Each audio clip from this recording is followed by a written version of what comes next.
nervousness born from the earth, my madness came by storm. I heard heaven and hell, but how can I be mad? Across the table, I'll tell you the tale.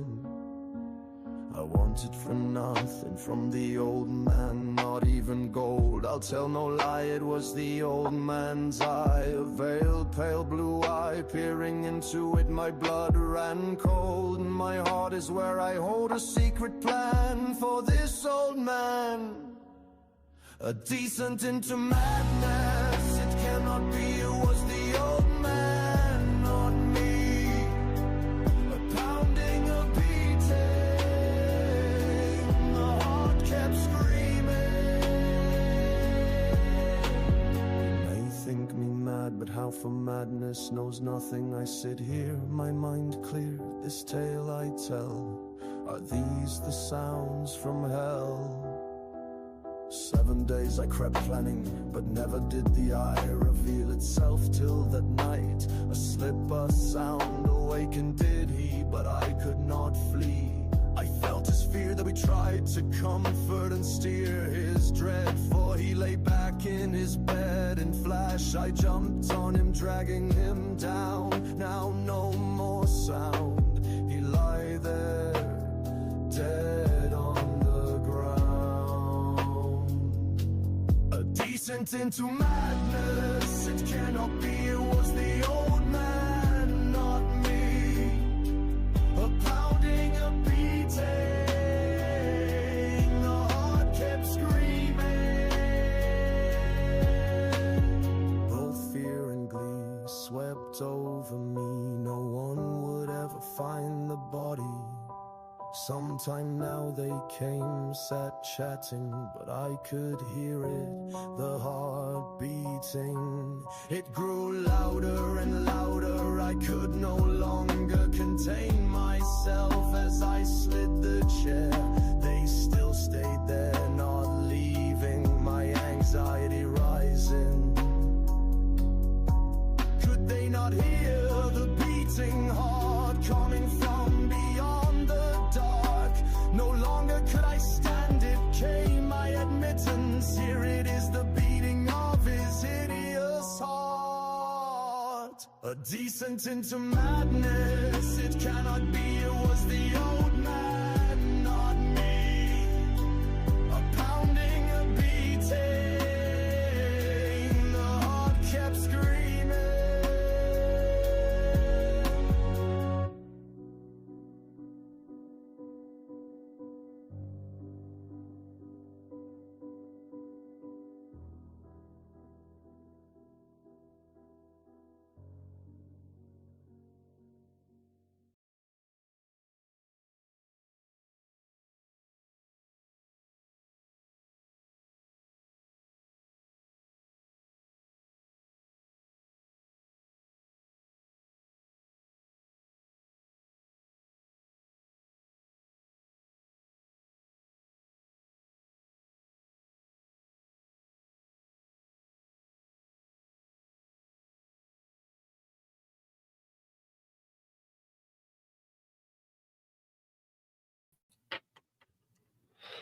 All right, folks. Welcome to Paranormal Roundtable. I'm your host, Josh Turner. This is PRT. Join us in the real reality. This is Paranormal Roundtable. Oh, where's the chat at? It just takes a minute to pop up. Yeah, it's Jenny. Just got a few things that we got to go over tonight, and then we can get started with people coming in.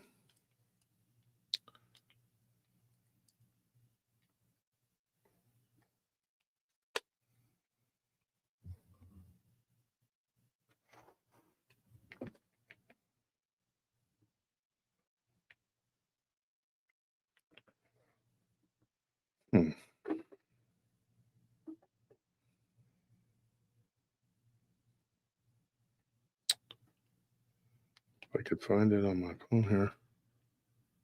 Oh. Hope everybody enjoyed last night's show.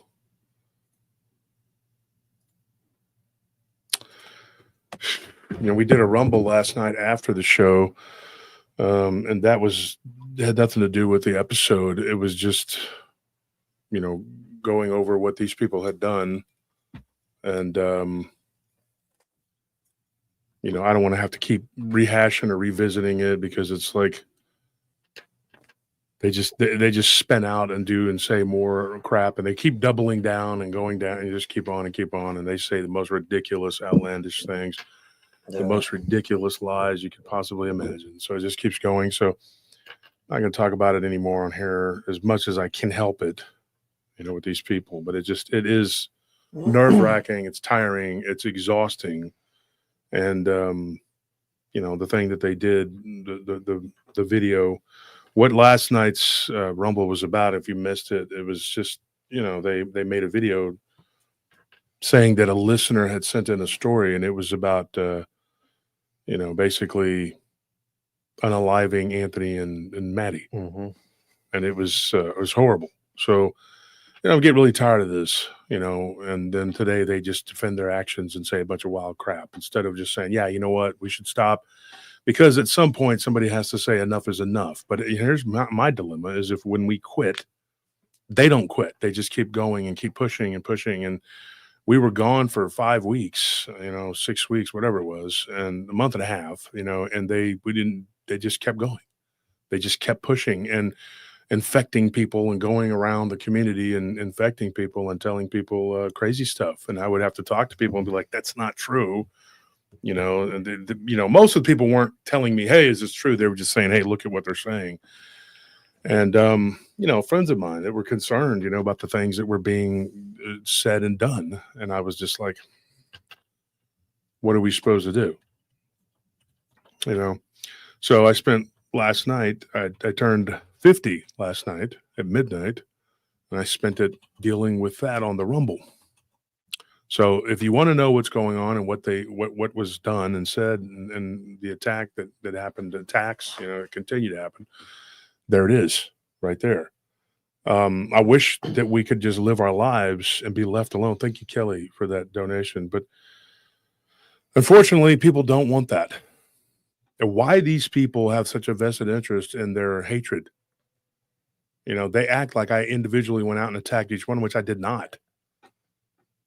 It's ridiculous. They started out like it was, we're championing, Matt. Well, they did Nelly too. They try to say that Nelly, but it was championing different people's causes. Barton and championing Maddie and whatever, whoever they could latch on to say that they were doing the good fight. It's like whatever. As you can see, Maddie's in our camp, and even trying to say that Nelly, and Barton, whatever, Barton went and that's the only one that like I've said before, that I feel like that really hurt. The rest of them, I don't really care. I mean, they weren't my friends. Obviously, they tried to embed themselves in something, which is our show. And I hate that there's all this controversy that swirls around us now because of these people. But we know, if you look at these people and you take it by case, they are unhinged, in my opinion. They're very unhinged people. They're dangerous. Obviously, they're very dangerous. They do and say the most outlandish things. And you can't predict what they're going to do or say next. It's, and it is to me, it's very hard to get up here every week and just do this and know that these people are stalking you. They're watching you right now. They're just sitting there waiting for any little thing they can do.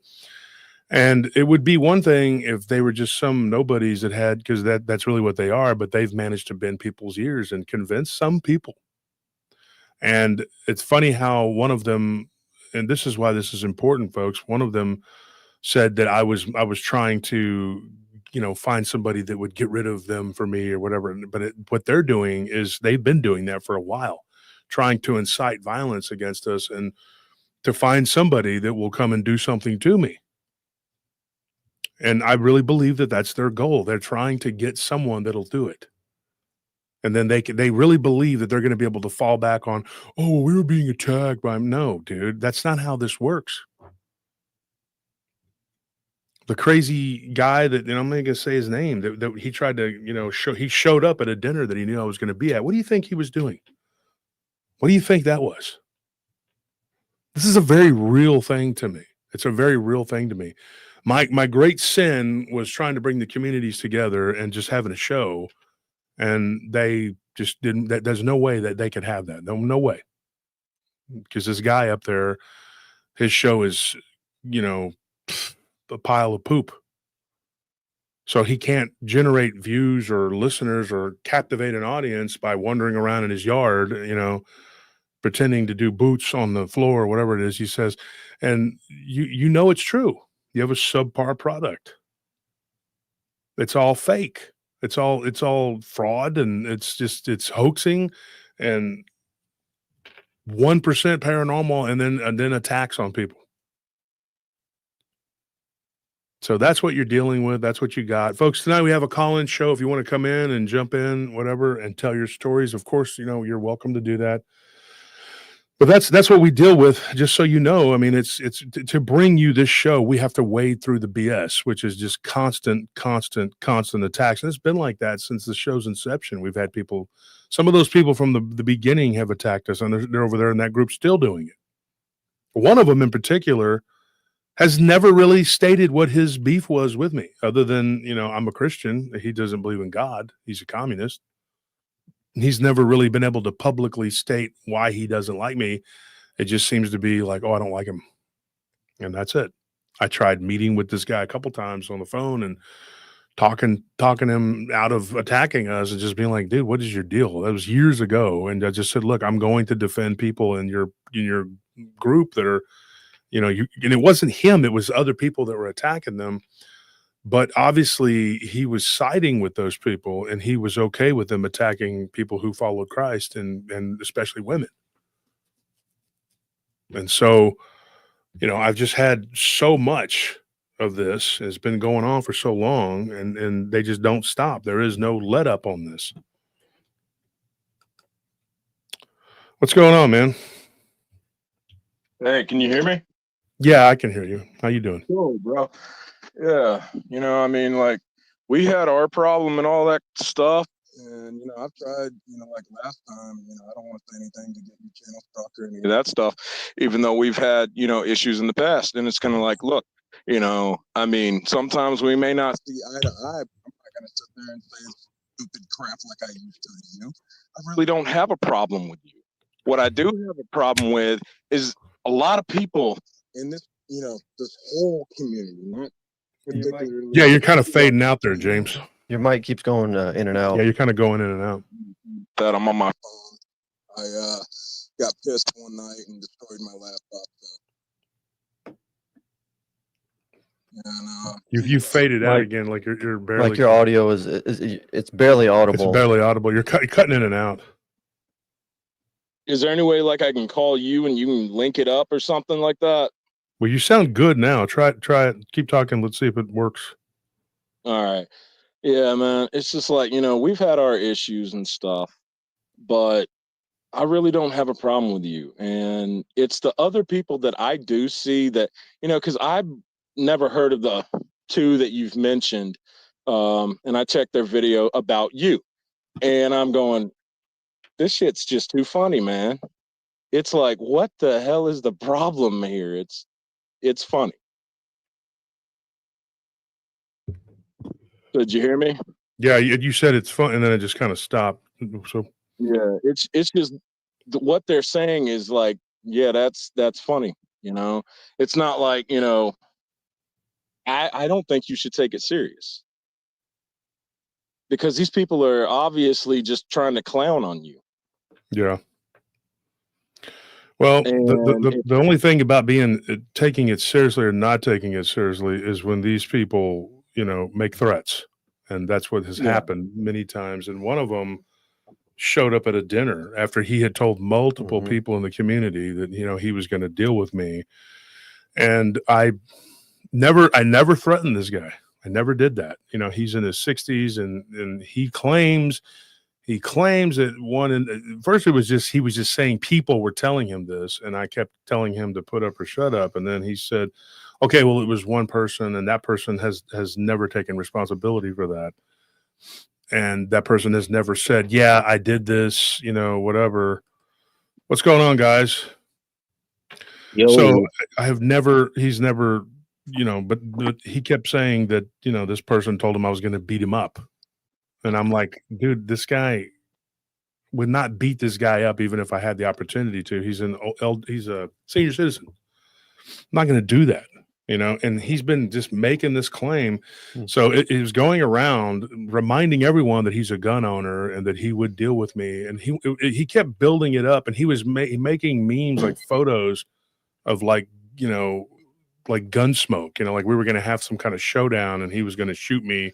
And he's also the one who gave them our home address and our studio address. Mm-hmm. So they have that information on us. And it just went on and on and on. And I was like, dude, some of it though, James, is kind of funny. I mean, some of it is kind of funny, but you see how they tricked you and I mean, I'm talking to you right now and you sound level-headed and clear-minded. I mean, they tricked you into believing that we were the devil incarnate. And they think about that, James. Look at how many people they've deceived into believing this garbage.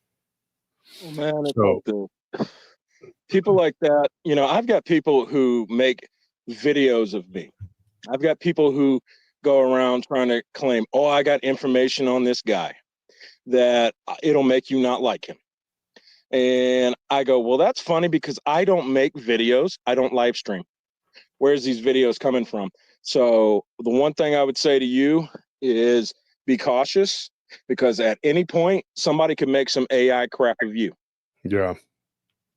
So keep on, checking on things, because they could absolutely make the AI video crap and say, yeah, look what he said. And it's not something that you've actually said. Yeah. I've thought about that too. Yeah, that's going to be their next step. Well, they already did the photoshopping of the text message. Yeah. But you can look and see. And so when we reposted that in PRT News, people went back and they looked at it and they said, okay, yeah, it's obviously a fake. And then they dropped it. They didn't push the narrative anymore because they knew that they had been busted. But, they keep trying. And it's scary. It's scary, James, because like I'm living my life day to day. I don't know what these people are capable of, and I didn't do anything to these people. They have no proof of me doing anything to them, other than maybe some fake. I don't know if they maybe made something, but I'm just sick and tired of it. I'm sick and tired of it. And I don't know what these people are capable of. I just know that they've ruined relationships of mine. I had to rebuild them. And show these people, look, I didn't do or say the things that they're doing or saying. And hey, John, how you doing?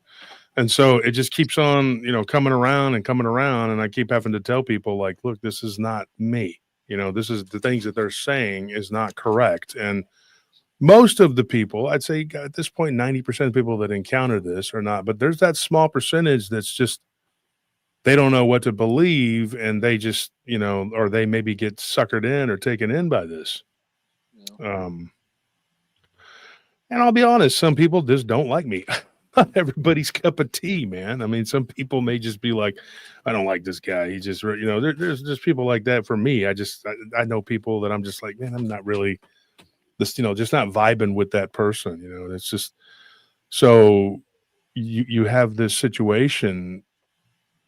Like you just have to be really, really careful, like you said, and it gets old. Oh, it does, because I mean, I don't know how, like, what names you've been called exactly, but supposedly if you go online and you are, somebody tells you something about me, supposedly I'm a Muslim, Catholic, LARPing as a Catholic, excuse me. I'm also a robot. What else am I? I mean, I'm 1,000 different things in one. Yeah. What type of shit is that? Excuse my French, but Yeah, that's what's happened to me too. I mean, they've called me a Nazi, and then one of them keeps calling me a Zionist, and I'm like, well, I guess there is a connection to some of those. Some people would say there's a connection to that whole cabal, but they've tried to call me all kinds of things. A Muslim sympathizer, they've called me everything they could think of, a communist, a Nazi, and I mean, it just who knows? I mean, what's next? I don't know. They've done this one a lot. They've said that I was gay, and then they said that they keep saying I'm homophobic. Now I've had that a bunch. Oh, yeah, So I'm that's like, another which one is of it? their tactics. Yes, that is another one of their damn tactics that they love to use. They want to sit there and go, to a certain group, they'll sit there because they know that, the people they go to support the LGBT. And they'll go over there and say, he's homophobic. Then they'll go to another group and proclaim, that this guy's a F slur, all this stuff. And it's like, could you get your facts straight? Either somebody likes it in the tuchus or somebody doesn't like it in the tuchus. Which one is it? Yeah. Pick one. So yeah, I can get heated on this stuff too, because this same type of shit's happened to me. And What's the normal operating procedure? What was that, Tony? That's a normal operating procedure. And I also wonder if part of this attack on you, Josh, particularly, is an occult operation by some coven. Yeah, I've wondered that too. Yeah, the fact that you have a Christian-based program. You've been exposing some serious stuff lately as well, friend. I know. I mean, and I don't regret it, but it sure has been hard. And my friends in the UFO community have told me get ready for this, because they, a couple of my people that I talked to, and I was at a conference with them down in South Texas, or whatever. And we met up at a UFO conference, and they were telling me that these people will even do things that they believe. I mean, it's to the extent that they think that they'll give you like cancer. Like they believe they have the power to do that. I'm not talking about these people that are making the waging the war themselves, but their handlers, if they do have them. Because I think that it goes down a chain. I don't know if you guys subscribe to that or not, but there's people at the top, and then they go and they get people to go and get these people, and then those people get people below them, and it's just like a pyramid. Yeah, absolutely. Yeah, well, there's a hierarchy in all of these occult operations. Yeah, same thing with the criminal underworld. Oh yeah, it's like a pyramid. Yeah, and we found our vehicles. One of our gas caps was off, so now I'm scared to drive that. So I got to take that vehicle and get it towed to the shop and get it looked at, because if I start it up, it's probably going to ruin the engine. So that's the joys of what they've done. They already did this once before. This is their tactic. So it's probably the same person or persons. When we lived at a different place, they did the same thing. They doxed us, and somebody came and they siphoned gas. All of our gas tanks were empty. So it was interesting that one of them, it looked like they had left, So when you have to deal with that is a nightmare. I mean, it's expensive. It is a nightmare. So they're trying to hurt us financially, and they vandalized our vehicles here at the office. And so that had to have been given to them by one of those two people who's been talking a lot of crap. So, I mean, they're the ones that know where the office is. And so, I can't even tell you, like, they have all these reasons and then really none. Like, they don't have a really good one. It's just like this little stupid crap that they've compiled. And it gets old, man. Like, every day you have to stop and think, do I just want to keep doing this, or just, but I left and they kept going. So I don't think it's a thing where, like, if I leave, I don't think it's going to stop. You know what I mean? Because at this point, if I thought that they would leave me alone, I probably would just walk away, just for peace of mind and just to save my life. They don't want you to stop the show. They want you to stop living. Yeah. Yeah, it's a hell of a situation. And even then, that like dropping dead wouldn't be good enough. They'd have to sully your memory. Yeah, they have to stomp on your grave. Yeah, happy birthday, by the way. Yeah, right. Yeah. So David Buckle says, sounds like you guys need to hire some security. David, we actually had a security guard that stayed at our place. They were there for 16 hours a day? 16 hours a day. We had a security there. We had to pay them. I mean, this isn't free. That's our people, but they had to watch our house.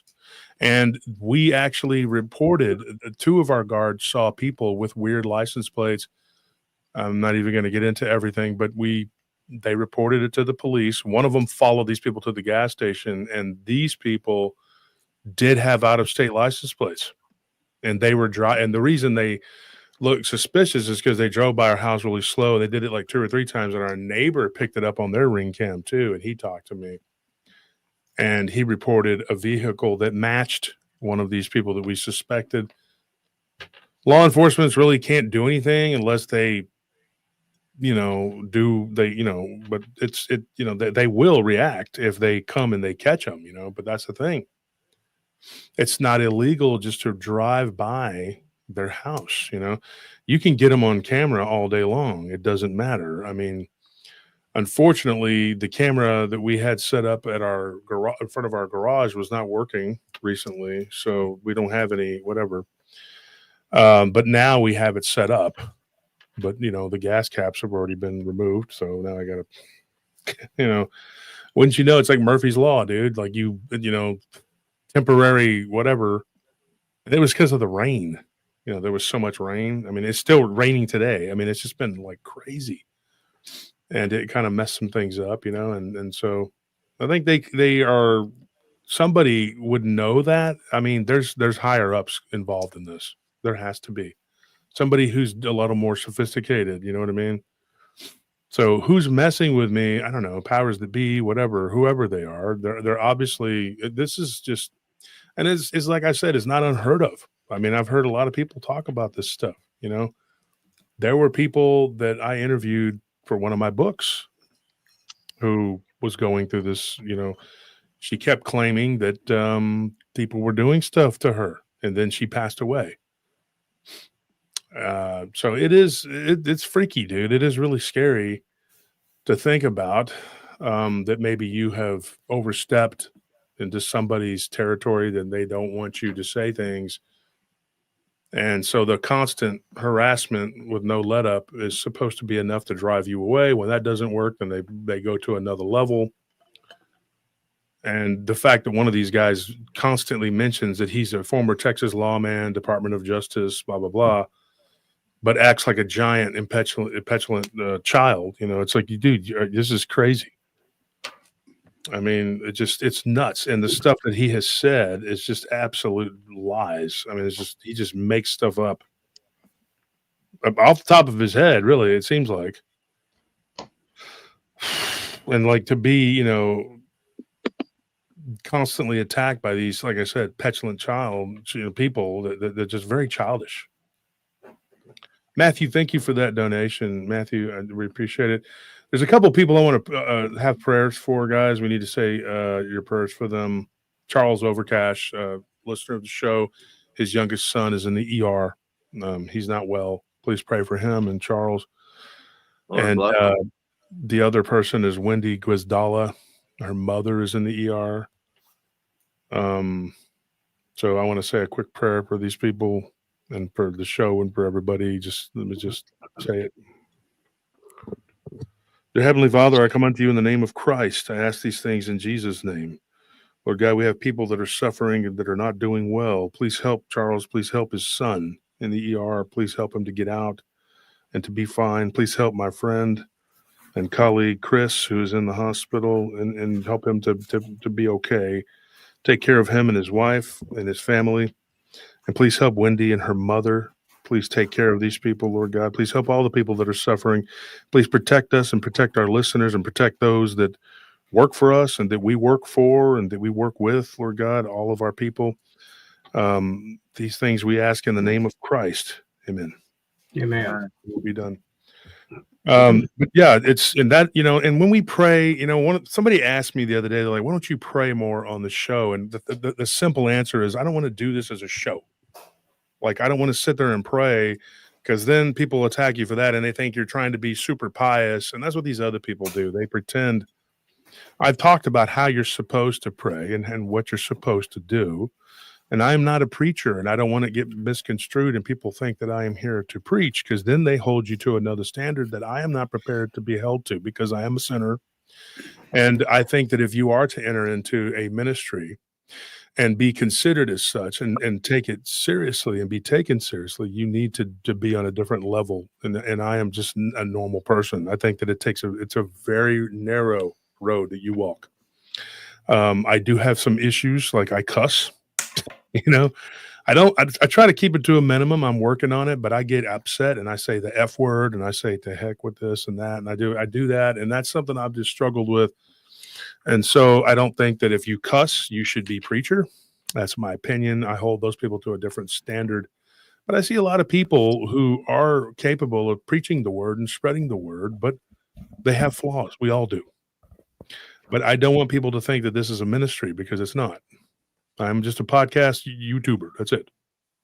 And I don't want people to think that, because you will be, and you should be held to a higher standard.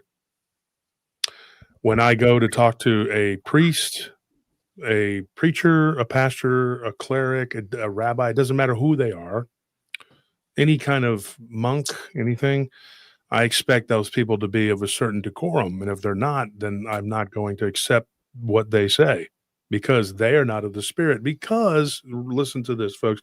And of course, James, Tony, Richard, and John, if you guys want to chime in on this one, I'm going to say this.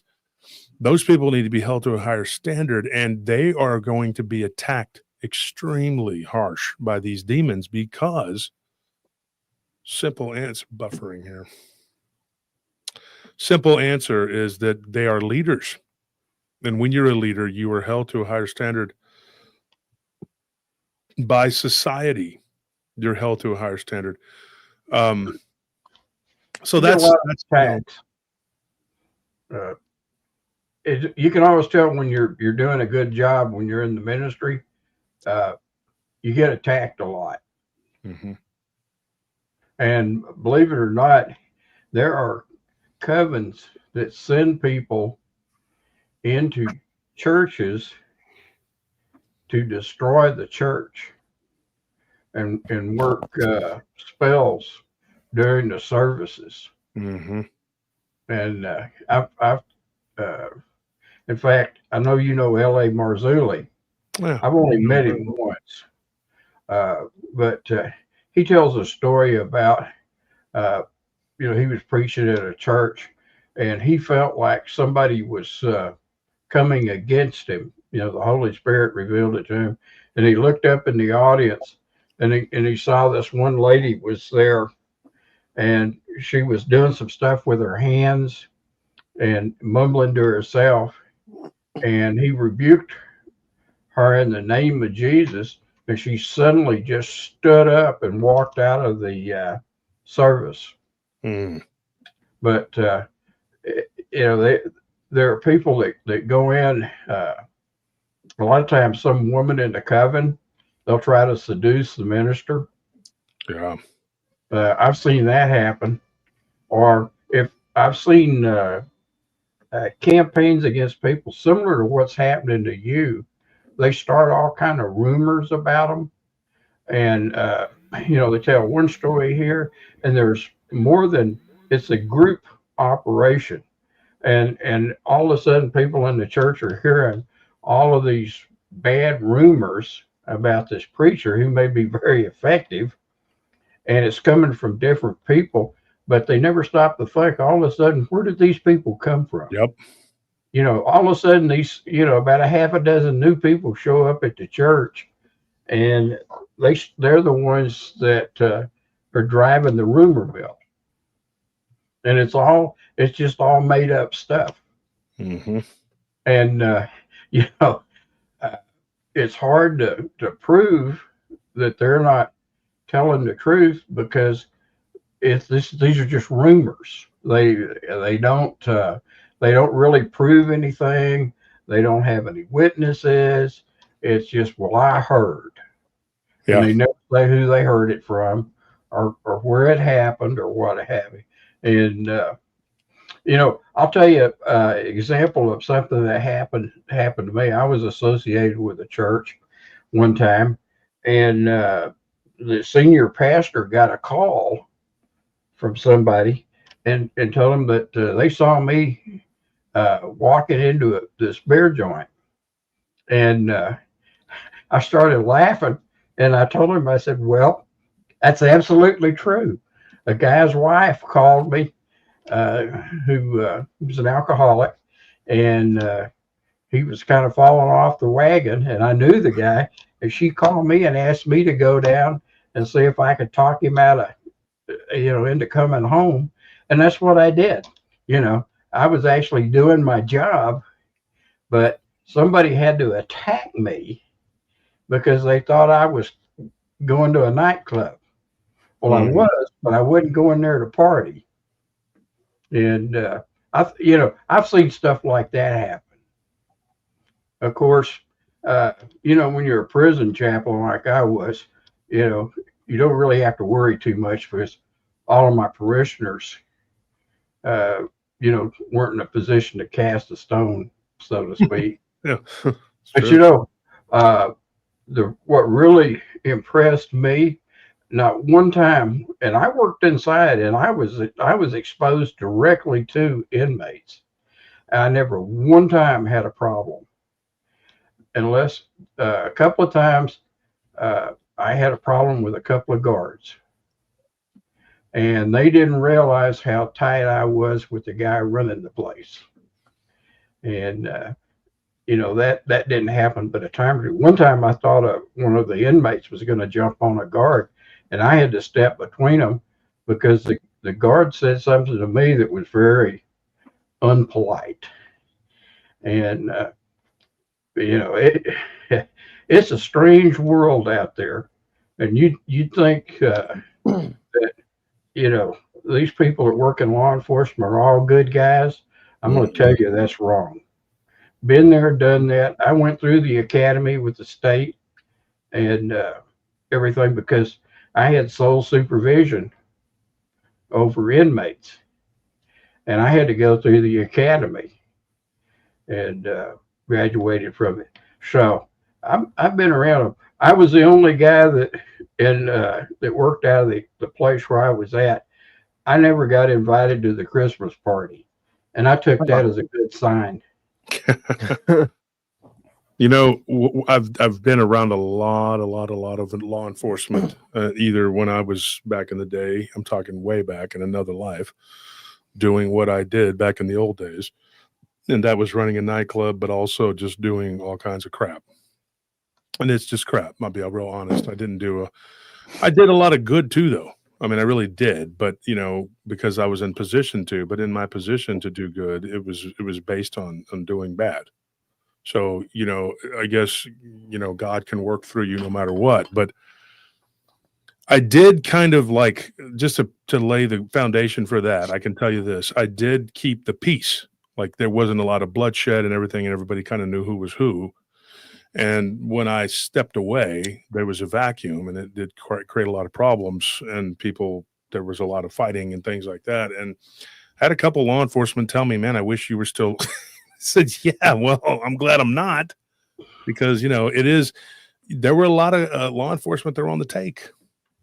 I mean, it's just a fact. I mean, I had guys that were coming and telling me stuff all the time, and a lot of times they were law enforcement. It was just like, they would come and tell you things, and they would tell other people things. And you really did. It was a very dangerous life. I would not suggest anybody being a gangster, okay, because it is just like, it's typically a short-lived thing. Okay. And somebody's always looking to knock you off. But I think what we had was lightning in a bottle. I mean, we had a very loyal group. Everybody pretty much knew who was who. There was one guy that challenged me way back, and he was from another clique. Because you had like it was a big group of us, and there were these cliques, these sets and cliques that all answered up to And this guy, though, he was part of another clique. He worked at a black club down the road called Empire. That was one of our like friends, and they were like allies. They kind of answered up, And if I needed their help, they would go to war with me, to help me, whatever. But they kind of had their own thing. Their leader had their own thing. I had beat their leader way back in the early days, and this guy that was there, he just got really big for his britches, and he decided, you know what, I'm going to take this guy out, not me, but the other boss. And then he was going to, but I knew if that happened, then he was going to immediately challenge all of us. And I said, I have to fight this guy. And it has to be before it gets to gunplay, knives, anything like that. Let's just set up a throwdown and let's get it over with, you know? And so I had to do this. You know, it was really aggravating too, after everything everybody had seen, that they were like, oh, well, I don't know if you can take, and I'm like, what? Like, I don't care about this dude's muscles, or he looked like the Incredible Hulk. It doesn't matter. I'm like, what? I don't see him in the gym training and doing what we do. He's just a weightlifter, you know. And I really stood by that. I was like, it's not on my level. It's not going to happen. And so this dude was, but I didn't know if my old buddy had, you know, if he could beat him, you know. And I told him, I said, can you take him? He said, oh, I can take this guy. And I was like, I don't know, man. So it was kind of the same thing. He was aggravated that I wasn't trusting in his skills, and I was aggravated in some people doubting mine. And I said, let me just do this, because it just needs to be done. That way, you know, it would have been maybe better if he did it, didn't go up the chain, but let me deal with this guy. And I just put on a clinic. I mean, I'm not bragging. There was a lot of people that saw it. And I made a statement. I just made a statement. I didn't knock him out real quick, which could have been another statement, but I wanted to punish him and do what I had to do. That fight, though, to me was very pivotal, because and I did this in front of like 50, 60 people, you know. And I think what it was a statement, because I wanted to say, look, I could do this anytime, you know, and I'm being nice. But then by the same token, that kind of planted a seed for me, because I thought, if I could do this and make a statement in this terrible kingdom, you could do this in the good way. And it gnawed at me, and to this day, it's unbelievably, that guy, he's gotten out of that life too. And we are friends to this day, me and him. And his old boss too, he's moved away. He's, you know, out of state now, but we're friends too. You know, we're still friends. And it's crazy, because I've talked to these guys over the years, and they look at these new people, and they're like, dude, these people are worse than animals. And I go, yeah, it's not like it was with us, where you could actually throw down and then go walk away and go, you know what? It was a fight. We were all fighters pretty much anyway. And I was wrong, though, about him just being a weightlifter. He was pretty quick. I had only seen him throw down one time, and it was so fast. It ended like that. So you don't really get a good judge. So I was asking people, I was like, what do you know? You know, and they were telling me, well, he didn't really train that much. Found out he was actually training in Southside at a guy's gym down in the Dove Springs. And I didn't realize he was always in there.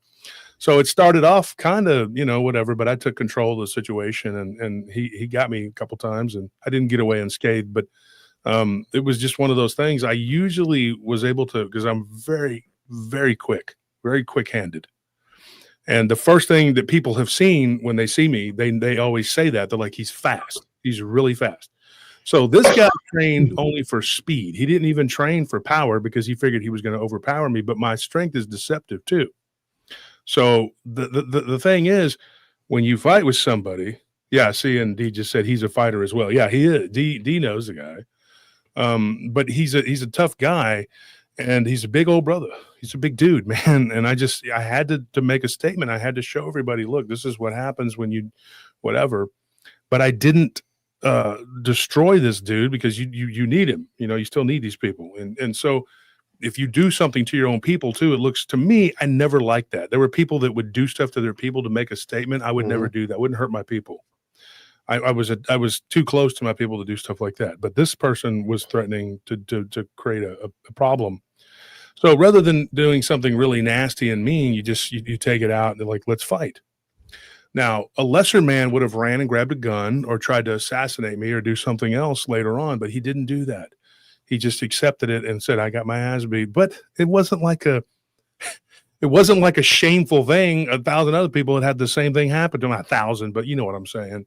So he wasn't like, oh, you know, somebody talks crap. He's like, well, you go do it. You go fight him. See what happens. See how it works out.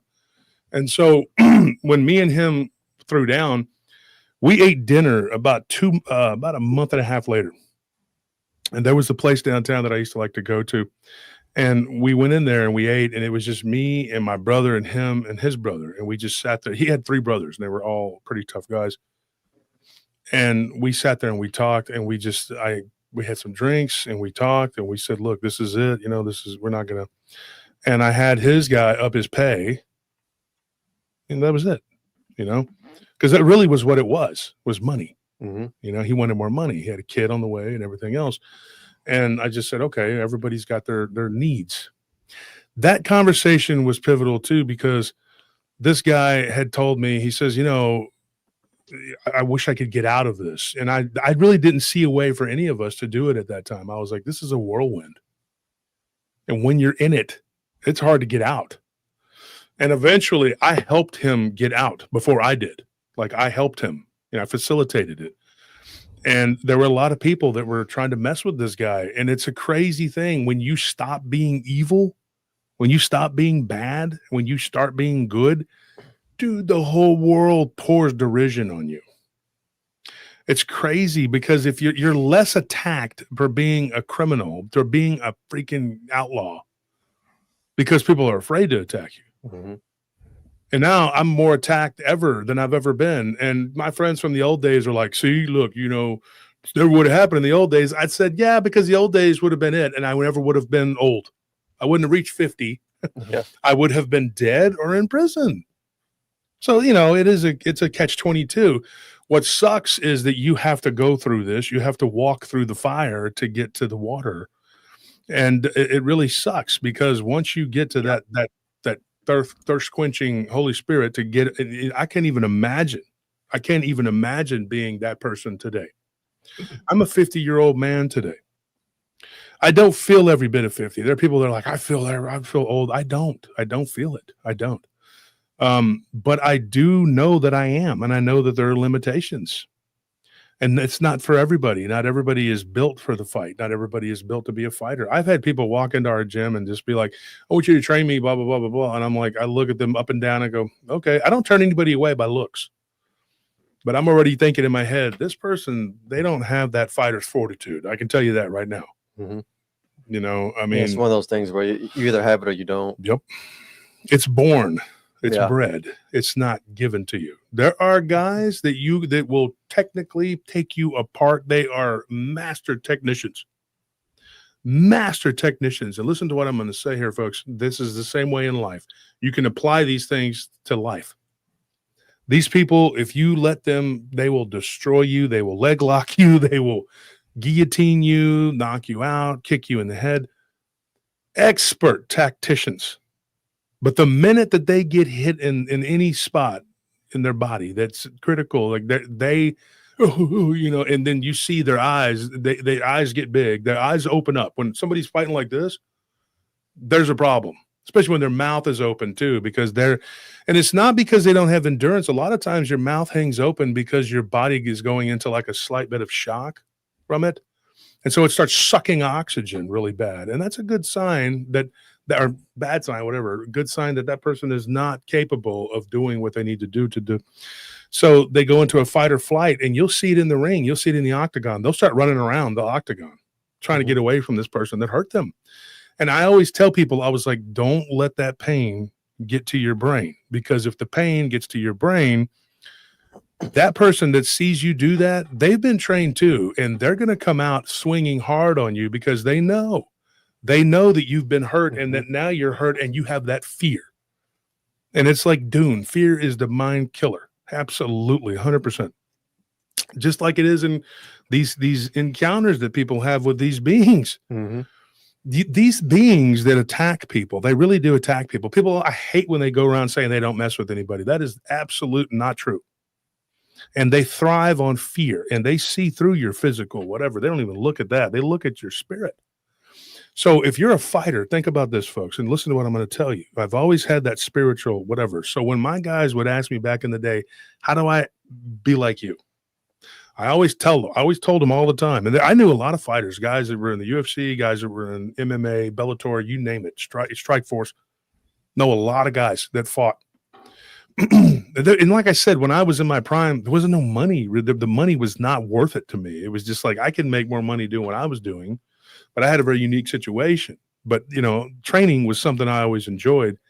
But I would tell people, I was like, to get rid of the fear and to be able to get hit and not be afraid, there's nothing you can do. You either have it or you don't. And like I said, these really technical guys can actually be some of the best coaches ever. Mm-hmm. But when they get hit, the eyes get big and they start sucking oxygen because of the shock. And some of those guys never grow out of that. You expect that from a greenhorn, somebody that's new that comes in. You expect it, right? But I've seen some amazing people that I thought this person is like Jean-Claude Van Damme, mixed with Bruce Lee. And then they get into a real fight and that person lights them up like a Christmas tree. And then I've seen other guys who are just brawlers, but just absolute specimens. That they have like a physicality, brutal physicality about them, or they have this, what do you want to call it? Like that intestinal fortitude is there, and they're just cockstrong. They're just strong dudes, man. And I've seen guys like that get their eyes, flitter like a slot machine and get nailed. And some of them that look like they've been knocked out on the ropes, and then they just open their eyes and become like a cyborg and then absolutely destroy that technical fighter. And you're just like, holy crap. What comes to mind is Tyson Fury. And this is a testament to Christ here. He says this. Tyson Fury was knocked unconscious by Deontay Wilder. Before that fight, Deontay had bragged about his ancestors and all this stuff. And then he took it a step further, the next fight, which we'll say what happened here. But first things first, he knocks Tyson Fury out. Fury is on the ground. He is unconscious. He opens his eyes. Like, oh yeah. I watched that fight at my friends. I was like, dude, what the freaking heck? And everybody's like, oh, like he just rose up. Like, I mean, it was like, they call it the resurrection. I mean, it was like, but he's like, there was a voice that told him, get up. This isn't over. And Deontay had mocked Christianity. He had mocked Tyson Fury to his face about God. And so whenever somebody would ask me this, I always said this, even 20, 30 years back, I told people, I said, it is spiritual. There is something I call perception. And what do I say about perception, Anthony? Perception is the key that unlocks the intangible power of the spirit. Yep. And I tell people, if you perceive nothing, you will be nothing. You will not be a winner. You will always lose. That spiritual essence is in somebody that is a fighter. If you are a winner and a fighter, 100% you have a connection with the spirit, because that right there, folks, was a testament to the power of the spirit. And I could tell by being around certain people that would run their mouth, say things. And I had a very rough place that I ran. It was a very large hip hop dance club. And the patrons there were pretty aggressive. The average 2-bit criminal, and everybody was a criminal in there, I can tell you that right now, all the way up to the mafia bosses that would come in there. They were a tough breed of people. And back in those days, some of the bosses would throw down. That was how they would resolve things. They didn't just resort to capping everybody. I mean, that happened, but it wasn't all the time. It wasn't like the movies. People think it's like a movie. But when you make a movie, you focus on what? The highlights. So that's why a movie about real events, everybody's dying. Well, those events are usually spread out over a period of time. Yeah. It's like a haunting, and like I say this before, it's all relative. A haunting will happen, boom, boom, boom, boom, boom, but it's not all at one time. It goes spread out over a period of time. So these people, they do what they do. They have these fights and whatever, and you look and you can see and sense the spiritual essence that's there. If you are a fighter worth their salt, a fighter worth his salt, they will look and they will see, hey, I can size this person up, because if I'm standing next to them, you will feel that spiritual essence in them. And if they got it and it's burning, you better watch it, because I've been around people who had that drive, and it was like they were hungry. They were very hungry. And once you get to a certain point, you kind of get lazy, about it. And then when you go into it kind of half-cocked, I know that happens to a lot of fighters that are on top. They walk into an arena and they're like, oh, yeah, I got this guy. Anderson Silva, when Weidman, he was over there, poking at his chin and do all this stuff. And then Weidman just reared back, cold cocked him, bam, new champion. Yeah. 6 years, what was it, 6 or 7 years, wasn't it? Silva was undefeated. Nobody had even touched this guy. The spider, nobody could beat him. Loki says no crime ever happened. Yes, you were correct, sir. And nothing ever happened. But yeah, you look at that though. That's getting lazy. That's getting cocky. That's getting arrogant. And I never took anybody for granted. But there were times, like I had some embarrassing moments. I'm not going to lie. I had he was just a kid. He was probably in his 20s and I was probably like late 30s or something, mid to late 30s, you know, and this guy may have been 20, 21 or something. And he started mess with me in the drive-thru at a shortstop right there on William Cannon. And I remember this guy, he had these two girls with him. So he was acting real cocky. So he got out of his vehicle because I honked at him because he wouldn't pull up. He was just looking at his phone or whatever I don't know what he was doing. And I honked at this guy. I was like, dude, come on, you know. He gets out of his vehicle and starts doing all this, you know, and he's standing there threatening me, come on, come on. And so I get out of the vehicle with this guy. And while we're sitting there talking, like he puts his hand on my shirt like that. And I grabbed his hand and I slapped him, like kind of did this little like cup, you know, in the ear thing. And he flew. He wasn't a huge guy, right? So I started laughing. I was just like, yeah, that's what happens, dude. Yeah, that's what happens. And so I just, you know, I made sure that this guy, he didn't have a gun on him. I could see he was wearing sweats and he didn't, you know, so I just got out and I did that. And it was a stupid thing. And then when he gets up and he starts going around in circles, I can tell that this guy doesn't really know what he's doing. His legs are kind of moving, you know, like that's not how you fight, you know, if you know what you're doing. So I just kind of cock my hands up or whatever. And we started to throw down, and I obviously I was slapping his hands down. It was that easy. And then my pants fall down. Way to go. I kid you not. Bro, come on, man. Come on. You got too cocky. I wouldn't get cocky. My pants were loose, dude. So my pants fall down, dude. And I'm like, whoop, whoop. And I fall backwards, but I'm still laughing. Yeah. But as I'm falling down, this kid just got a couple of knuckles on my chin, and my head kind of went like that, and I fell backwards. And then I was like, kind of looking up at the sky, and I'm like, how did this happen? I looked down, and my pants are, you know, he didn't really hurt me, but he clipped me. So he felt like he'd done something, you know, and so he gets over the top of me and he gets ready to start doing the ground and pound on me. Who knows what might have happened? Yeah. Like this kid might have just started raining punches. That ground and pound's different on the asphalt. Right.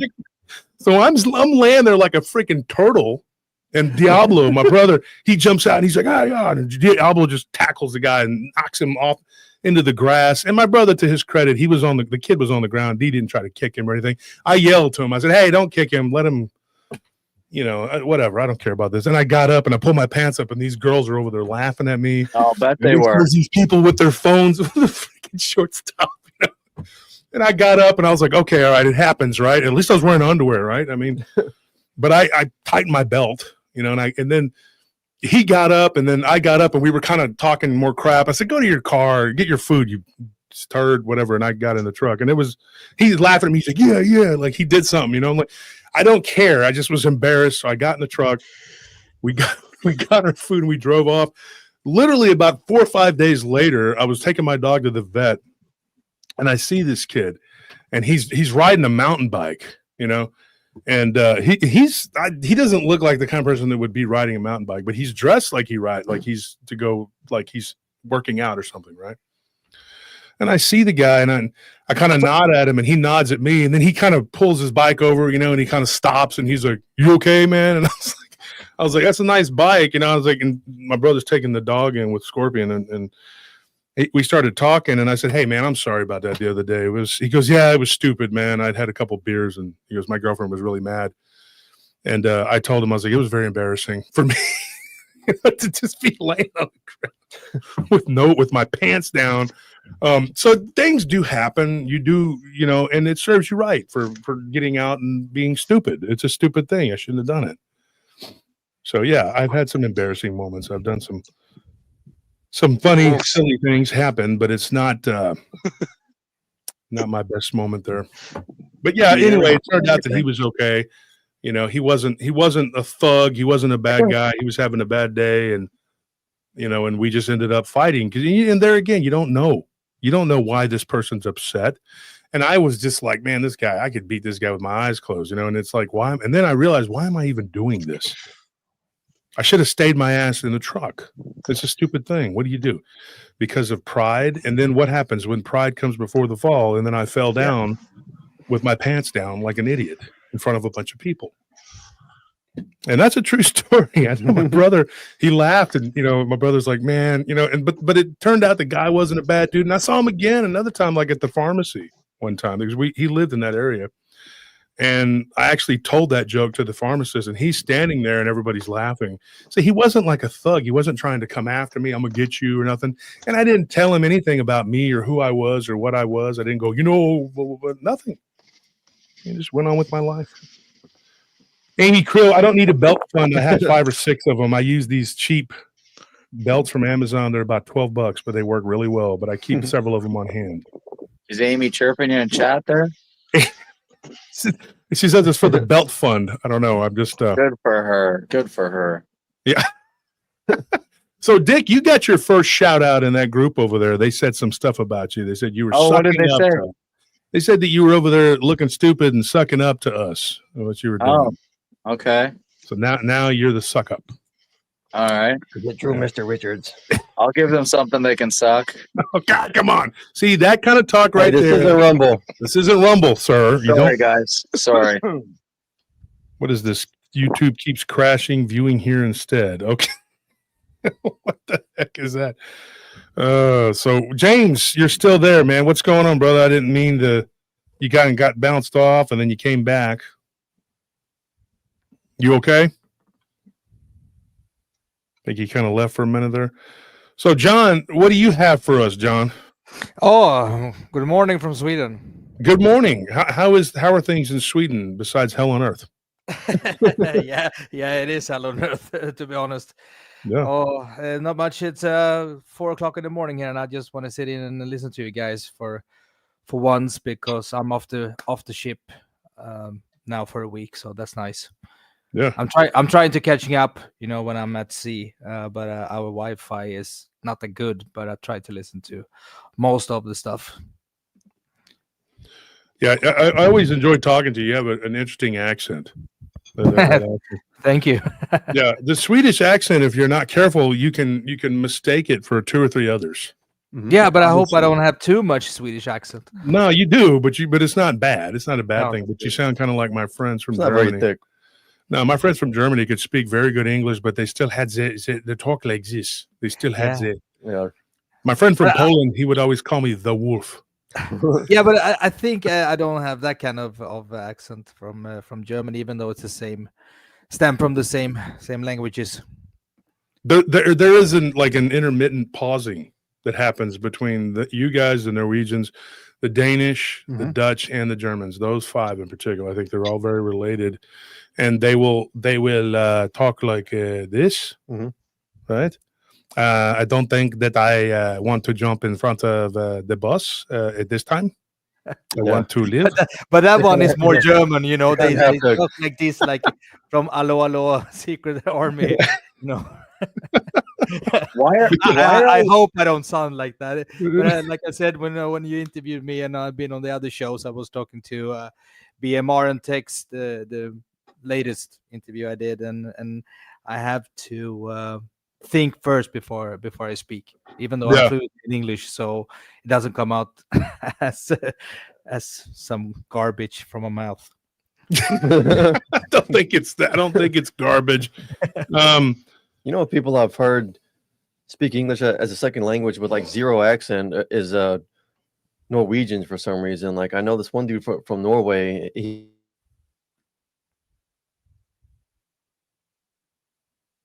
Oh, come on. Froze up. Wow.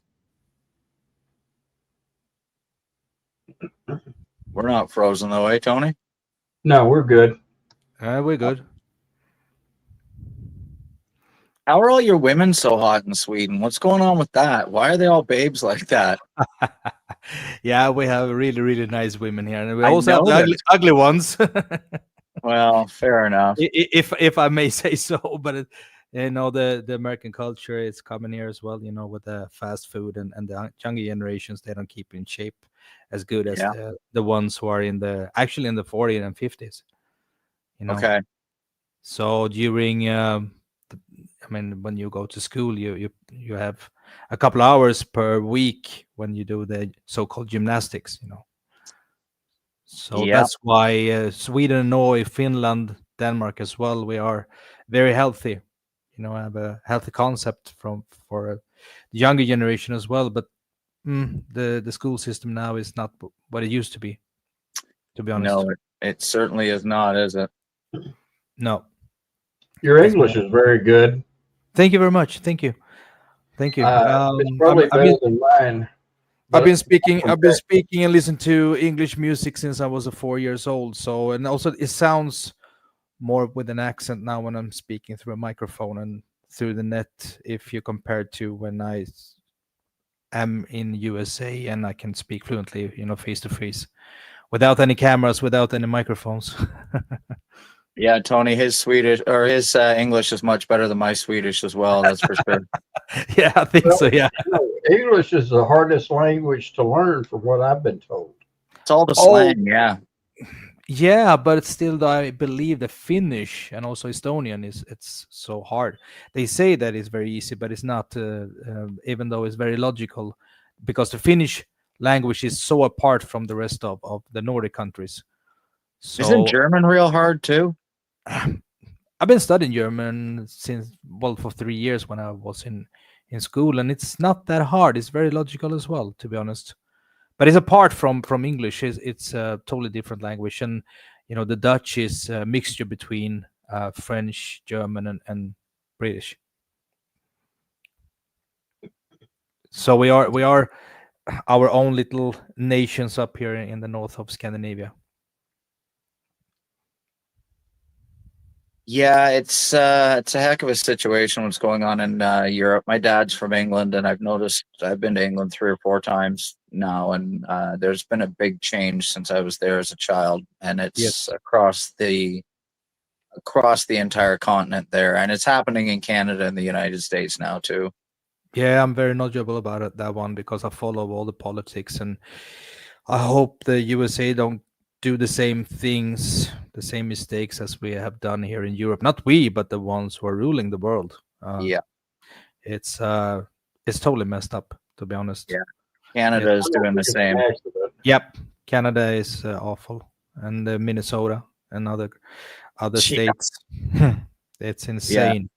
I have a good friend in Minnesota actually, and he tells me all about it. All about it. Yeah. So. And Gaddafi said, not to be too political, but Gaddafi said that we're going to conquer Europe not by force, but invasion by people, and he was totally right. Absolutely. Yeah. And it's the clergy plan. They've been planning to do this for a long time. Oh yes. We have a lot of problems here in Sweden, more than Norway, Denmark, and Finland.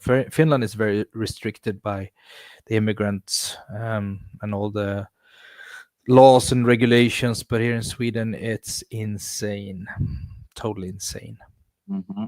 So we have gone from a very prosperous country to one of the worst ones in Europe in 30 years.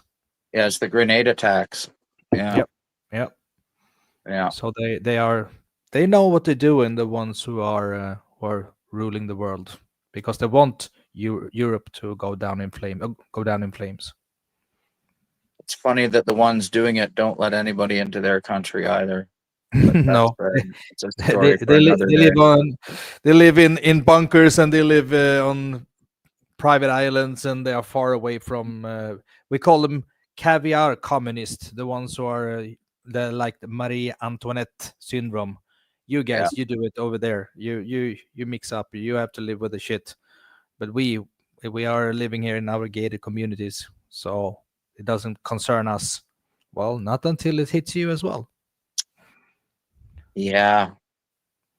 And I mean, if you read their stuff, it says that eventually it's going to be 99% of their own too, that the top 1% literally upgrades their consciousness to AI and blasts off to rule the universe with Lucifer. But it's a hell of a belief system, man. Yeah, you know, our former prime minister, our first female, she was not voted in. She took over from our former prime minister. The Socialist Party, they want to by force mix up all the people in Sweden. But when they asked her about it, she said, no, I'm fine living where I live. Yeah, I have no intentions to move, because he said, so you're gonna move as well? No. And she said it was a stupid question, and she got mad because she's demonic. She's not very nice lady. She's insane. Yeah, it is insane. It's completely insane what these people are up to. Yep. It's kind of funny. Texas has been being overrun by people from California and Colorado, and they've just about run Austin. Yeah, I read that one recently, to be honest, because I'm a big supporter of Texas, the way they think there, and the laws and the regulations. I was talking to a friend from the US recently, and I told them that if I want to move somewhere from Sweden, I want to live in Texas in later years, to be honest. I've always had a neck for Texas since I was a kid. Oddly enough, I have too, brother. Oddly enough, I have too. I'm kind of curious. In your country, are you allowed to own guns and knives and stuff like that? Nope, we're not allowed to have guns as a citizen. But of course, you have a license. You can be at the shooting range. Rifles when you're a hunter, that's allowed, but they have restricted that one as well. But we're not allowed to bear arms at all as a citizens. Only the criminals, they can do that one, but the regular citizens, no, we're not allowed. And it's 4 years in prison if the police come and frisk you, and they see that you have a gun on you. What about a knife? Nope. Unless if you're a construction worker and such, then you're allowed to have your knife, a pocket knife or a smaller knife. Otherwise, you're not allowed to have knives. Oh, of course, if you don't go out in the wilderness and in the woods and you're hiking and tracking, that's allowed, but not just as a private citizen. You're not allowed to have a knife as well, even the smallest pocket knife. Yeah. No brace knuckles, nothing at all. Well, about 8 years ago in Texas, they did away with all the prohibited weapons. I carry a switchblade all the time with me, and you don't even need a license to have a sidearm in open view. If you have it concealed, you have to have a license. But you can carry a switchblade. You can have a bat in your car. You can carry a samurai sword strapped to your back down Main Street. Really? That's so awesome. I love Texas. Oh yeah, Texas. You can totally. So I'm back, but I had to get on my phone because there's an outage here with the internet. Amazing. So you're being attacked. This is what you get when you hackle the Nordic countries. That one was for Anthony. Totally blockage. Yeah. So I was gonna say hör du mig, but that wouldn't. It's nighttime, so it would be trevlig natt. Ja, trevlig kväll. God natt. Trevlig natt. Yeah, that would be how you say it in the Swedish, I believe. Yep. Oh, listen to Johnny Linguist over here. I speak several languages. Swedish is not one of them, but I do know the basics of a lot of languages. I'm very linguistically inclined, and it helps when you read and write. And it's, believe it or not, people have said some silly things to me. They say, well, it's harder to read. No, it's not. To me, it's easier to read it and to understand the words than it is to speak it. That just makes sense, you know. Yeah. Finnish is that language. You can read it just as they speak. And they have so many long words, like 15, 16 letters in one word. But it's very logical, but it's very hard. Finnish is very hard.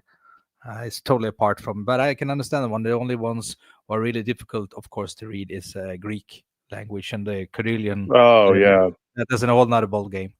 The Russian and Ukrainian and all those Cyrillic languages are very difficult to those are, Chinese is like, well, I can speak a little bit of Mandarin and a little bit of greetings in Cantonese, just because I was in Hong Kong for. I didn't stay there a long time, but I stayed there for a little bit just to do what I had to do. But yeah, they're back in the day when I was a young guy, I went to Hong Kong, and I was there for like 6 days, and I went around. It's kind of a funny.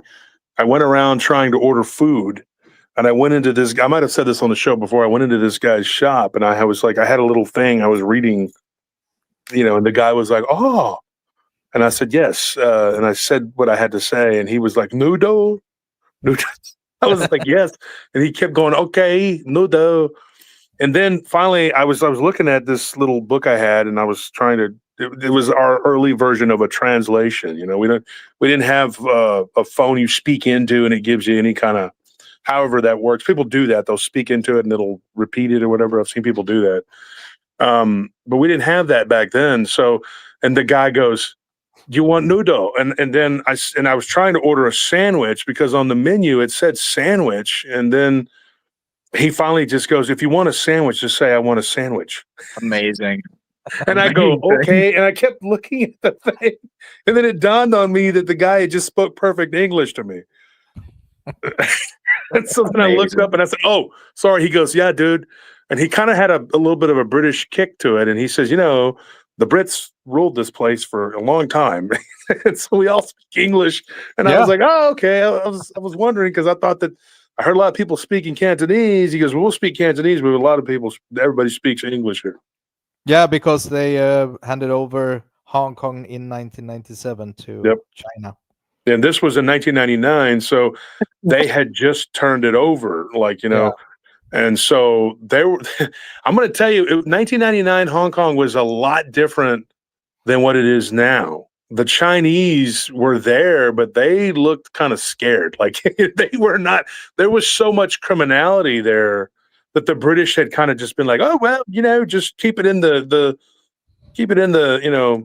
the back lots or whatever they would call it. I forgot how they said it, the back alleys, but they call it like the back lots or something. Hey, don't do it out in the open, and it's fine. We'll turn a blind eye because we don't want to deal with these blokes. But these people, the Yakuza was there, the Triads were there. There was a lot of bad people there, and you had to be really careful. And so I've never been to Thailand, but I've heard people say that Bangkok is like one of the most it's a very dangerous place. But I think 1999 Hong Kong could be compared to one of the really when it came to the criminality because everybody was doing something and you didn't know who was doing what. Yeah, because Hong Kong was the financial center, or still is a financial center. The same goes in Monaco. The same goes for Macau. Macau is the equivalent of Las Vegas. So all the rich Chinese people and also foreigners that go to Macau and is an enclave of China. So betting, of course, is legal there. The same goes for Dubai. People think that Dubai is very restricted. Yes, it is. But still, though, the crimes, the financial crimes, and all the bad guys there are going to Dubai from that area. And if you look at what's the other one? Singapore. Yeah. What's weird about Singapore is there is this veneer of like stability. Like they don't allow anybody to be a bad guy. Like if you do anything at all, they will punish you. But the truth of the matter is it's only for certain people. They have enough money that they can make the rules and do what they want. Yeah. It is a port city, and I remember everybody telling us, "Hey, these people will arrest you for throwing a gum wrapper on the ground." Yes, they do. Yep, and cane your ass.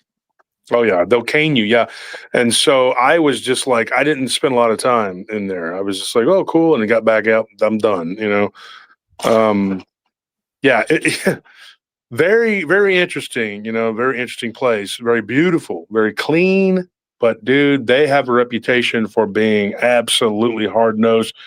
But from what I understand is that the people there that run it they're into the corruption. They just don't show it.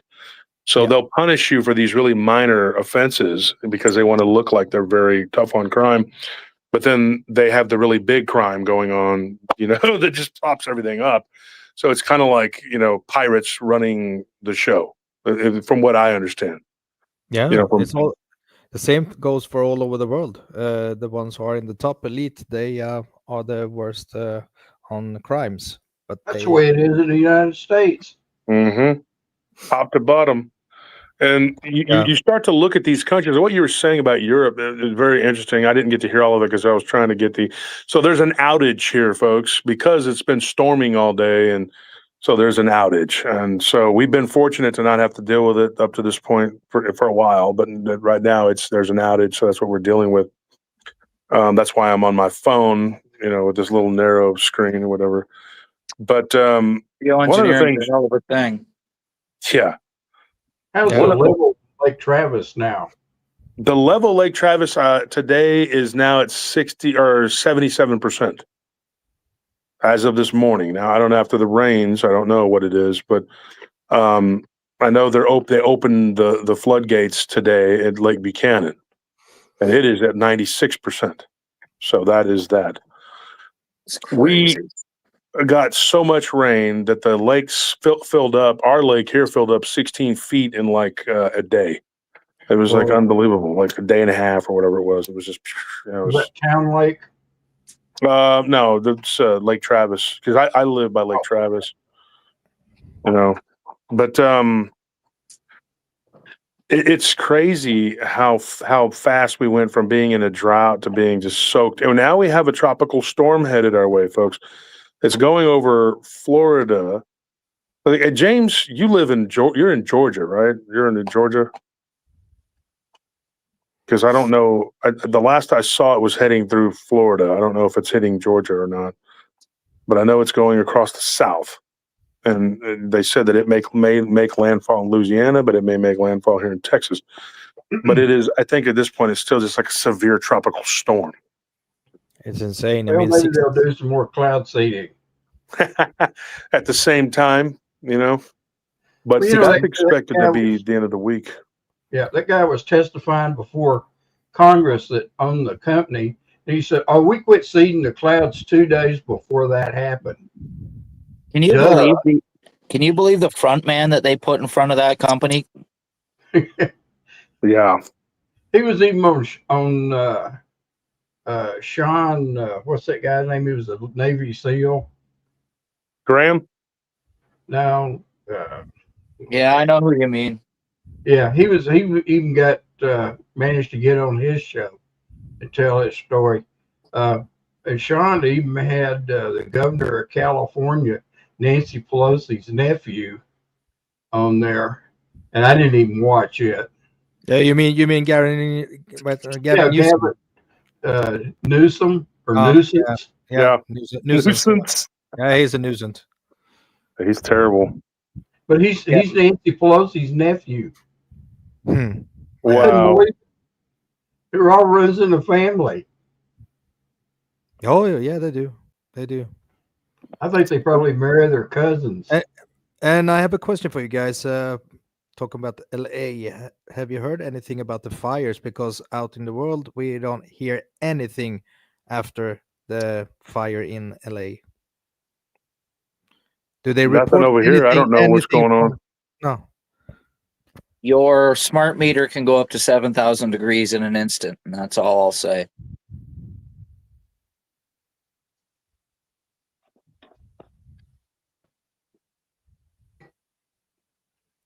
Because it's insane that it's totally silence after that fire in Beverly Hills. It was this spring, and I think it was in February, March, and nothing has come out afterwards.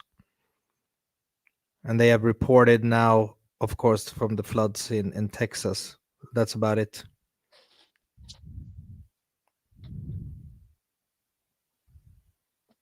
Well, there's some people that wonder how God could allow something like the floods to happen. And they don't realize we live on the planet Earth, and Lucifer is the God of this earth, the power and principalities of the air. You know, like when he got kicked out of heaven, where did he get sent? Right here. Yeah, And, for sure. People have free will. And so, you know, I tell people that you know, God allowed free will. That's one of his major doctrines, or as a religious theology person, we call it a doctrine. It's like the doctrine of sin, doctrine of God, Christ, and free will. And when he gave us free will, he doesn't micromanage everything we do. Yeah, sure. That's where the Definitely. esoteric law that Anthony was and I were talking about last night comes in, or that Anthony was mentioning, where if they tell you what they're going to do and we give them the authority by doing nothing, then in their little satanic world that they figure that they have the power and the right, and it seems to be working pretty well for them. Yep. Oh yeah. Definitely. I listened to a guy talking who was at one time, he was born into one of the Illuminati families supposedly, and he was became a Christian, and he was telling about a lot of stuff like that if they did something to work a spell or something, or send a demon after somebody to affect their business or them, that if they accidentally sent one after a Christian, that they were severely punished for that. And I thought that was kind of an interesting thing. Well, that would make sense. Yep. Where Abe talks about it coming back sevenfold on them, right? Yep. And you know, I thought about something that you know, it was in the New Testament, it talks about pray for your enemies, because when you pray for them, it's like pouring molten coals on them. Mm-hmm. The funny thing is that Illuminati and also the Catholic Church in the Vatican, they are playing on the same field. I don't actually believe, though, that you should pray for your enemies and for them to be hurt. But it does happen, because if you know, the intention, though, is to pray that they will stop their wickedness and the attacks on you, and that they'll change their ways and turn to God. That is the hope. That is the hope. The reality is a lot of people will not. And it is going to be like burning them with hot coal, because they're so embedded in the evil that they're not going to change. But you do want, that's what you want. I mean, you know, is to them to stop and you know, change their ways. Well, just stop it this way, Josh. You know, we've all sinned and come short of the glory of God. All of us. And I don't want anybody to be separated from God at death. I would rather they straighten up, receive Christ, make it into heaven, than you know, not forgive them for their sins and wish that they burn in hell for eternity. You know, that's not the way you're supposed to play the game. A lot of people, that's their go-to stance, and I think that's part of it. But like you say, there are some people that have hardened their heart, and that is the only mortal sin for Protestants that there is. When you harden, you know, when you blaspheme God or blaspheme the Holy Spirit, that means you've hardened your heart. And when God sends the Holy Spirit to reach out to you, to bring you into the family, and you say no. And a perfect example of that would have been Pharaoh when Moses was leading the Israelites out of Egypt in the bondage. You know, he was sent a great delusion, and you know, he told Moses to pack them up and leave, and then he went after him, and God hardened his heart to make an example out of his heart. Was already hardened, but he really hardened it up, and so Pharaoh lost his entire chariot force when the sea closed up on him. And that was just a kind of a learning situation for Pharaoh. Somebody in the chat was talking about time slips. I think it was Sauceman Slots. It said something about a show last night that was talking about time slips. Last night, our show, if you missed it, guys, we talked about the demonic tiger attacks of the West Bengal region.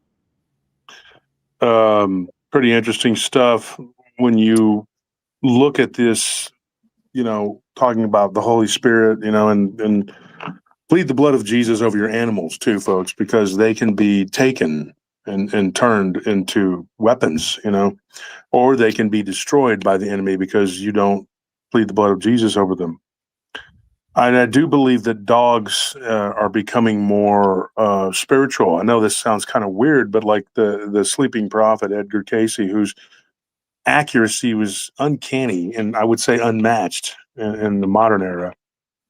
And he did say that we were going to be, in this period we're in right now, we were going to be entering into a phase where you can look this up, man. He really said this, that dogs would become more like teachers than just companions and pets. And they are starting to become predictors and things.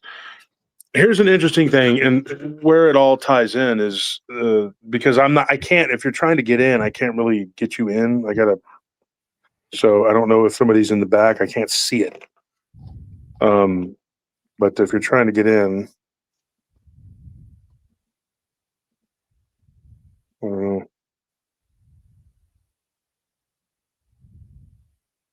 I don't see, I can't really see it, but so interesting thing, what you were talking about, he said, Sauceman Slot says, have any come out in Texas floods. What do you mean? Oh, okay. All right. So he's asking about the time slips. Okay. So the time slip thing. One of the things that I was going to say about that is that, this one guy that sent me a story, and I remember he was from Temple, Texas, and that's where Abe is from, and he was, well, Abe's not from, he's from the Valley, but he lives in Temple, and that's where you live. So this guy, it sent me a message saying that, that he, I guess not a portal the way he did. Well, he says it was a portal. I don't agree. But here's his story. What he said was, his name is Trent, but he said that when he was living in Temple, Texas, as a teenager, that he went through a time slip and he went back in time. He woke up, and it wasn't it wasn't super dramatic, but it was like 4 or 5 days. He said 4 days, but if you go back from the story, if you count that night before, it would have been like 5 days. So he went back in time and he was able to correct a mistake, but he said it was the weirdest thing. And to this day, he knows that that's really what happened.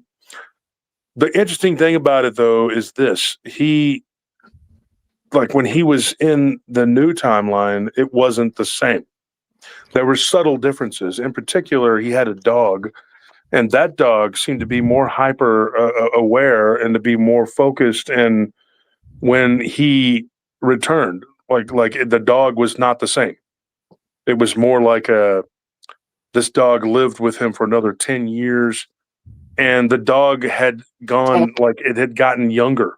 Not in ages and years, according to what he said, but Trent was saying that basically this dog that he had, the dog's name was Roger, but Roger had gone back in time, like he was younger. Like they had the dog for 4 years, but he said that this dog that he had lived another, I think 15 years or something like that, which is like, bless you.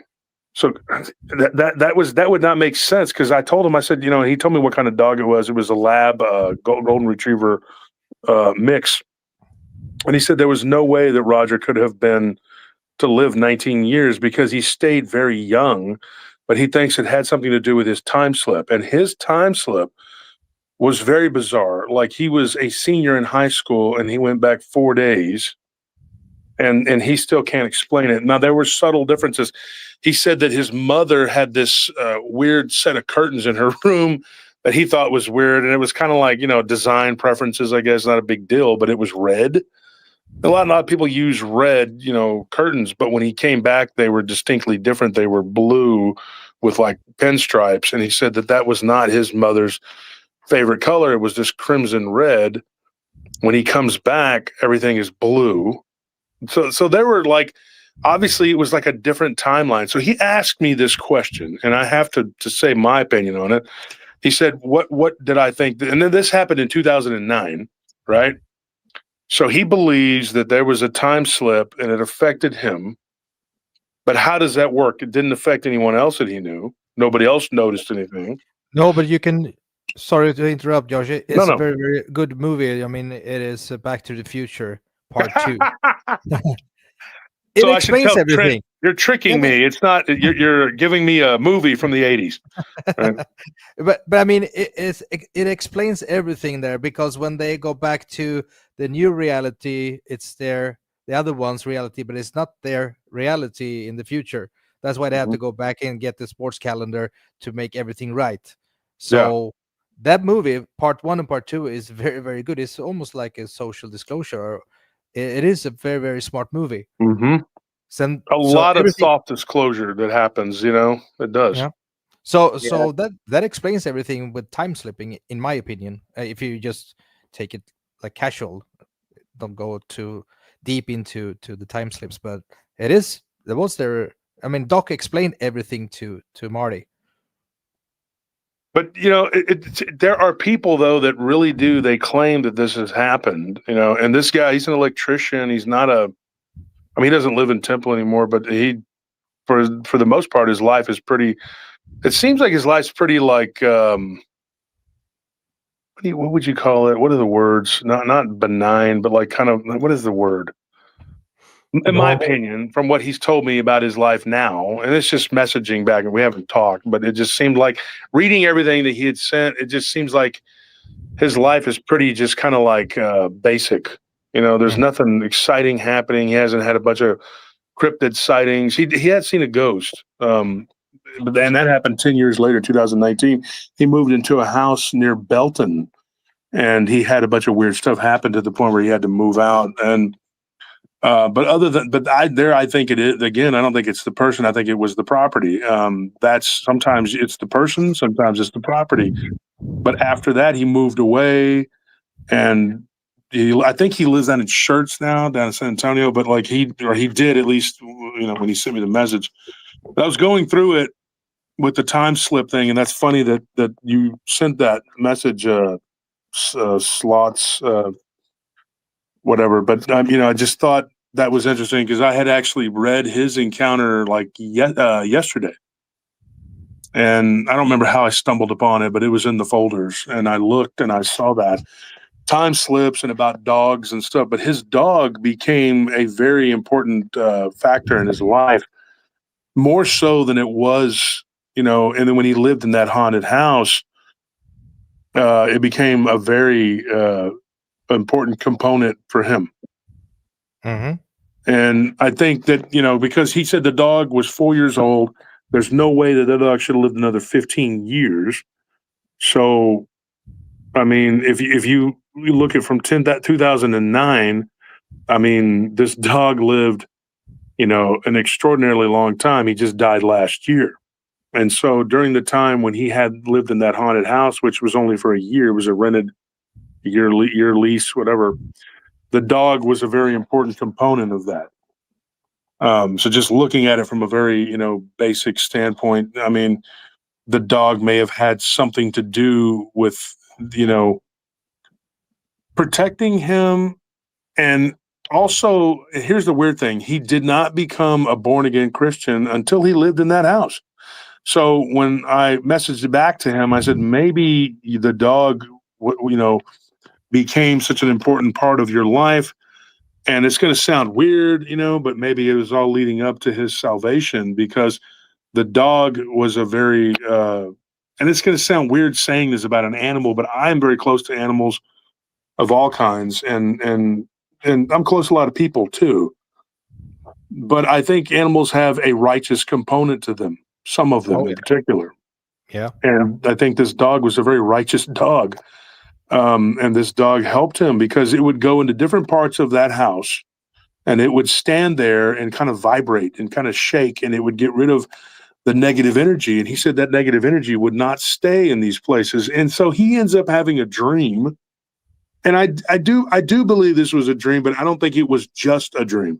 Sometimes, and we've talked about this on the show, sometimes people have dreams and they're not dreams. They're actually, you're out of your body or you're having an experience, and God, angels, or whoever are speaking to you. Now, the flip side is that demons and devils do too. Yeah, I got But attacked in my sleep last night. It was freaking ridiculous. really? Yeah, I woke up and rebuked it in the name of Christ. I had a crazy, crazy nightmare, and I thought it was real. And yeah, there was something touching me when I woke up. So yeah, I had to rebuke that in the name of Christ. Who else is on the chat? I can't read the name. BD. BD. So to finish what we were saying, welcome. Yeah, sorry to interrupt there. No. Just to finish up that story, but it was an interesting thing, and you know, we're just kind of sitting here because the stream kind of got knocked out, and here I'm on my phone. But I just thought about that when Slots had said something about it, and I'm thinking, you know, there's probably a reason why he said that, because I was just thinking about that yesterday. And I was wondering, you know, so Trent is he didn't have a whole lot to say about the hauntings in his house, but his wife did. So I told him, I said, your wife should either come on and talk, or she should let me do like she can give me the encounters that happened. But the dog was very instrumental in, I think, getting rid of this stuff. So he has a dream, and in the dream, the dog is speaking to him, and the dog tells him, you know, that he had a purpose, not just him, but the dog has a purpose, and that he needed to get his life right with Christ. Mm-hmm. And so well, here's what's even more interesting. The dog, he follows the dog out of his bedroom, and the dog goes into the garage, and there is a chest of drawers that was just left there to be whatever. And in the third drawer was the Bible, and he took him to the Bible. And the next day he wakes up, and the dog is sitting there, and he goes and he gets the Bible where the dog had took him to. So I do believe it was a dream, but I believe that it was a dream with a lot of purpose, a lot of meaning, you know? Oh, definitely. Yeah. Because so that's my take on it. Like you said, some of the animals that we have around us, they are a blessing. Definitely. My dog has been dead now for almost 10 years, and I have some stories about after his passing, which sounds really, really insane or ridiculous, but I'm not going to do it online. I can write to you, Josh, about it. And yeah, they have a purpose. Some of the dogs or cats, even horses, they have a certain purpose. They can feel and sense a lot of stuff that we don't. I mean, just about the tsunami in Thailand, where all the animals they left the beaches and the lower areas, and they went up to the mountains, especially elephants. Mm-hmm. They were so sensitive a couple of days before it happened. Always watch the seabirds for that kind of shit too. Mm-hmm. Yeah. I did. Seabirds all fly away. I did a study in animals, and I was curious. I just wonder if your pets go to heaven. And I started doing quite a bit of research, and I came across a video that Reverend Billy Graham had done, and he showed the biblical proof text that any animal that submits itself to you, and you're a Christian, will end up in heaven because it has submitted itself to a member of the kingdom.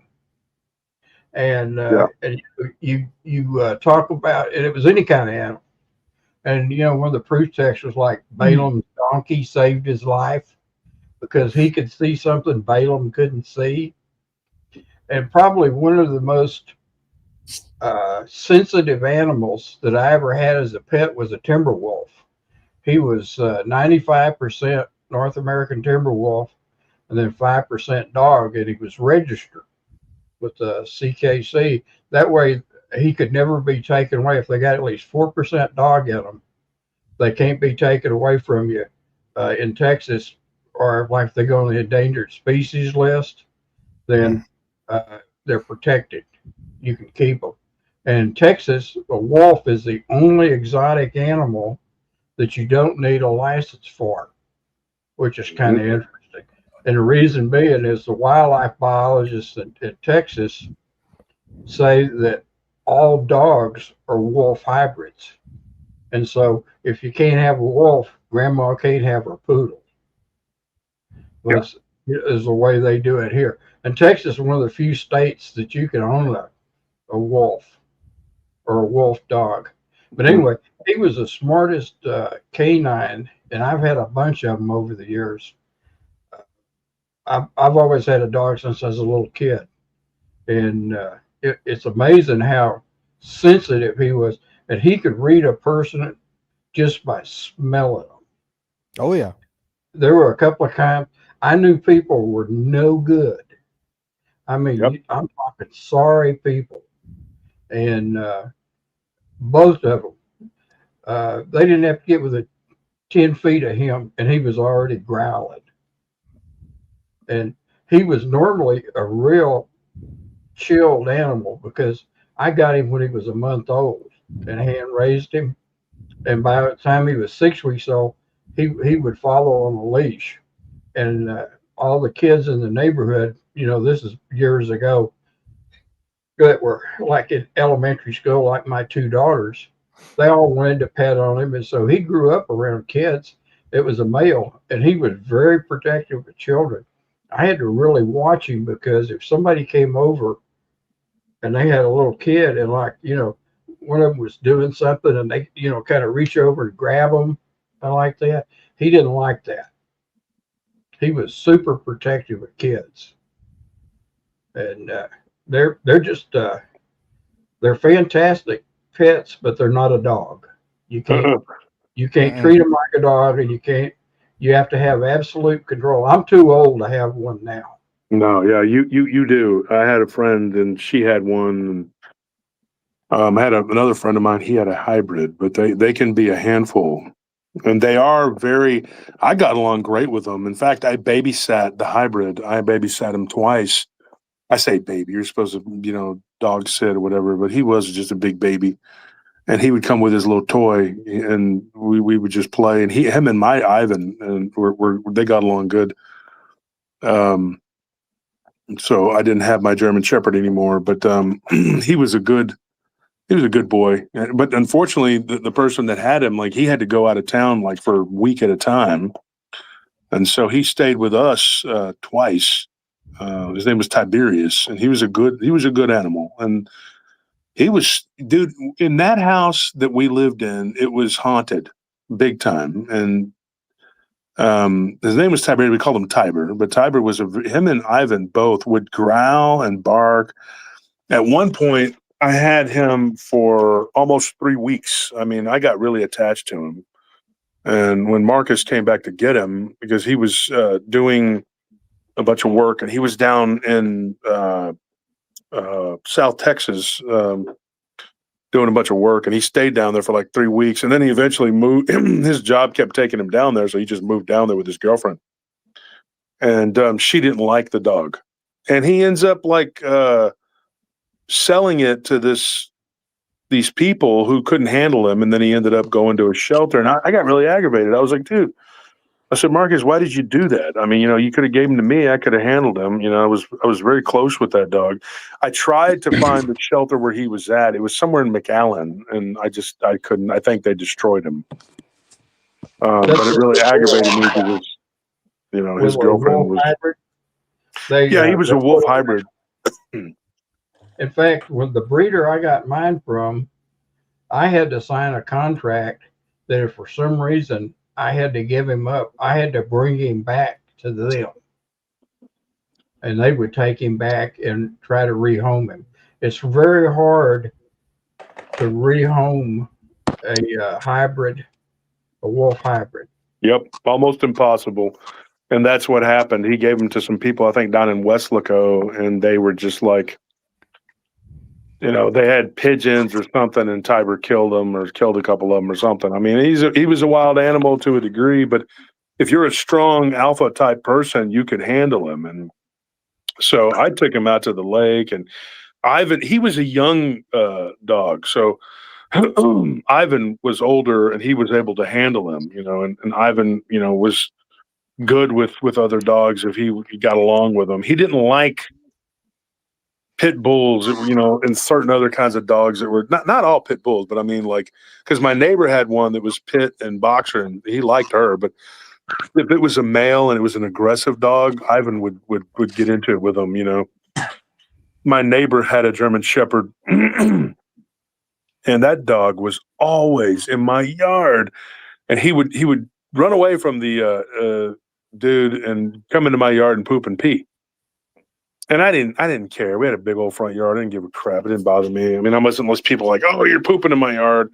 He would yell and the dog would run back, but he would always run away from him and then go do it. And he would be yelling at him.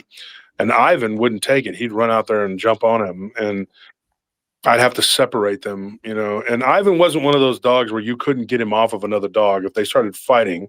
But it would be a disadvantage if I yelled at him, because he might stop and then the other dog would jump on him.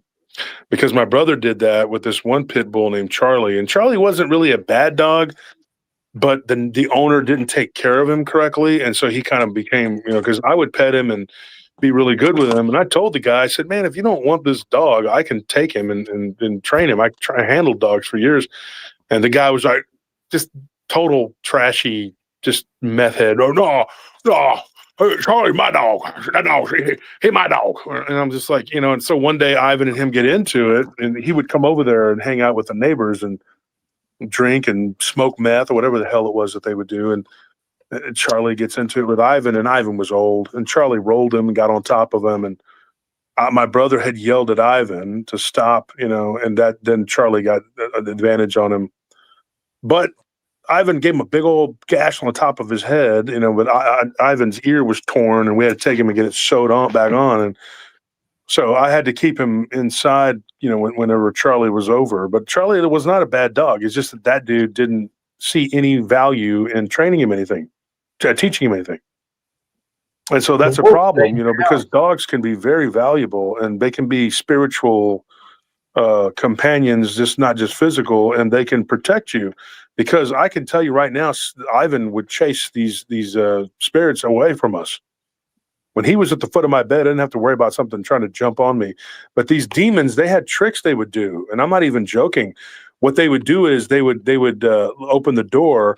I think they would trick him. Like, they would open the door, and then they would make noise, and he would go out there to look, and then they'd close the door behind him, and they'd get him out of the room, and then they would proceed to harass me, And there was a girl that I dated at the time, and she saw it. She heard it. So one night she was there with Ivan, and she sat in the bedroom just scared to death. And Ivan was growling and barking at whatever was trying to come to the bedroom door. She knew it wasn't me. This is back before everybody had a cell phone. Now, she had one, but it was one of those real primitive ones. And I was at the club working, and when I come home, she was just scared to death. So for about a month, she wouldn't come over, and then I got her to come back over, and then something crawls into bed with her that's not me. Amazing. Yeah. So she just ended up like, just to hell with that house. She's like, your house is, she literally called it Hell House. She's like, that house has got some serious demons going on there, and so we should have worked on cleanse, a lot more vigorously, but I was living in sin at the time anyway. So what good does it do? Can you hear me? Yeah, I can hear you. Okay, cool. I'm not gonna be too long. I just wanted to say, yeah, my phone got messed up, and I don't know if something happened to you too, because it looks like you're on your phone as well, right? Mm-hmm. Okay, because yes, I think somebody's messing around. So, because my phone just went out, and I had to go and get my mom's and be like, hey, I need a phone real quick just to say a few things. So looks like somebody's messing around, and bro, I hope you stay safe. I'm glad that you survived the flood that happened in Texas. And for your birthday, happy birthday, man. Hey, Well, thank happy you, James. I birthday. appreciate it, man. So I'm going to hop Yeah. off here. You have a good night, brother. You too. Hello Mazel again. tov. Hello, can people hear me? Yeah. Who's this? Oh, it's Bailey. You all right, mate? From London. From London? Yeah, bro. Wait, I got a question. Talking about the subject, you're talking about the dogs. Uh-huh. Do you think dogs are able to distinguish if something is trying to mimic your vocal cords, like your voice? Do you reckon they can tell if it's really you or something trying to impersonate you? I think it depends on the dog. I think it depends Yeah. on the animal. That's exactly what I was thinking. But do you think like more of a connection thing between you and your animal, or like just breed of dog, really? Well, if you rank dogs from smartest to not smart, I don't want to call them dumb because I don't call animals dumb, but dumb is in the way that they can't speak, yeah, but not stupid because I don't want to be mean and say things. Illiterate. But yeah, illiterate, yeah. So the smartest dog, I have two of them. They're border collies. Yeah, I had a cocker spaniel before, and this dog was like he knew when to be smart and knew when to be stupid. You know what I mean? Very conniving. And I think that the one, and I know one of the dumbest breeds, if you want to call them dumb, like I said, I don't really call them. People say that, but like the most unintelligent is an Afghan hound. They are very low intelligent dogs. I know because I tried to train one, and she was just like, mm-mm. I mean, it was a lot of work. And I did it as a favor to a friend of mine. And funny thing is, he was a dog handler, and he says, "Hey." I worked with him at two different companies doing dog handling, and he said, "Can you help me train this dog?" So I go over there thinking, it's just going to be like any other dog we've trained, whatever. And he's like, "No, this dog is just terrible, peeing and pooping everywhere, pain in the ass, isn't it?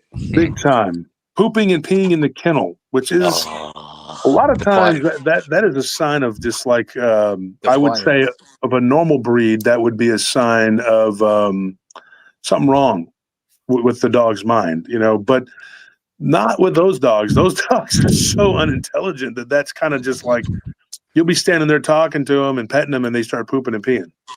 Bro, the most craziest dog I ever had was a bully cooter. I don't know if you ever heard of it. It's a Pakistani Mastiff, and this dog was like crazy. I swear to God, smartest, most intelligent thing I've ever seen in my life.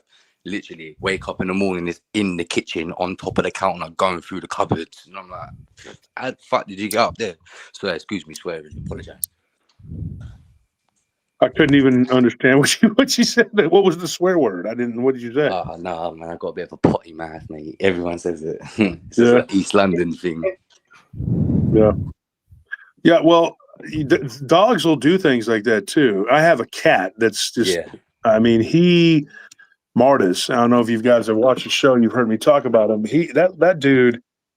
He goes through like he'll open doors, and the other cat will go into the pantry, and because he likes to go and lay in there, and because we have the pantry, and then there's like the washer and dryer, so he'll go in there and he'll get stuck and he'll meow, and then the other cat will come and he'll let him out. See, but the thing is, though, I've always been a bit like, what would you call it? Like, I can feel things around me. Ever since I was little, I've been like it. Like, always felt like things are staring at me. Like when you're a kid, like, but you try and tell your mum and that, and they go, "Shut up, you're just a kid. Like, get over it."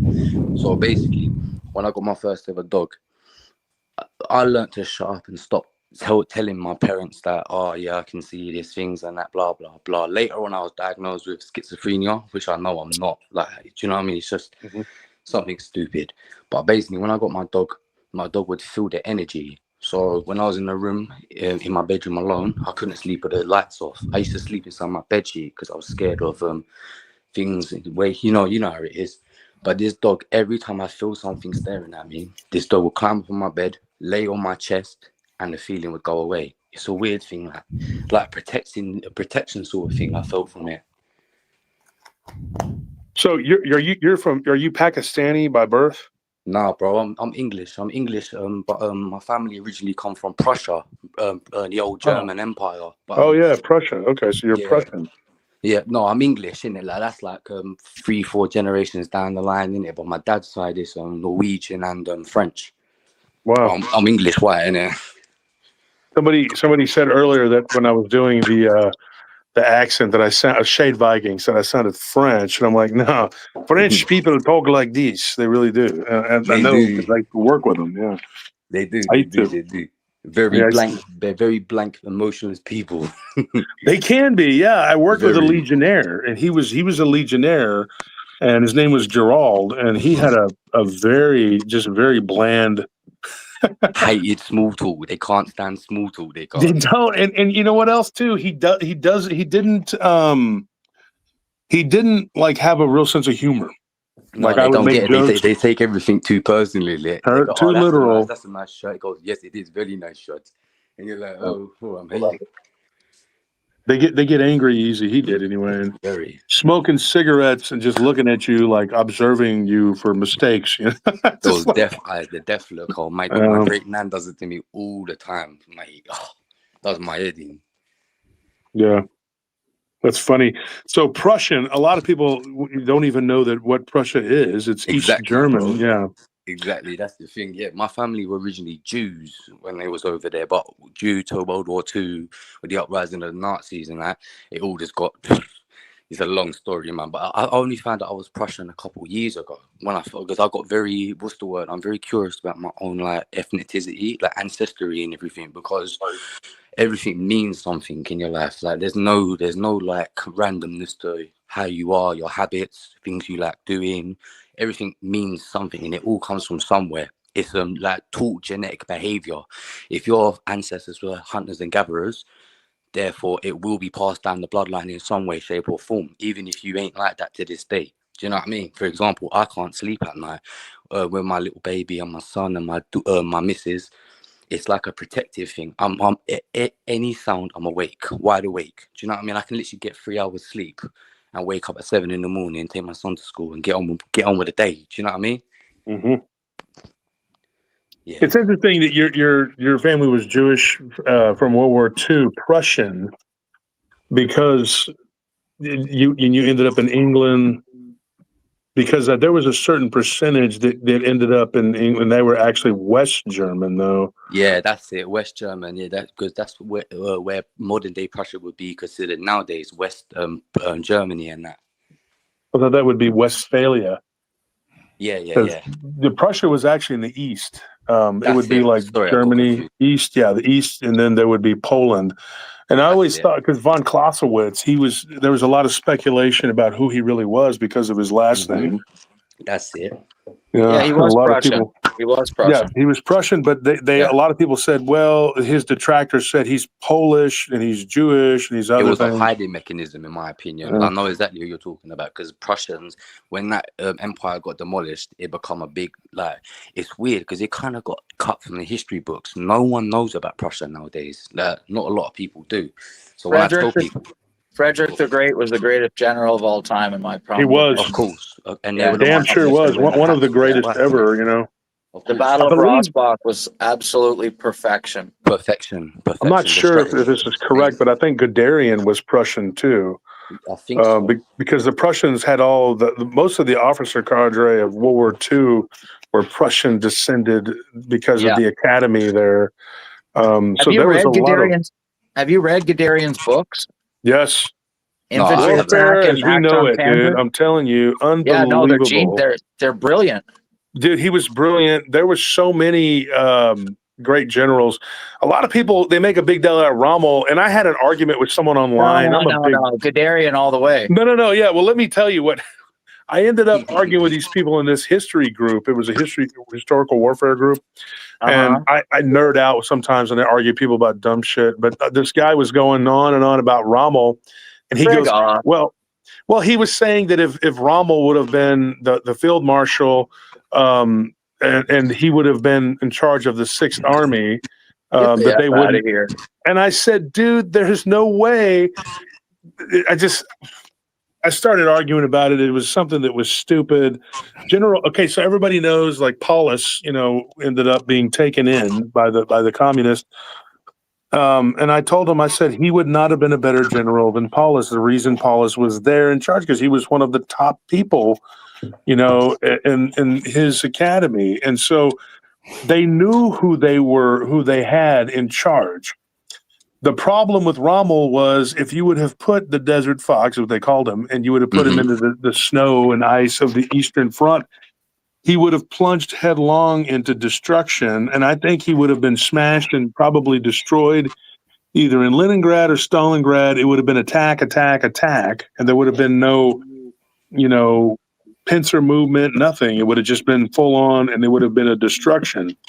That worked really well against the Brits when he was fighting in North Africa, but I don't think it would have translated to the front.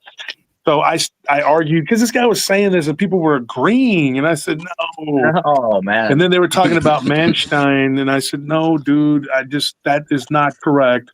And Guderian was an armored general. Yeah, Hoth, Guderian, and von Kleist was the dream team, baby. But you couldn't have them. You had to, because they were spread thin because they had to fight on two fronts. So yeah, the front and the back.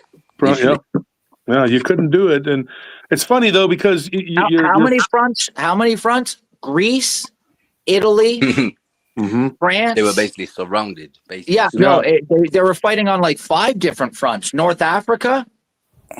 No, that's not and the then same. Russia.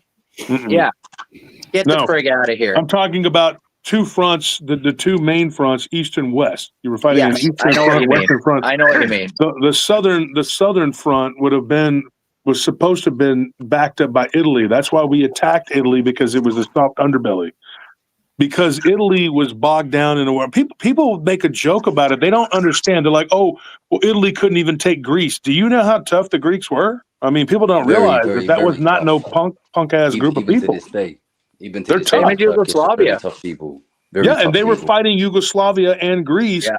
And of course they had invaded Ethiopia, and that was strategic in one way because of, they needed a toehold in North Africa. Everybody thought it was just them trying to do it out of pride. There's so much in World War II that people don't understand the nuances and what went on and how it went on. Political. But then again, what people say, in my personal opinion, one of the main factors of the Nazis losing the main war is because Hitler was so obsessed with the occult when he made that was it the Fool organization, where he was spending all this resource money going to find what's that thing called the Spear of Destiny. Yeah, no, the other one, the box. I can't remember the name of it. I can't remember the bloody name of it. Fuck's sake. Yeah, he spent a lot of resources doing stupid stuff. Yeah, big time. Sure. Big time. He was a terrible leader. Even Guderian said, we need a tank just like the T-34. Let's move all production and we'll build a model of the T-34 and we'll absolutely smoke them. And what did they do? Yeah. Yeah, he comes out with the King Tiger 2. Yeah, and the freaking Panther that broke down all over the damn place. The Panther, was it the 4? Or no. 5 was the 6. Tiger, 6 was the Panther, and 7 was the Tiger 2. The Tiger 2, yeah. Happy birthday, by the way, Josh. Oh, thank you, man. Appreciate it. Yeah, and for those who don't, they're probably not. They're probably going like, oh, they're talking about history and all this stuff. It's it's basically like. It's the paving stones for the future, basically. It's how everything comes from something. And it does. Everything comes full circle. 100%. Can I make a quick correction? Go ahead. So remember I said last live stream that about the 32nd and 36th Texas divisions that got smashed? It wasn't World War I. It was World War II on the Rapido River in Italy in 1944. So I just wanted to make a correction on that one. Where those two were smashed. Well, and Salerno was a huge debacle too. We tend to kind of forget about it, but we don't people don't realize like how much dying went on in Italy. Yeah, my great uncle Joe got blown up at Monte Cassino. Yeah, Monte Cassino was a big one. Yeah. And everybody tries to say, oh well, the Italians jumped sides. Yeah, they jumped sides when they knew they couldn't win with it. Yeah, they gave up. Opinion that see war and history in that aspect. It's a very sticky one to get precisely what exactly happened, because the only people that ever write history is the people that come out victorious. Exactly. Yeah. So it's a very iffy one. At the end of the day, you can't say nothing for like gospel. It's all do you know what I mean? They ain't gonna make themselves look bad. They didn't pull up to Germany with 1 million men. They probably done it with 10,000. Do you know what I mean? But when they write down 1 million, it makes them look better. Do you know what I mean? That's my personal opinion. Anyway, I don't trust nothing. I always second guess everything. Everything I'm always asked, I always always think about details. You know what I mean? Well, I that's mean, a smart thing to do. Very, very. And I can't lie, I'm only young. I'm literally 25 years old, but my mind never stops, bro. I've been like this ever since a kid. You know what I'm saying? Well, you know, on that note too, like ADHD, one of the things that people say about people, I had ADHD really bad. Superpowers, really, isn't it? Yeah. When you have ADHD, though, I think it's a defense mechanism against brainwash. Exactly what I thought. Because see with me, I never done well in school. I hate authority. See, I got respect, but I don't like authority. I don't like being told what I have to do with life. Do you know what I mean? But my mum and dad tell me do something standard. I have to do it because it's out of respect and love. Do you know what I mean? Even with like Christ and God and that, I do what I do out of respect and love. It's a choice at the end of the day. You can choose to sin or choose to follow the rules. You know what I'm trying to say? And at the end of the day, with the school system and that, everybody that's ever been successful has excelled when they never done well at school. See, I've been to prison and everything. So in the UK, the system is exactly like the school system. When you clock it, it's like, oh my days, you're literally preparing you to be in the rat race. You're literally, do you know what I mean? And if you don't cope well on the outside because you can't mentally take it, they stick you in there and they put you back to what you basically are familiar with to like keep you docile. Do you know what I mean? Another brick in the wall, baby. Exactly, like Pink Floyd. Yep. Another brick in the wall. In England was taken over a long time ago. I think Benjamin Disraeli was the main offender, starting it. You know, and there was a flood of immigration that came in that time. Polish and Slavic and a lot of Jewish people that came over, and it was all based on the Rothschilds and what they were trying to do. Yeah, which was de-Europeanize Europe. How's that going? Workers, not thinkers. Workers, not thinkers. That's the Rothschilds quote for school system. Workers, not thinkers. Exactly that. And over here, the Rockefellers did the number on us. But when you think about the financial system and the apparatus, it was step by step. You have to take the financial apparatus, and then you take the education, and you start the brainwash. And of course, you buy the politics at that point because you have everything. The media, and the media tells everybody what to do, what to say, what to think, how to be. So the rise of woke culture and all this other shit, it all comes from that. Yeah, but I've got a theory to throw out there, if you don't mind. Sorry, I know I'm rabbiting on, bro. Go ahead. I've got a theory. So see, like the government, they're very, very aware of how we work as people. So you see, do you remember way back in the day, like 10 years ago, being woke meant something completely different than what it meant now. They basically found out what we were doing, being woke, because being woke back in the day was admitting that there was chemtrails in the sky, admitting that the food is fucking poison, this shit, that shit, blah, blah, blah. And nowadays what they've done is they've flipped it on its head, because that's what they like to do. They like to flip words. Same with like pride. Pride used to mean strong man, when now pride means, you know what it means, yeah? Same thing with woke culture. Nowadays, you're woke. If you're woke nowadays, you got blue hair and you're fucking running around like you know, you're trying to, what do they say? What's that thing called? I identify as like they them. Like they them is a group of people, mate. Mate, it does my head in, bro. I swear to God, G, it does my head in. It does my head in. It's the satanic inversion of everything, bro. Exactly. But see, even in history, in my personal research of history, every single civilization had this before they collapsed. Every single one, even the Greeks, the Romans. Yeah. Yes, they did. Every single one. It's basically the end of times. It's basically like a great reset. Do you know what I mean? Whoever comes out victorious. Because it's why the Bible says pride comes before the fall, brother. Exactly, bro. Exactly that. But also, I believe that, see, like, for example, the Roman Empire and the British Empire, we was one of the strongest powerhouses in the world at one point. That doesn't go nowhere. Like you don't just give it up one day and go, oh, here back your land. Oh, yeah, I'm going to crack on in my little island. Do you know what I mean? Don't work like that. In my personal opinion, they evolved. So in other words, even the banking system was first created by the Knights Templars. as a way of transporting gold without being robbed by bandits and shit like that. Do you know what I mean? So, in my personal opinion, the British Empire become a bank. The Roman Empire became Vatican Church, the Catholic Church, and so on and so forth. That's just my opinion, isn't it? It's very accurate. I know, man, but I don't see when you're in this sort of community and all this shit, you can't walk around like you know everything, because you always got to be prepared to learn more, man. I don't think I know everything. I'm always ready to listen, but I have my opinion until someone gives me better facts. You know what I mean? Let's ask the people in the chat what their favorite non-paranormal topic is that we discuss here at Paranormal Roundtable. Oh, my bad, bro. My bad. No. You didn't do anything wrong. You're making a lot of valid points. I know, I can't lie, man. It's just nice to finally talk to people, because you know what the thing is, my partner, my girlfriend, she doesn't want to hear none of it. It does my head in, bro. I'm just trying to talk to people about it. They're like, oh, shut up, Bailey. You don't know what you talk about, mate. You're going crazy again. I'm like, I swear to God, mate. If you don't want to listen, then that's more for you, innit? I like the way you say in it. I know, man. It's a London thing. You know what I mean? Yeah, my British friends, they do that. My father's English, and I understand what you're saying is that none of his side of the family, you can't even talk about this stuff with them. Not even for a moment. Not even. I might be talking a little bit weird, but I've got to try and talk slowly, because my dad's wife's Canadian and she doesn't have a fucking clue what I'm saying sometimes. I'm cockney, innit? So if I say bees and honey, apples and pears, she's like, are you having a stroke or something? I'm like, no, money and stairs, innit?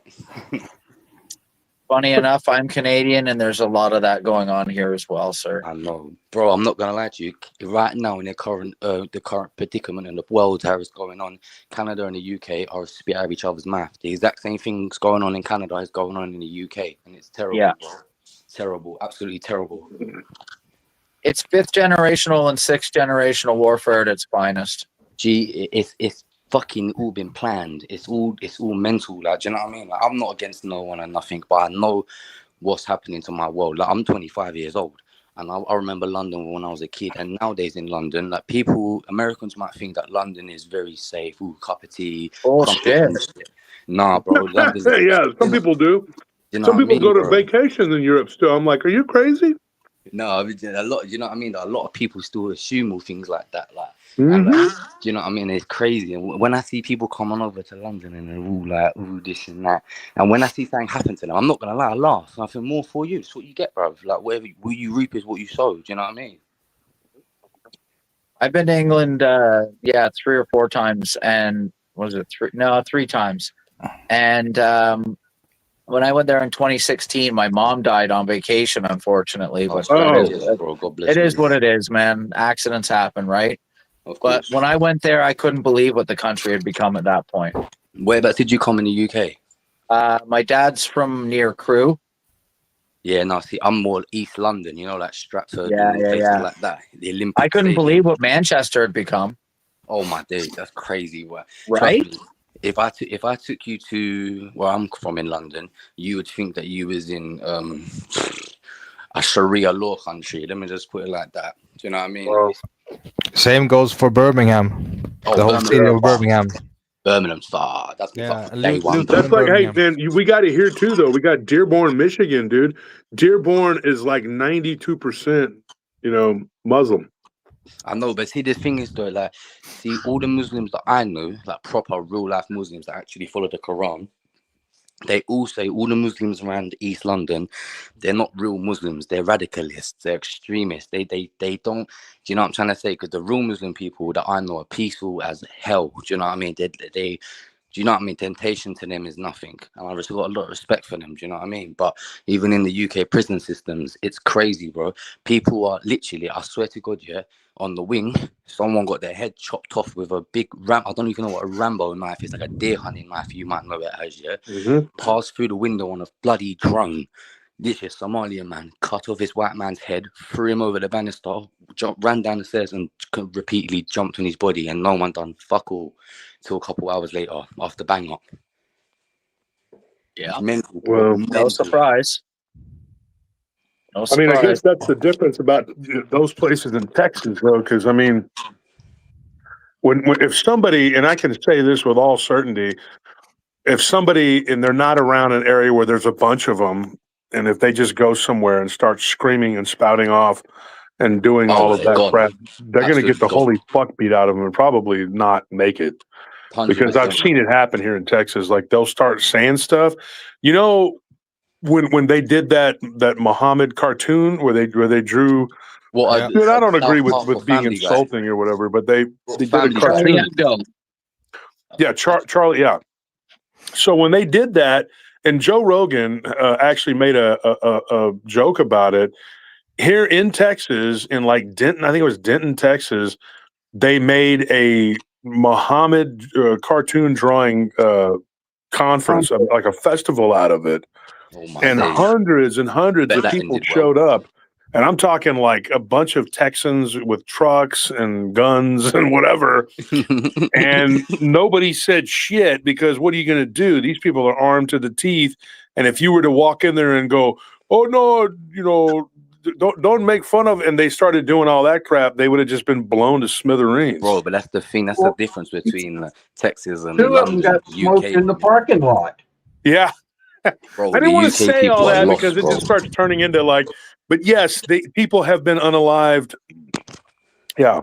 And they're like, oh, these are right-wing extremists. And I'm like, well, those people are Muslim extremists because Shouldn't if fucked you have about two it when I types of found out. extremists, somebody's going to come out on top. And I can tell you right now, in Texas, the extremists on the right are you got to watch yourself, dude. You can't be just going around spouting off and saying a bunch of crazy shit because these people will smoke your ass on the freeway, dude. On the instant, on site. Yeah, for real. I On mean, site. no cap. I'm being honest. I mean, I've seen people just get handled, dude. Like I saw it like last week. We were just at the stoplight and these two guys, they just started and I was like, whoop, just get off, get away because these people are going to do something stupid, man.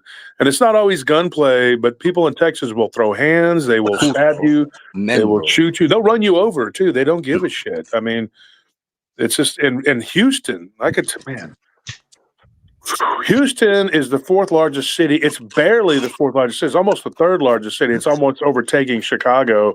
And it is huge. It is way bigger than the other cities as far as land wise.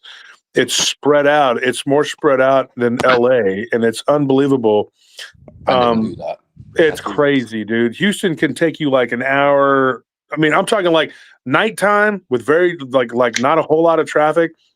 Anthony, what would you say? How long it could take you to get from like let's say Pinehurst to Beaumont, almost like outside of Houston going toward Beaumont, what, hour and a half maybe?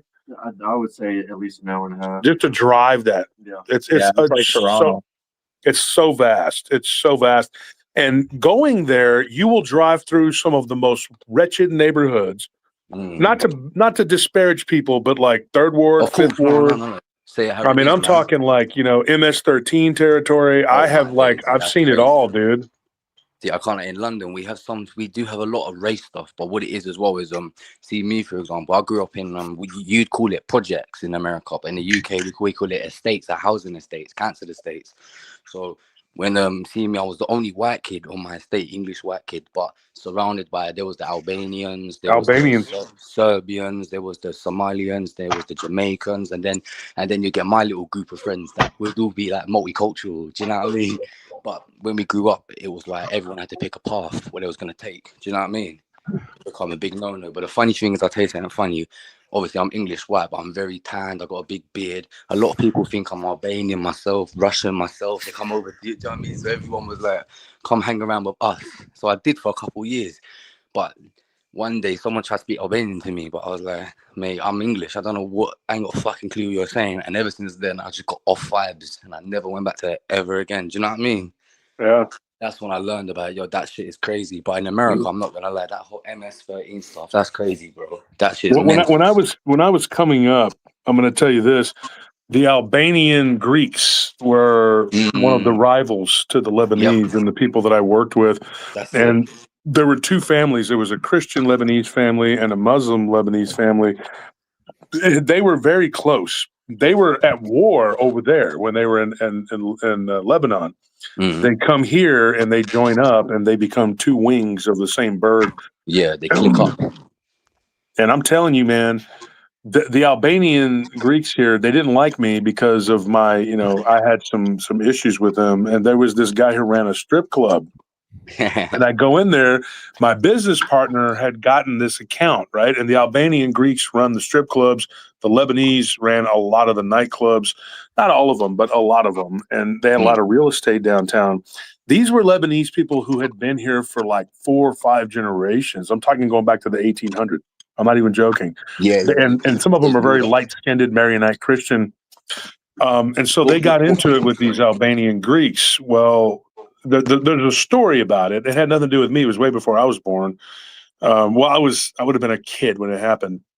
But they get on a plane, and the story is that when the plane landed, it was just the Lebanese on the plane. So that's kind of how things got decided. And so they ended up, these 2 guys, they were twins. They end up like taking over and doing a bunch of stuff and buying real estate. But they owned the speakeasies during the 20s. People don't get that. See, when they want to start selling whatever they want to do, doing what they're doing, they forget that there's been things put in place well before their time. You can't go around. Obviously, you can do what you got to do for a little while until you start getting a bit cocky, a bit big for yourself. Now you're moving this, moving that, doing this, doing that. Before someone says, "Oi, mate, calm down, yeah, because you're stepping on my shoes and I don't like it." Yeah, and these that always happens. Your house, your family, and that. And do you know what I mean? It's not nice, man. It's not a good thing. Best thing I ever did was walk away from all of that, bro. Best thing I ever did. Me too. Yeah, I feel like, G, listen, I'm gonna go off topic for a second, yeah. That's why, see me, yeah, I don't like people. I'm not gonna lie to you. I can't fucking stand most people. Everyone does my head in it, yeah. But you see, when I found your podcast, I felt that energy, you know, that little fucker energy, little rascal energy, you know what I'm feeling, you know what I'm saying, yeah. And when you're talking about the stuff you're talking, you know what I'm saying? And when you're talking about the stuff you're talking about, bro, I related to it. Do you know what I mean, bro? Do you know, feel me? So that's why, like, bro, I don't know you from Adam and Eve, but you're a good guy, man. Fuck everyone else. Keep doing what you're doing. You feel me? Yeah, I feel you. You know, and that's the thing that people have to be able to relate to you. And I say this all the time, that people who if you can't relate to people and people don't understand you, and like that's the problem with a lot of these people. Like they pretend this holier than thou, and exactly. It's not. Nobody relates to that because nobody's holier than thou. You know, and I saw a lot of things go down, and I told my business partner, who was a little bit naive, and he took on these 2 strip clubs because he needed the work, right? And I told him, I said, that's a bad idea. He wanted me to go back by and pick up the check from one of these strip clubs. I'm not going to say which one it was. And I said, I'm going to tell you something right now. I said, that club is owned by the Albanians and they don't like me. And he goes, well, do you think that they're going to do something to you? And I said, no, but they're not going to like you if they see me there.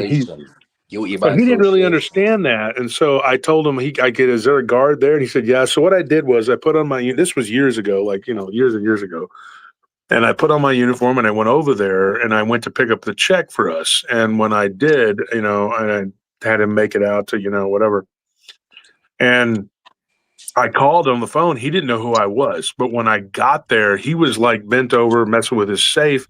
I knock on the door and the door's partway open. I walk in. When he turns around, his eyes got big, and and he wears these big Coke bottle glasses anyway. Yeah, I know. And he looked at me and he was like, he's just like the look on this guy's face.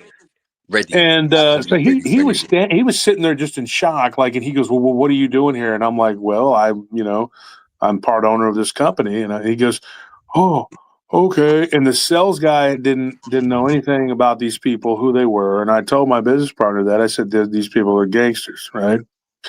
And I said, well, the check, this is the funny thing, though. The check was not written out correctly. It was like for a week short. He shit himself, basically. Yeah, he was shitting himself for real. And that check was a week short. And I said, this check should be for $3,300. Why is it not? This isn't correct. I need you to write the check for what it's for, And he goes, oh, well, it's a little bit short, and whatever. And I was like, well, it's not $1,650. It should be for $3,300. Look, we need to get this correct, But he tried it, though. You see, they always try it. They always try it until you got the bollocks, the big balls to turn around and say, no, mate, that ain't right. Listen, stop fucking about it. Let's just do this so I can go home. Yeah, he stopped fucking about, that's for sure. And he wrote it. Then he calls my partner as I'm leaving, and my partner says, hey, he's asking me to not send you in there again. And I said, I bet he is. But I said, let me tell you something. He was going to short you a week, and then he's going to perpetually be behind because that's what they do. Of course, bro. Because at the end of the day, I've seen it myself with the Albanians and people like that. If you're not part of their clique, well, you can never be because we're not Albanian. But even if you're an Albanian, not part of their clique, I've seen it myself. I've seen an Albanian boy get robbed on the street outside Barking Station. I don't even know where Barking is, but yeah. The big Albanian group in London, we call them the Hellbanians. That's what they call themselves, HB. Mm-hmm. And what happened was, they see it happen and they're like, hey, yo, come. Went over there, told them what happened. Next thing you know, someone got found on the road, chopped up. Let me just put it like that. Do you know what I mean? I see it. I was like, what the fuck? Do you know what I mean? And that's what people don't get. And you see exactly what you said there. That's how do you think I survived this whole entire time since I was literally a kid, yeah? It's all about front. Like, do you know what I'm trying to say? You gotta have the front. Literally, like, I ain't taking no bullshit. Listen, at the end of the day, I bet them days there, you didn't really give a fuck what happened to you, but you're gonna get your own way. At the end of the day, it's like a stubbornness, but it's a good stubbornness because it kind of sets levels to people. Do you know what I mean? It's a way like, listen, mate, I'm not fucking scared of you. Give me what I'll come for. And these people, how they operate is through fear. Do you know what I mean? Because you can either be loved, which doesn't last forever. It can be very temporarily around the wrong people, but fear lasts a lot longer than love. It can be quite permanent until someone makes you look like a muck, basically. Do you know what I mean? Yep. I love that word. Yep. Cool. My grandfather had a saying, and I didn't like it when I was a little kid. When I got older, late teens, early 20s, I understood it. You get bigger, and you're like, okay, that's it, amen. Yeah, he asked me. My grandfather was a real outlaw, and he asked me. He says, "What would you rather be, loved or feared?" Of course. And I told him, I said, "I want to be loved." I was a little kid, And he goes, He goes, "It's better to be feared." He says, "People that love you will always let you down. People that fear you will never fuck around." Exactly, bro. And you know what it was? Yeah, I guarantee you know the feeling of when you're involved in that life and you're doing what you're doing, blah blah blah. You get used to it. It gets addictive. But you know yourself. You're into all of this stuff, all the monsters and the cult and all the third eye stuff. When you live that life with that negative energy, vibration vibe, you attract so much fucking bad stuff randomly, bro. Like, see me when I was a kid, no one wanted me. My mum rejected me. My dad ran away. I had to go live with my nan when I was like 13. Do you know what I mean? I was involved in gangs, blah, blah, blah. Do you know what happened? I was happy at my nan's house. I was actually happy.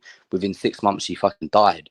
I had to go back to my mum's. She couldn't kick me out. Went to my granddad. Loved it there. Within a year, he died. Had to go somewhere else. And now I'm like 14, 15 with nowhere to go. Live with my auntie. She fucking died. But all of this stuff it's like lessons from God. But I took it as personal. I'm not going to lie. I took it personally. And I was like, you know what? If everyone's going to treat me like this in the world, if I can't just have a family, have love, exactly, you said what I wanted as well, my whole life I wanted it, then fuck it, I'm going to be a monster myself. Do you know what I mean? And I feel like I got possessed at one point, bro, because I wasn't me. I was not me, bro. Like, people was like, see me, I've never been a bully. I hate bullies. I fucking hate bullies. You know what I mean? But if you want to live that life and claim this, claim that, then, bro, you're fair game to me. I'm not gonna lie, fair game. Do you know what I mean? And I always teach my kids that, like, just, I'm not one of these people that's gonna say, "Oh, stay away from this and that," but I'm just gonna advise you. In other words, with my kids, and I'll tell them, don't do the crime if you can't do the time. Like, if you want to act with this and that, mate, I'm not going to stop you, because the more I tell you no, the more you're going to want to do it, because I'm speaking from my experience. So you do what you want to do. At the end of the day, I'll always be here for you. Do you know what I mean? But just remember, you are in control of your own reality. Don't let anyone tell you nothing, because even a thought in your head, I used to wake up every morning and think, oh, I'm a piece of shit, fuck it, I'm gonna go do what I've got to do. But now I wake up and I look in the mirror and I go, you know what, Bailey, you're 25, you're fucking bald, but you're a sexy motherfucker and you're gonna do good today. do you know what I'm saying, bro? And I wake up and I got bare energy. Do you know what I mean? I watch a lot of anime, so I'm like Kingsley, like Ben Kingsley, sexy beast. Exactly like that, my G. Exactly. My brother's bald. He shaves. He's been shaving his head bald for years, man. He thinks he looks like a really sexy dude. I feel like I look like an English Jason Statham, if you ask me. Personally. I'm doing the Mr. Clean thing for Sailor tonight. I love it. I'd show you mine, but I need to fucking shave it again. I need to bick it. We have bick razors in England. I need to bick it. You know what I mean? Yeah. My dad always told me from a kid, don't ever be a swoop over, because apparently everyone goes bald in my family. Everyone and all my cousins, they try. You know, people try and hold on to it. They're like, no, I'm not going bald. Swoop it over a little bit more. Yeah. No, I can't lie. It's been a pleasure though talking to you people though, man. I can't lie. This is very, very needed for my mental capacity. I'm not gonna lie. How long have you been a listener of the show, Bailey? Bro, I've been listening to it for a couple months now, innit? But I've only started getting involved with the live and that literally about a couple days ago now, bro. And I can't like now I've started, I can't fucking stop. You know what I mean? And even today, like I'm not gonna lie, my name's Bailey Day. I'm the one that messaged you on Facebook. I'm the one that you probably see me in the chat, blah blah blah. Do you know what I'm saying? But obviously I put a little BD there because man was a bit, you know, a bit nervous. Like, oh fuck's sake. BD. Then you have to backtrack from the beginning. I've been following Josh since the time he was on DR. So as a good advice from me to you, backtrack all the episodes. Bro, Yeah, I've been go doing way it, back into the. bro, I've been doing it all. I've been I literally sit there every day. I'm not gonna lie to you. All you need is podcast episode 123 and 124. What are those? What were those? Those are mine. Oh, those are yours. You have them earmarked. You know, I talked to somebody the other day who gave me a story, and I couldn't remember her name. Sorry, I'm making a cup of tea. Let me mute it. No, yeah, you're fine. And she gave me her name, and then she said my episode was this, and that, and I couldn't remember. She goes, "You don't remember?" And I'm like, "Man, I have interviewed so many people." Yeah, you've done like how many hundreds of episodes now? Oh man, a lot, dude. And I can't tell you, man, what I was saying about, you know, when I was on with Barb Hartman, and I was talking about how if you guys didn't hear that episode, go check it out. I joked a lot in there, but I mean, I just remember like stalking those groups, man. Like I had to get the people's information and get their stories. And most of the people, I'd say, you know, 70-80% reached back out and said, "Hey, you did a really good job. You told my story and I appreciate it," and blah, blah, blah. There was some people that didn't say anything. They didn't care. Probably didn't even watch it. You know, not many. Amazing. And I mean, I can't say that all those people, they weren't really listeners of the show. Some of them were maybe, you know, but a lot of them, you know, they just had a story to tell. And I had a job to do, and it was to tell that encounter or whatever. And I really think that at this point, the show is kind of taking on a life of its own. I thought about this today, folks. This was my birthday today, and I just sat there, you know, just kind of relaxing and didn't do a whole lot. And I just wanted to take a day where I didn't have to run around like a headless chicken, innit? We were supposed to close on a piece of property today, and I'm glad that we didn't because I'm selling it because I need the money more than I need the land. And so I was like, I need to get this sold. We lost a really big account from our company. And so I was kind of reeling from that and kind of feeling aggravated, you know, like, God, it's my birthday and that happens. But what does it matter? Birthday's a birthday. It doesn't really mean anything to me. But it just seems like there's never like any kind of like let up, no matter whether it's Christmas, birthday, Thanksgiving. It's like it's always work. When you have a company like security, it doesn't stop. And so I was thinking today back on the show and how the show has kind of taken on its own life of its own. You know what I mean? Like I was gone from the chat. You guys are just having your own show.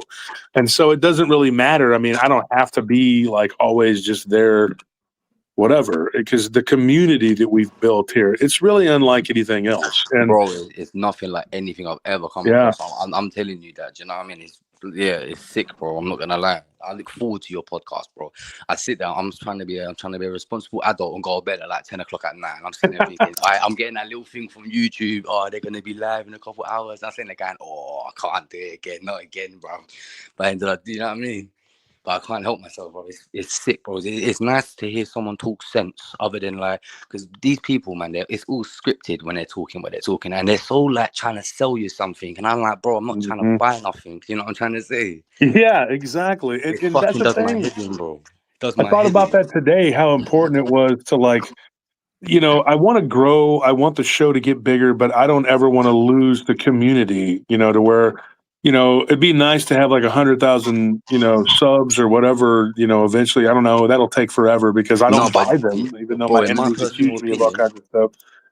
in my personal opinion, bro, there's more clarity in a smaller group than a bigger group. When you got bigger group, that's when you get the idiots. Do you know what I'm trying to say? Then you get the people that sit there going, "Oh yeah, I know what you're talking about." When they're like, "Nah, bro, you ain't got fucking Scooby Doo. I'm talking about, mate." Do you know what I mean?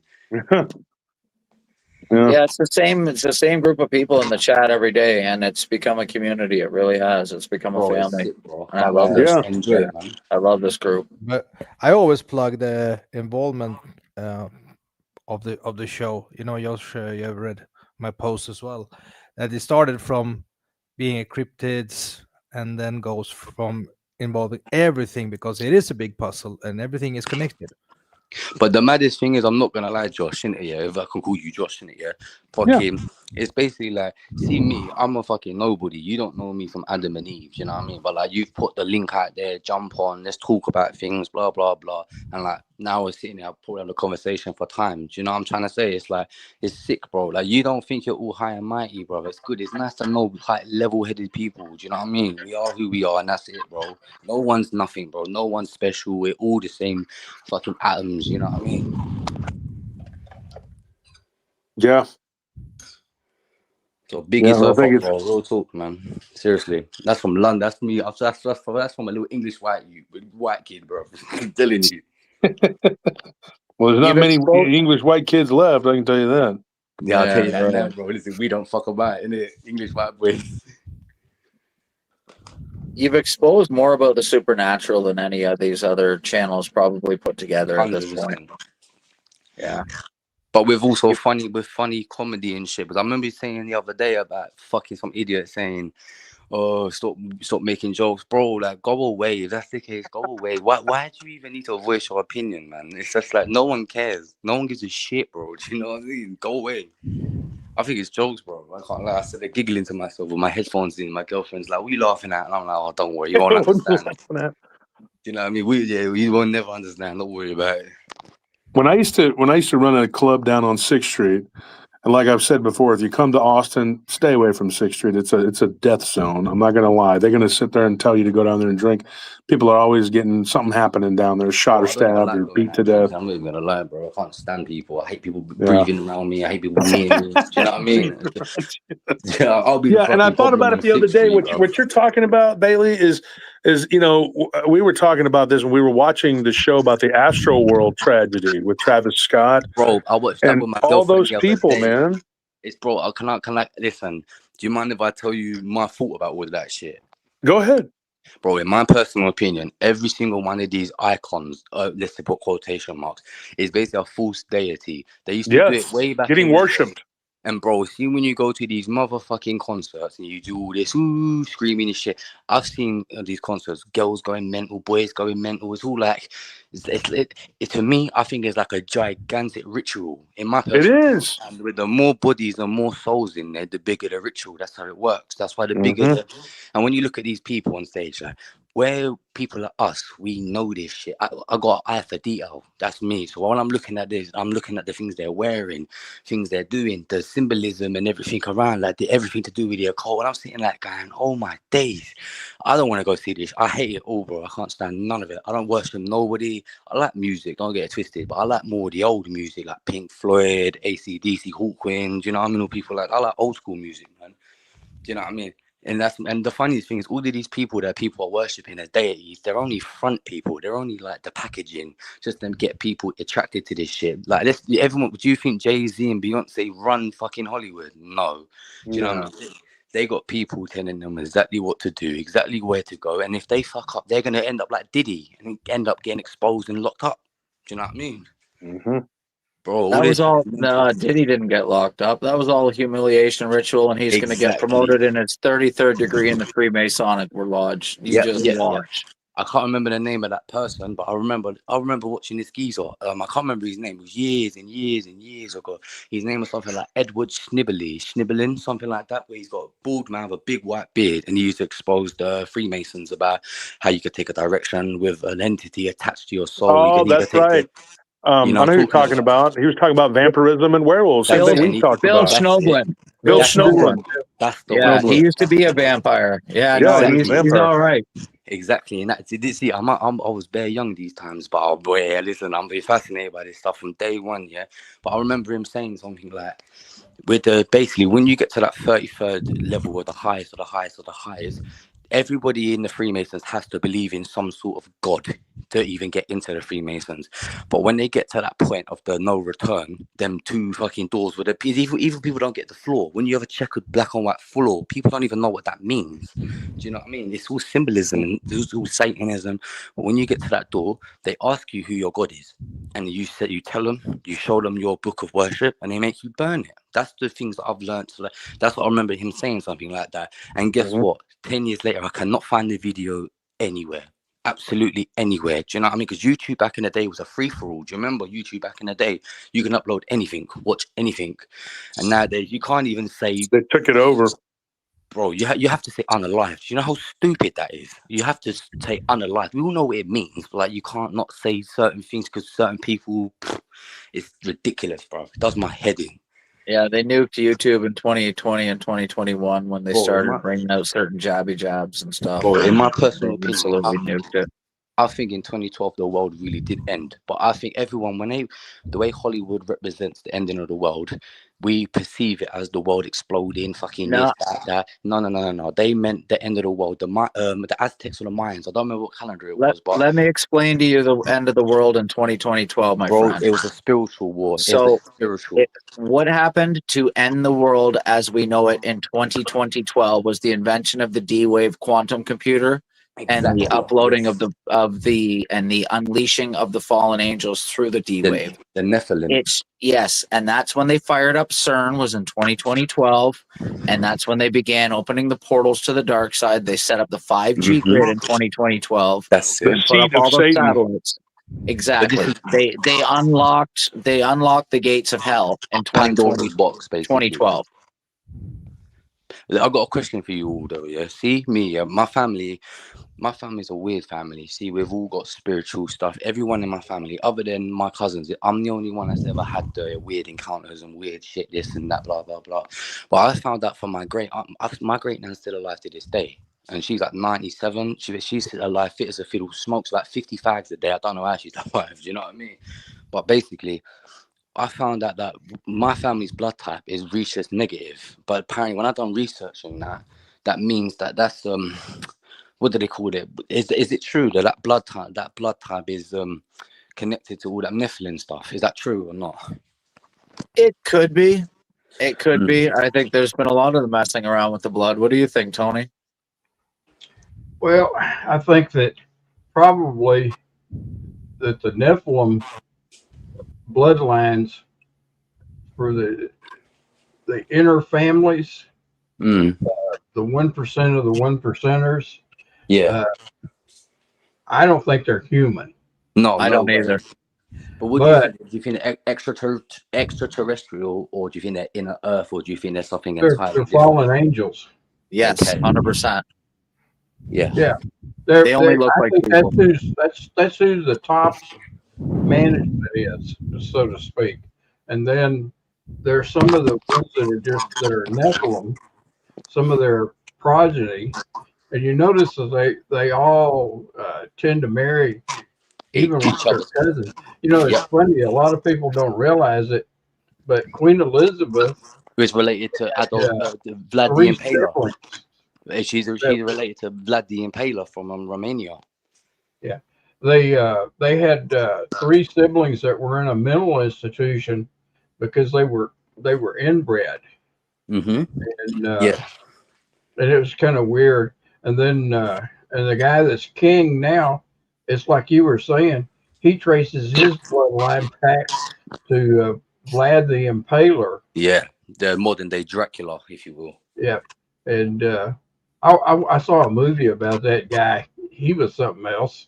Yeah, is it true that he used to kill people, go to war, he used to put them all on pikes and eat food, yes, eat dinner? Yes, that's the truth. Yeah, I thought it was. But then again, I find the Europeans, like I'm European myself, but in our culture, things were very very supernatural. Like even like I promise you, you've been to England, you've been to Europe. If you have, yeah, then you know what I'm saying. Everything's weird around here. Like camping is strictly illegal here, very strictly illegal. You're not allowed to do nothing like that. You're not allowed in the woods. The woods literally get locked up. They have a big fence around it, and they lock and chain it up. And there's Yes, people they patrolling. do. But why is that, do you think?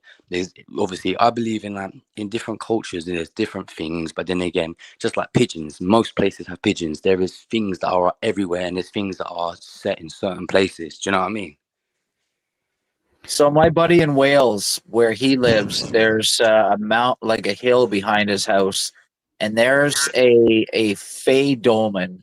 Yes. But what's the Fey kingdom called? There's a certain word for it. I can't remember what it Sealy is. Court, the unsealy Yes, court. thank you. The Sealy Court. Yeah. And There's that's a exactly what I was huge talking about, one at the Fays. top of the hill behind his house. And there's a good 30 or 40 dolmens sitting there. I've looked at it on Google Earth and couldn't believe what I saw. So I think there's a lot of that going on, and that's why they lock up the woods over there and keep you out of it. Gee, I'm gonna be so real with you, innit? Yeah, I was explaining this shit to my girlfriend, like, and she, you know, at first, yeah, you can only tell someone so much, but when I like to go like forest walks. I love that shit. Go do it all the time with my kids.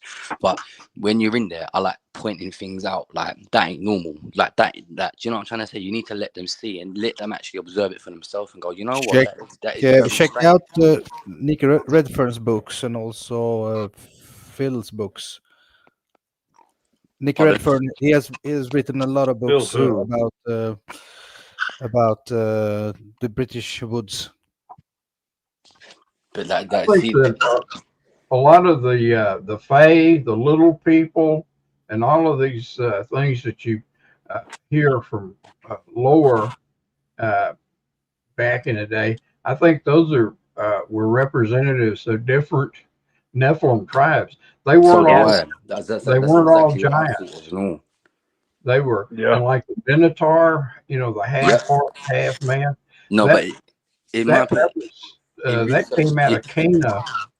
In my personal opinion, sorry to interrupt, but in research that I've done, sorry to interrupt, I apologize. I feel like I'm being rude, but basically, I believe, see, the people that they were the Nephilim, they were so advanced beings because obviously they were half angelic, half human.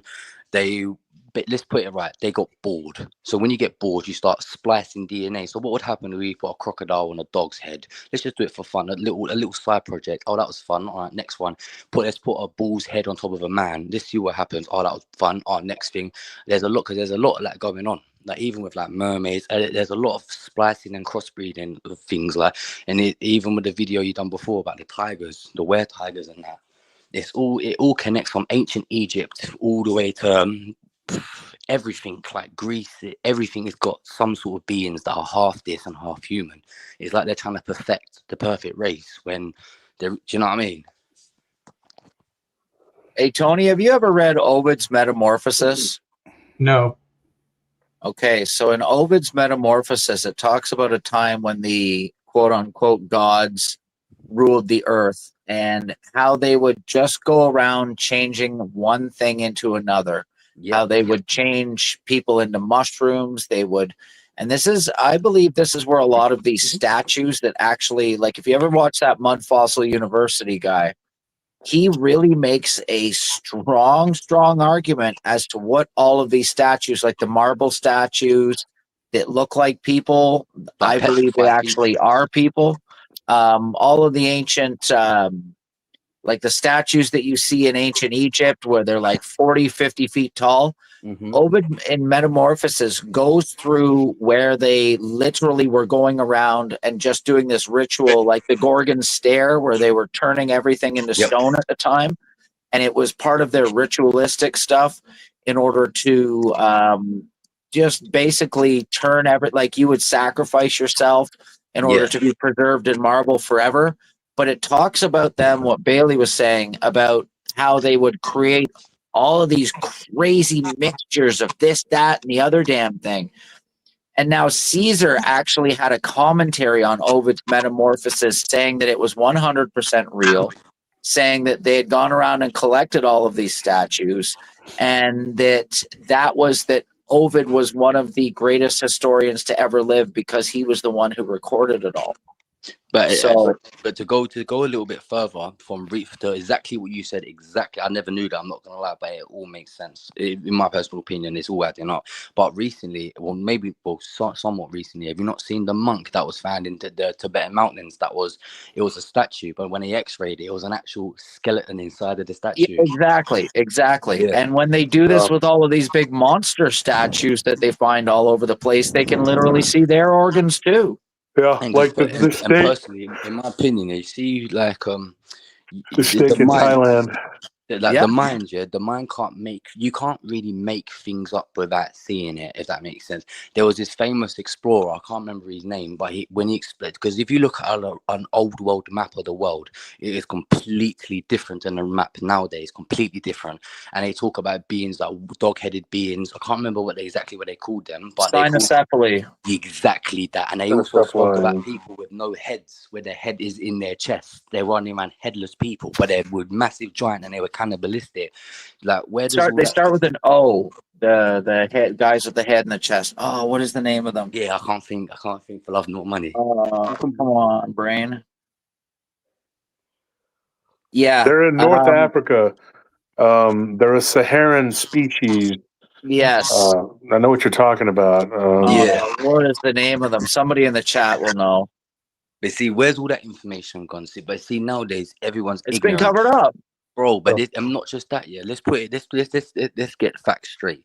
Have you seen a picture? Someone done AI on a video of a typical family chilling on the sofa, iPads, phones. They took the phones and iPads at their hands on the picture, and they're literally staring into nothing. What people don't get is when back in the day, way back in the day, people, shamans and all medicine men used to do things into a black mirror. And on your fucking phone and tablets, they're all black mirrors. Same with TV screens. They're portals. 100%.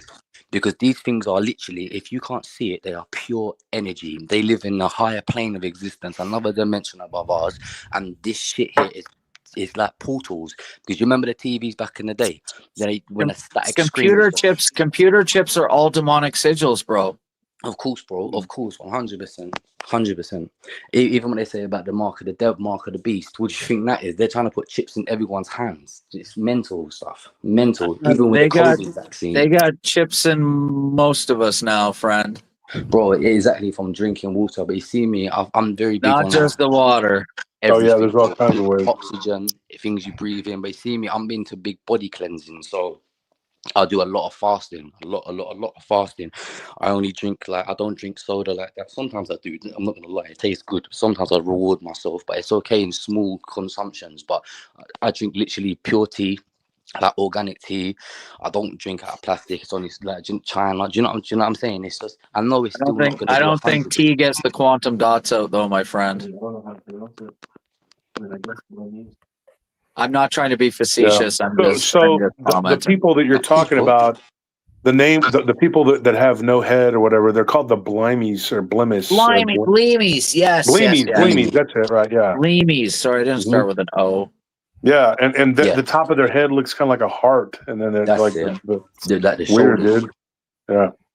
And I mean, even as far like Christopher Columbus talks about all these things. Oh, I found these guys in this place, and these guys in that place, and these guys in this place, and same goes for Marco Polo. Yeah, Marco Polo too. Yeah, Marco Polo, the one that I was talking about. I think that was that dog-headed people on an island. Yep. So Sri Lanka was completely inhabited by them in the days from Alexander the Great to Marco Polo, at least. Huh. And Alexander the Great had two of them, the Marmoretti. They called them the Marmoretti, and they were these dog-headed warriors. Yeah. And Alexander the Great had captured two of them, I believe, and made them mercenaries. And there's a tale of them. Those are supposedly fictional accounts, but the Alexander romance, and then they talk about the Red Wall. The Red Wall was constructed by men and jinn alike to try to keep something out that was coming. No, they called it the Scourge of the North. The Scourge of the North was coming, and they had to stop this incursion from whatever these beings were. A lot of people claim that they were the name. I forgot. I talked about it on the show. It was an invasion and it was the later on there was a king Ibn Said. What was his name? He was from the Hermitite kingdom of the 600s, and he was the one that reconstructed the wall to the north because of this type of jinn. I can't remember the name. The Ad Harit, I think, is what they were called, and they were werewolves. I mean, they were literally wolf-headed creatures that were supposed to devour everybody because the city of one of its satellite cities, had been attacked. Had a wall around it, and was actually the home of where Abraham was from. But the Sumerians were terrified, and they had one of their cities. You know how they had these really large cities and smaller cities that answered to them. It had They been had like a completely 5 wiped city. out. They had the one major city and then 4 other cities. In Yeah, each they would. city. Yeah, the satellite cities. Principalities. Yeah. One of them, and if I remember, it was called Mesbarah. I think it was Mebarah. It was one of those, and it was destroyed, and everybody was eaten. Their organs were eaten out, and they realized that this was a special type of demon. Yeah, take the hearts or the liver. I can't remember what one it was. Yeah, they do, and they'll eat the brains. The reptilians, because I remember I was talking to this guy. He sent me a message. This is weird. This is a guy. Okay, let me tell you this. This guy sent me a message, and he claims that his family. He found out that his family is reptilian bloodline. Which, you would think, okay, this guy's just talking shit. But no, dude, there are people that really do figure it out. They see that their family members' eyes flip and shit. And so this guy was telling me about how he figured it out. His name was Ken. And he told me that one of the things that he learned about his family was that they did these, not his parents, but like his grandparents on his dad's side. They would do these rituals, and their parents had taught them about it, and it was to eat the pineal gland out of a human skull. Yeah, the third eye. Crazy shit, man. And when he was telling me that, he said that they had a saying, they like that we eat the brains, the wolf eats the heart. That's it. Yeah, yeah. And it's crazy when they're talking about this. And how they are allies with these shapeshifters, the vampire. They eat the brain. The vampire eats the heart. The wolf eats the liver. That's what it was. Yeah, and so I was just like, "What the fuck?" It's that fucked up sharing mechanism, basically. Yeah. But they referred to the vampires as leeches. So they said the leech eats the heart. But what they mean by the heart is that the blood. That pumps the blood, so they drink the blood, and the wolf eats the liver, referring to the soft organs, and the brain with the pineal gland is devoured by the snake or the lizard or whatever, the reptile. So you're sitting there listening to these people talk about this, and he said that he grew up like this guy Kenneth, and I couldn't believe how openly he talked about it. And I asked him, I said, "Have you ever talked about this to anybody else?" He said, "No, I talk about it to you because you're somebody that would understand this." And I'm going to say this too. This may sound like a arrogant statement. I'm not trying to be, but I think in order to be able to process and work through and disseminate all of this and bring it to you guys, it has to be a strong person. And I believe that God pushed me to be a strong person. And I think all the trial and everything that I went through in my life has led me up to a certain point where you have to have a strong individual that can take these attacks, because a lesser person folds. I mean, you can't, but when you're used to this kind of crap and you've already been through the wars and everything, what are these people? Who are these people? I've had my truck shot up. You think these people saying some mean things, it's frustrating. It gets old. It's tiring. But at the end of the day, you keep going. Thank you, Rita, for that. That's a nice birthday present there. I appreciate that. But you think about it and you're like, look, I'm going to keep pushing. I'm going to keep fighting, and I'm going to keep, giving this information to you. And I tell you guys all the time, I don't have a flock of sheep. I have a flock that you put on the sheep clothing because you got to fit into society and be like they want you to be. Sheep clothing. Yeah, but we are wolves. We are all wolves, and I look at that as this Game of Thrones. Like, the dire wolf. The That is our direwolf, yeah. that is our symbol right there. I mean, that is who we are.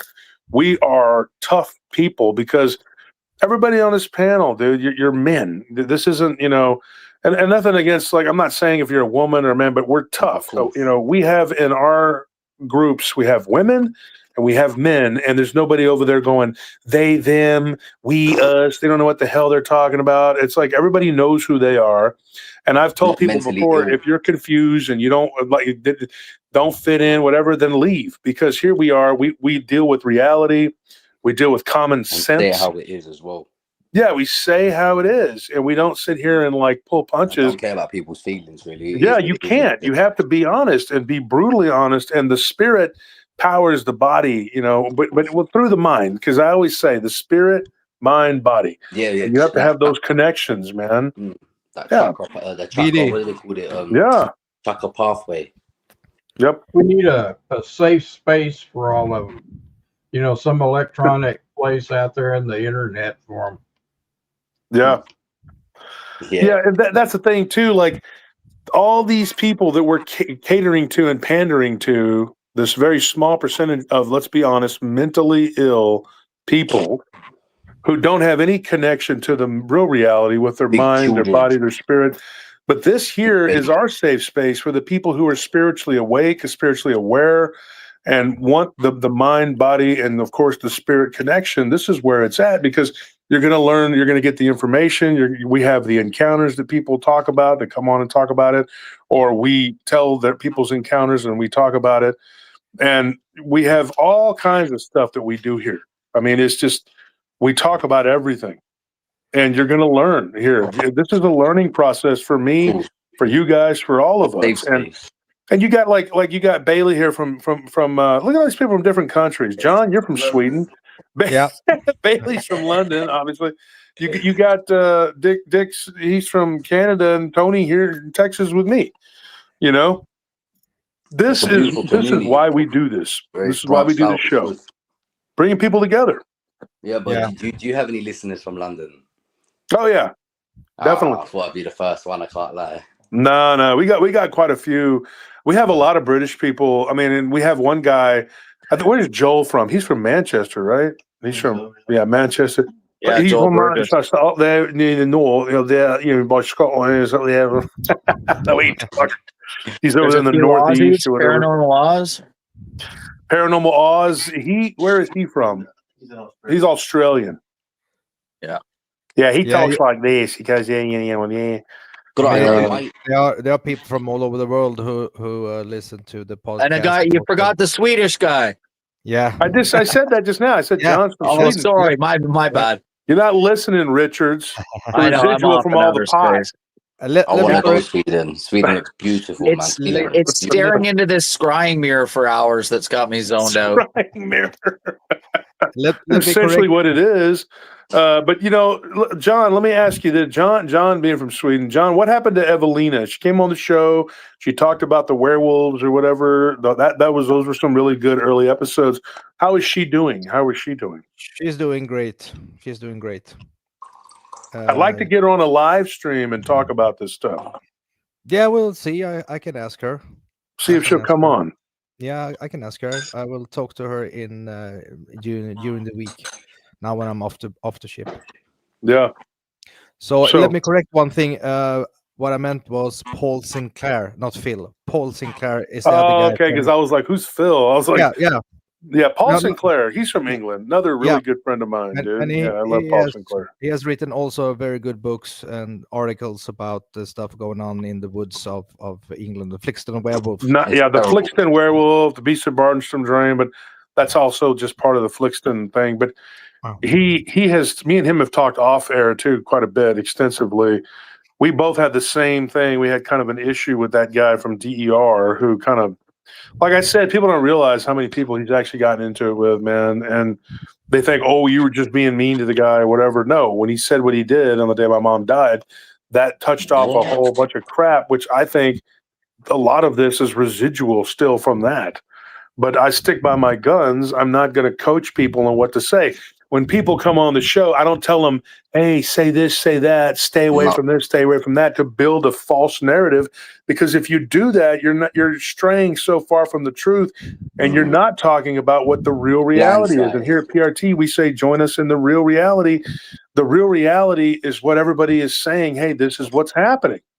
Yeah. You can't ignore that. I mean, but these people in these other channels, they want to create a narrative, and it's all about, to me, I think it's a grift. It's all money and how they can make it. And I think personally, people just trying to feel special, man. Like they that matter, too. really. No one matters really. As soon as you get that head, you can those channels within this community, which I said before, is also Tex, Rob, Blonde and Booze, all your those are good people, though. Yeah, those are the good people. That's why I stick to this corner. I don't talk Monica Rollins, Joe Breezy. Yeah.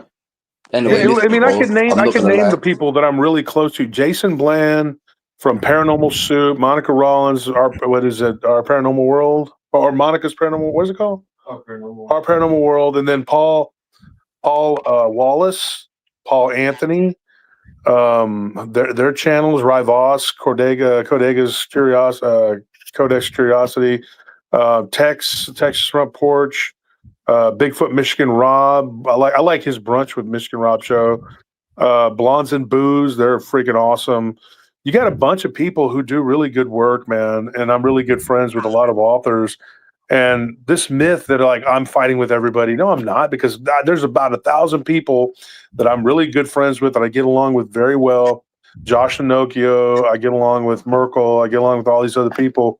But there's just a small little handful of dickheads, man, and they want to cause problems. And they realize like they control and mess with and try to get these other people, and they don't want to fight them because they don't want the trouble. Like me, I'm not going to take your shit, bro. I'm not going to take it, man. You know, I mean, that's what we call them, keyboard warriors. Yeah, they're keyboard warriors, and they talk all kinds of crap. And Abe Seas with Cryptid and Spiritual Encounters with Abe Seas, that's a good show. I love him. Abe is one of my really good friends, and he calls him out too. He's like, look, I'm a military vet. I'm not afraid of you. Keep talking all that shit. You know, it doesn't matter to me. And I tell them straight up, man, you know, and they always say they're going to do this or they're going to do that. When they were around me, they didn't do or say anything. Listen, Abe CS did more stuff in one day in the desert than they've done in their whole lives. Exactly. For real. Yeah. No, listen, see you later, everybody. I gotta go. Yeah, thank you for having me, everybody. God bless you, Bailey. Nice to meet you, Bailey. Nice to meet you. God bless everybody. Yeah, see you later. God bless you, man.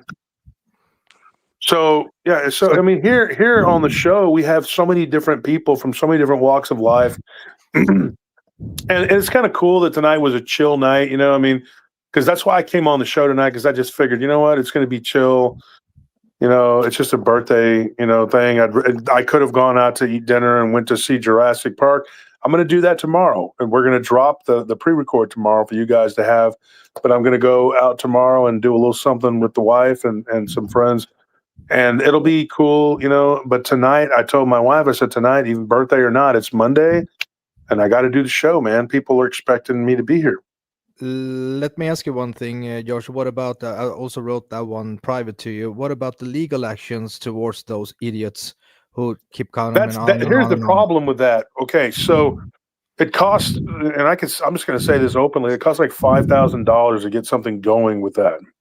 And that's per person. And if you're trying to do it with somebody out of state, it becomes even more expensive, and it becomes more of a problem. So you send the cease and desist because the lawyer saw that there was enough there to bring a lawsuit. So you have to weigh it. Like, is this, you know, at the time that I'm trying to get this done, I'm also trying to get moved into another place, and I'm trying to, you know, buy the things that we need to buy for us as a family, as a, you know, whatever. And I had to take on a huge financial burden with my company because my business partner had a heart attack and ended up in the hospital, had to have a massive surgery. And so for the last year, I have had to pick up the slack. And then I started working at night, just working a shift. I mean, no, did I have to work? No, I didn't have to work the security shift, but it brings in several $1,000s more per month. So that's what I had to do. And when my business partner went down, he had, like I said, half of the company because the company's in his name. I'm his silent partner, but I'm like, the money is 70% my money. Let's be honest. Yeah. I'll be real honest. And so, and he doesn't deny that. It's not like these people that are talking this shit, they don't know how it works because they don't know business. But, you know, I also had my own deal too. But I told, and I just pretty much, my company, I just put everything through, you know, his, because it's stupid to have like 2 or 3 different companies, you know. And we have 2 partners. One of them is another security company that subcontracts for us. Like they do 3, I think, patrol, and because we have 11 patrol routes, very big. And so then we have another person who subcontracts for us, and they do like right now they're only doing like 2 accounts. And but I've been partners with that guy for 9 years, and I've been partners with Marty for 18. So yeah. Marty, when he went down, I had to take on a huge burden, and I had to let go of 2 people because they were running the routes, and they were doing it very inefficiently, and they were taking advantage of it. And I said, look, what are you doing here? You know, and these people said, I'm doing this, this, and that. And I said, okay, this is very inefficient. This needs to be 1, not 2. Mm-hmm. And so I told the one guy he could do part-time, and then he could go do standing so he could make up his hours. This guy tells me to go F myself. This is how he's done it for the last 3 years, and he's going to continue to do it that way. And so I told both of them, you can take a hike, right? And so one of them takes the keys, and they had done this to another one of our the subcontractor that does the east routes. They took the keys and they threw them in a field and told me to go find them. Well, I did. Yeah. I went and found them, and I told them goodbye, and I got rid of not just them, but the other people that were connected to them. So I overhauled a part of this, and I had to take over and start doing stuff myself. They said, go run it yourself. I said, I will. You think I'm not going to do that? And what they told me, they go, oh, well, you're too busy like doing paranormal show and whatever, administrating. And I told them, I said, you don't think I'll put my boots on and go do that patrol every freaking night? I will. And I did. But the problem is that leaves you with very little time. Now, somebody asked me in the chat, I saw somebody read, I don't know if it was tonight or yesterday, whatever. They said, when do you find the time to read? And like I've said before, and this is the absolute truth. Anthony, how many hours a day do I sleep? 3 to 4, maybe. See, I was being generous. I said 5. Anthony just said, what, 3 to 4? Yeah. So when you're up 19, 20 hours a day, that affords you a lot of time to do a lot of shit. So people tell me, they say, well, you don't look your age. And I'm going to say this. I don't do anything nefarious like these people try to claim to be some kind of sorcerer or whatever the fuck they want to say. What I'm going to tell you right now is, dude, I think it boils down to genetics. I think it boils down to exercise and what you eat in supplements. And I think that some people are just absolutely geared toward being able to sleep. Now, my brother, he's my half brother now, right? But he doesn't have that. He has to sleep several hours, you know, to be functioning. He can go on 5-6 hours, but he's a zombie. Not me. I went to bed last night at 4:30 in the morning. I woke up and I was ready to go by 9 a.m. Yeah. Been up, do my job, do whatever. People don't understand that. Like I got up, I went and went to the pharmacy, did what I had to do. I went and got a smoothie this morning, went and just did my job, did my routine, whatever. Went back to the house, got on the computer, did what I had to do. Dealt with client after client after client and complaints because Monday is very hard. I get slaughtered on Monday because of the screw ups or whatever that happened over the weekend. Yeah. Then you got to do a show. Now tonight is easy because we just have people come on and tell their encounters. But this is a day in my life, right? And I do this all the time. That they said, hey, we're going to close today on this land. I was happy about it, but I kind of secretly wanted it to be pushed tomorrow or Wednesday because I'm like, I don't have time to go sign these papers. I really don't. I had a lot to do, and I hit the ground running, and I'm trying to get things done. And I had another meeting that I had to be in, you know, clients and shit like that, because we have 90. Right now we have 97 accounts. At one time we had 105. So we have 97 accounts right now. That's a lot. And so you have all these standing accounts that are very involved. You have a shit ton of patrol accounts. And then you have to talk to these clients. And the client's like, we have a Zoom meeting. We have to do this. We have to do that. I do with a lot of this, the administrative stuff. These people that say things, they don't know what the fuck they're talking about. They have no clue how this works. And I also have another question about those ones who are, I mean, serious threats. Aren't the state taking care of it? The law enforcement, the police, what do they say when you get serious threats upon Nothing you they and can upon the do guys? until they act on it because they're across state lines. Mm-hmm. That's so. I didn't know that much. I know it's different in different states, but I mean, like I said here, if I threat somebody here in Europe, in another country, I'm gonna get visited by the police, of course. So a little bit different laws and regulations, I guess, over here than it is from in the US. Now, another thing too, though, some of these people, the way that they worded their threats, like the guy that's former law enforcement, he knows what to say and how to say it, so he can try to like mitigate, the trouble. It's a lot of innuendo. It's a lot of telling people, if this guy is around me, I know he's going to try and do something. Is what you're saying about me? Then I will use my guns to defend myself. And he's going around saying this to a lot of people. One of the things he did and he did this to a couple other people, not just her, but Madeline in particular. He was talking to her and he said that she's like, yeah, Josh Turner threatened me, which is a lie. I did not. And she said, well, I don't think he's going to be, this is back when we were still trying to talk to this person like a reasonable human being. And she told him, I don't think he's going to try and do anything. He just wants to be left alone. He doesn't have a problem with you. And what did he do? He said, oh, so you're saying that I need to be aware of him, that he's going to try and hurt me. This is what he did. He did this to multiple people. And he said, he's going to try and hurt me. So I need to be ready to confront him. He flipped the script. And she was like, that's not what I said. And like I said, he did this to multiple people. And that way, because he's former law enforcement, he's trying to say, oh, they were trying to tell me this. So he can say on a lie detector that was his response.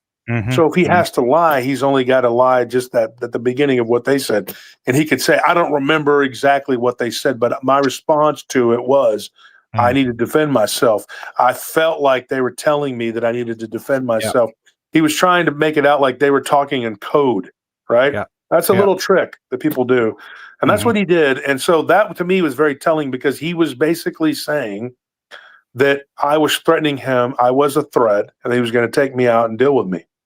So he shows up to a dinner, and I don't give a shit what he says. He shows up to a dinner that he knew I was going to be at. Yeah. I heard. If I would have showed up, what would have happened? Now, I told law enforcement this. Federal and state, local law enforcement, and they all just said, well, nothing happened. And so they just kind of whatever. And of course, he's really good at talking to people. He's a very good talker. It's all he does. And he was a sales guy for years. Now, weird thing is, he said he was a sales guy for like, what did he say, 18 years? Yeah. When were you in law enforcement? Because the only thing I found on him being in law enforcement was like for a few years. And he went through several different departments. Like he was literally like here for a year, 2 years, here for a year. He was jumping all over the place. He was never tenured anywhere for very long. Gypsy cop. Yeah. Do what? Yeah. He's a gypsy cop. Yeah, he was all over the place. And I'm thinking you probably get in trouble. I'm assuming this now. I'm not saying this is the case, but you know what happens to people like that is you see it in security too. You'll look at somebody's application and they've been with 17 companies. You're like, why is that? Now, you could say they're just looking for the bigger, better deal, and maybe they have ADHD. I don't know. But usually that means they're a trouble person, right? Yep. So they just go from boop, boop, boop, boop, boop, boop, boop. And that is what I'm thinking he did. And that's I can't prove that. I don't know one way or the other, so I'm not going to say that's an absolute. That's just my opinion on what I think he was doing. But he was able to talk to some of these law enforcement and, according to him, convince them that I was the bad guy or that I was lying, and for them to drop it. And they told me after speaking to him, they didn't feel that he was a threat. Oh, nice. Yeah. I personally don't believe that. And I think he is. He's a sociopath. Yeah. 100%. All these guys are, yeah. And they project themselves onto you. I don't know how many times in interviewing people, in the system because I was also a mental health professional besides being a chaplain. And these narcissistic sociopaths, that's one of their main tricks. They will try to project their wrongdoing on the victim. Yeah. Mhm. And that's a number one go-to for those people. So Yeah. Saul Alinsky's laughing his ass off from hell, eh? Yeah. Communist playbook, dude. Accuse Yeah. them of what you're guilty of. And that's what they've been doing since day one. And then, you know, from our show last night, I woke up today with them just absolutely spinning out and just spewing all kinds of hate and venom because they're not gonna say, hey, maybe we should just leave it alone. No, they just keep returning fire and doubling down. So they make this disgusting video talking about dismembering and burning Maddie. And then they say, oh, it was all just a story Fiction. that was sent to us. Yeah, right. I don't believe that for a second. And the story just happened to have Anthony and Maddie dying in it. I think know? in my personal view is that somebody's behind it, as you have said many times. Somebody's funding because they want to silence the PRT and also all the friends of PRT because you're very close to the sun and that's why you need to be burned. I guess. And that's a scary thing too, because we know when you fly too close to the sun, you know, you get burned, and that Icarus's wings melted.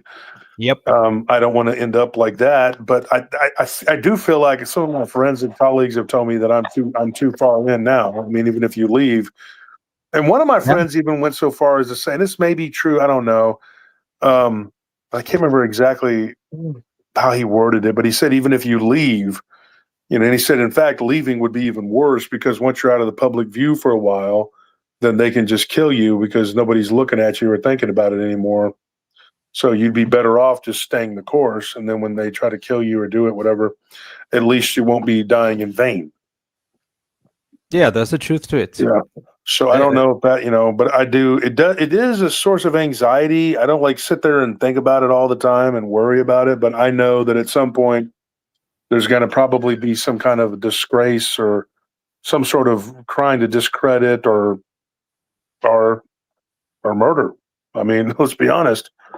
Lord, How they're going to do it or what, I don't know. But I mean, it could have been done many times already, you know, and it hasn't. So I don't know. I mean, but when God's ready to bring me home, he's going to bring me home regardless. You know, I mean, you know, when I went to the doctor recently, and he did tell me that I had some precancerous polyps, but they got them in time.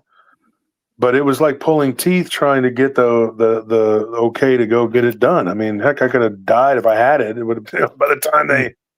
But fortunately for me, but I did feel like there was something going on with my body, and I know this sounds crazy, but I pray and I pray and I think that God cleansed it. I think he cleansed me. I think I can say he healed me. I mean, I know something was wrong. Amen.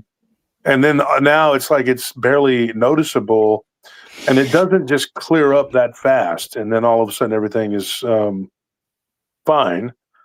But I think that these people have found me a more formidable opponent than they expected. I thought they thought they were just going to steamroll me, run me off, and break me, disgrace me, destroy me, get rid of my work, and just wipe me out. And they thought that but what they didn't plan on or predict is how much fighting I've done in my life. Whether it was on a physical, spiritual, or mental level, I've been at war my whole life.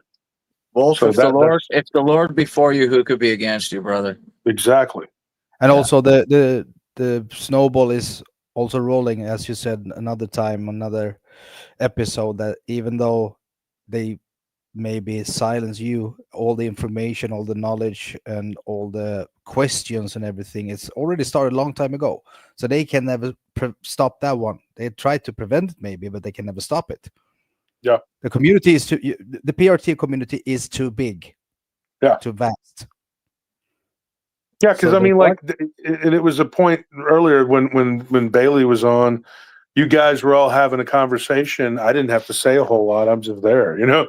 I mean, so they can take me out, and maybe not a whole lot of new stuff, you know, maybe not come from us, you know, but the information is already there for you guys to ponder and to try to disseminate and say, hey, what are we dealing with here? This is what it is. Look at the conversations we're having. I mean, we're talking about the elites. We're talking about their vampirism. We're talking about their lycanthropy. We're talking about all of this crazy psychosis. The reptilians and their agenda, which is all intermingled, intertwined. Yeah, the Hollywood stuff. Yeah. What is that, Tony? Ivermectin. Yes. Yeah. Yep. I take 3 cc's twice a week, and it's liquid. Yeah, fenbendazole. You know, and guys, look at how many people now thinking about the scamdemic. I mean, okay, let's just say it like that, okay, so that we don't get caught up in the algorithm. But think about how many people went out and took that death jab. Yeah. Think about how many people have put themselves in harm's way, and what could happen. You could have a heart attack or a stroke or anything at any time and just be off of this mortal coil. Turbo cancer, you name it. And so I didn't do it. I didn't take it. And I encouraged a lot of people to not do it. And they had the guy who was saving lives by giving them a shot of saline, and then handing them a certificate saying, okay, you're vaxxed. And then they rat him out. They put him in prison. Well, they put him in prison. And then he got pardoned by the Trump administration. But, you know, how many people are on that side who did the right thing, that fought the good fight? And we here at PRT, we were definitely against it, 100%. Anybody that ever asked me, I told them, don't take it, don't do it. It was something that I said in private quite a bit. And I kept calling it the JAB or the jab. It's not something that I ever supported or that I was for. And I didn't do it. And I wouldn't have done it at gunpoint. They would have had to kill me. And I think that people that think like I do, that you're a threat, because you think for yourself. Absolutely. And you know that it was this graphene shit that was in there. Lipid nanoparticles. I knew what lipid nanoparticles were in 2012 when they first come out of them, and they created the quantum dots in Cardiff, Wales. It's madness. Yep. I can't read who's joining us here. Scorpion. Oh, Scorp. Okay, I couldn't see who that was. Happy birthday, one bro. and only. Hey, man. Thank you. What's up, Dick? Tony? How are you, brother? JP? Hi, Scorpio. I mean, but yeah, I was agreeing with Wolf about this jab thing. I never took that. I didn't believe in that. I didn't think that they should have even let that out on the market. So I don't see how they do let that out if there's other things that we need more that they still won't let out. You know what kills nanoparticles? Nicotine. Goes through it like a flamethrower. So that's my little piece of advice. I'm not telling you to smoke. There's various forms you can take it in. But Dick Richards is like, go get some cool super longs. Yeah. And a pint of whiskey, and you'll be fine. Patches work. Heck no, I work too hard to get off of tobacco. So are you still dipping, Scorp, or what do you do? Heck no, I quit doing that years ago, dude. I thought you did. I thought you were starting back up or something. It's the pyrazine in it that makes it addictive. No, I haven't since I quit. I haven't touched it ever since. Probably for the best. Dick, I thought it was funny. People didn't want to be around me because I hadn't had the shot. And I told them, I said, well, if that shot works so good, you're bulletproof. I know. You got it made. Yeah. So what do you care if I've had it or not? I didn't see my family for 2 years, buddy. Not one of them. For 2 freaking years. My dad took 7. You're kidding. And he's still alive? I know that. I know. Thank you, God. Thank you, God. Yes. I know. That's ludicrous. Yeah. if it works so well, why do you need 7, bro? Exactly. Yeah. I took And 2. the boosters are what really gets you. I mean, you could have taken that first one and maybe been fine, but if you take the boosters, and you're just upping your chances. Oh, God bless them. My neighbor across the street's a retired registered nurse, and she took one shot, and it made her so sick that she said she'd never take them again. And I had some stuff that kind of cleans you out. That you use the ivermectin and the zeolite. Yeah, and take zinc with it, and then there's another kind of health drug. Quercetin. Yes, that, and there's one other. Quercetin's good stuff, NAC. That's a precursor. Is it quintiapine? No, not quintiapine. No, that's the that's Cymbalta. No. What is it? Come on. Hold on, I got it in the cupboard here. Give me a second. Give me a second. Yeah, no problem. Yeah, NAC is the what I was trying to think of.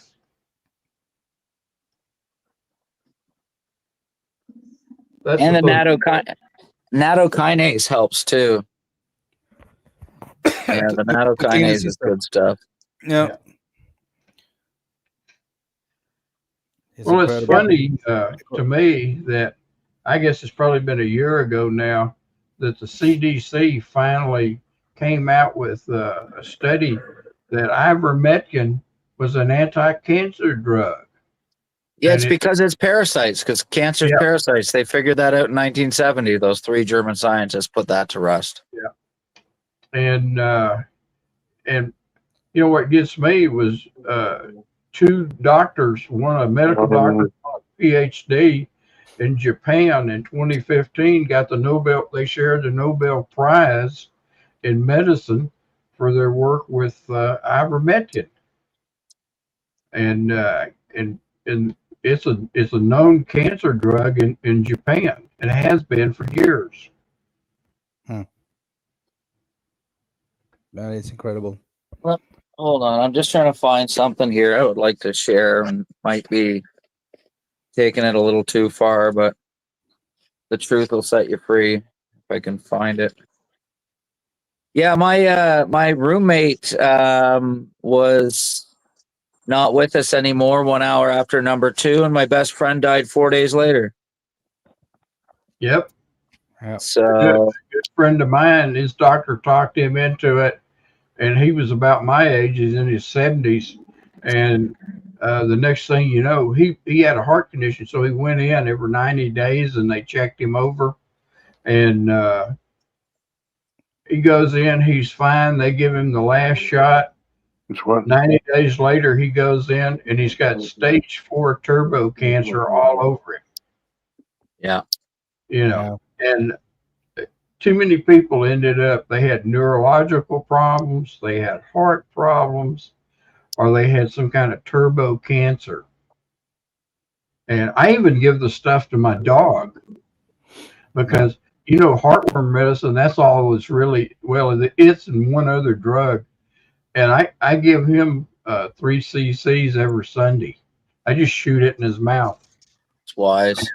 And he didn't, and he doesn't. I used to give him that flea and tick stuff to keep the fleas and stuff off of him. I don't even have to give him that, and he doesn't have fleas. Yeah, that one is really contagious for dogs. I'm sorry. It's really contagious for dogs. This flea against fleas and ticks. We have a lot of cases here in Sweden where they get spasms and they also die. They get poisoned from it. The kind of necklace that they have, or you have also some lubricant that you put on the dogs, and a lot of dogs died from it or get severe injured. Yeah, I think that a lot of that stuff ends up giving them cancer of some kind. Yeah. And I think it's bad for them. And I think like I said, I think also that they're gonna release another virus in a couple of years. This was just the first. I don't First. even believe viruses exist. You don't. I believe it's the terrain theory, and I believe that they're frying us with certain G's, maybe 5 of them, and it's low-level microwaves that are doing this to all of us. It's That's it. radiation toxicity poisoning mixed with the graphene. I've that's- got a COVID shot deal that's kind of weird. One day I'm getting out of the truck at the local HEB. It's a grocery store chain in Texas. And as I'm pulling into my parking spot, I get this overpowering feeling that I need to go take the COVID shot. And I'm sitting there, where did that come from? Tony, I woke up in November of 2021 in the middle of the night at 3:30 a.m. And do you know what I said to myself? The exact same thing, bro. And I was like, what am I talking about? Yes. Now, on that note, guys, during the election, voice to skull, baby. During the election with Hillary and Trump, a lot of men experienced a sexual type dream about Hillary. What? Yes, dude. Yeah. That was reported, mass reported. There was a lot of a lot of people though. No, dude. There were friends of mine, like multiple friends of mine. I looked into it, and of course they're not reporting it in the media, but there were people like on different sites. I think it was on 4chan too. There was like a bunch of these little like kind of outlaw sites that were reporting people, and I would have thought it was just some kind of BS that they were, like, oh yeah, right, whatever, dude. Because I mean, let's be honest, some of those places are just dumpster fires for people to talk trash. But there was actually people that were reporting this, and I remember because I get all this information about weird stuff because of the nature of what I do. So I had a bunch of people messaging me and telling me, that they had dreams about this woman, about Hillary, and like they. So I think it was some sort of like mass, I think it was a spell that they did. Yeah, she's demonic. In 2012, everybody had a bunch of people were having dreams about Geordie Rose, the guy who invented the D-Wave quantum computer. That's right. And they were posting signs around, have you seen this man? Have you been dreaming about this man? Blah, blah, blah, blah, blah. And that phenomenon went on for a while as well. Yep. Fascinating, eh? Some people claim that they just had a dream about Hillary, but they chalked it up. A lot of people were chalking it up to just her being on TV in the media just constantly every day. They were giving her tons of coverage because they were trying to make the bitch win. So the Red Queen, they wanted to get her in there, and it didn't work. But it was so like palpable, that I remember having like a dream about her where she was like talking to me and trying to make herself seem like this really good person. There was like this. So I thought it was just some random dream, but then reports started coming in just to us. And it wasn't like a ton. There were like maybe 5 or 6, but that's still. Yeah. And it happened all at the same time too. It happened like a month or two leading up to the election. And there were all these men reporting having had sexual type dreams about her. They they're all waking up probably like Jim Carrey and Ace Ventura with the crying game. It's like, so oh my God, that's more a nightmare than a dream. Fuck that. Taking a plunger and putting it to your face and trying to pull your face off. But yeah, it is a nightmare. And I think that's what these people do. Now, I've also heard people doing that with Angela Merkel, which is just, oh God. As bad as, yeah. Outstanding. It was daughter. Oh, yeah, really. Oh yeah, dude. Not only that, but like, look at George Bush's wife. Like, come on, man. That Aleister Crowley written all over that. He was a looker, right? Yeah, she was terrible looking, and she looks just like him. Like Justin Trudeau looks just like his dad. I mean, yeah. Castro. Yeah. The speeding image. Bush Ranch isn't very far from me. And it's probably about 20 or 30 miles away from here. And they used to have it on the local TV station. Old George would be there from Washington, D.C. on the ranch. and he went to this little Baptist church there in Crawford and all this. And I think it was a photo op because I've heard they're all Satanists, and Mama is the clan leader. You know, you think that Papa Bush and all of them were bad news? I heard that Mama was the bad news bear Yeah. in the family. Crowley's daughter daughter. I mean, Whatever it is. Yeah. Well, you know, here we go with that bloodline deal, and you know, it that just keeps popping up, and I thought about something you asked about a while ago. I had read that the Nephilim bloodline is an Rh negative, but instead of having a double strand helix, it's a triple strand helix in the DNA. Okay, so this is actually funny you should say that about a triple strand of DNA. Wolf, you can tell me to shut up if I say a little too much here. I don't mean to. Go ahead. All right, so quantum dots are qubits, and what a qubit is the microchip from a quantum computer. So quantum dots, remember that gentleman was on, the British guy was on talking about certain things in the blood and how they quantumly entangled you. Mhm. So qubits have the ability to be both something and nothing, a 1 and a 0 in our dimension and outside of our dimension all at the same time. And if you look at the blood that they've shown recently, you'll see little lights, and it will look like the little light is vibrating when they get right down there. And that's what those quantum dots are. So quantum dots are made of silicone. And if you've seen certain things that they've been pulling out of people's veins lately, and when they test those are absolutely silicone. Quantum dots make a third strand of DNA from silicone. Ooh. Artificial atoms were developed in Cardiff, Wales. Artificially placed artificial atoms or electrons placed throughout certain medical interventions form an electron cloud around the nucleus of our cell, but it does not have a nucleus. It cleaves to the cell. I know this might be gobbledygook for some people, but so nanoscale silicone quantum dots entangle with these electrons, and it's all of, like I said, it's all of these strange shapes that we see in certain things they're pulling out of people these days. So that's recombinant DNA that combined to plug the human body into the quantum daisy chain of quantum computers.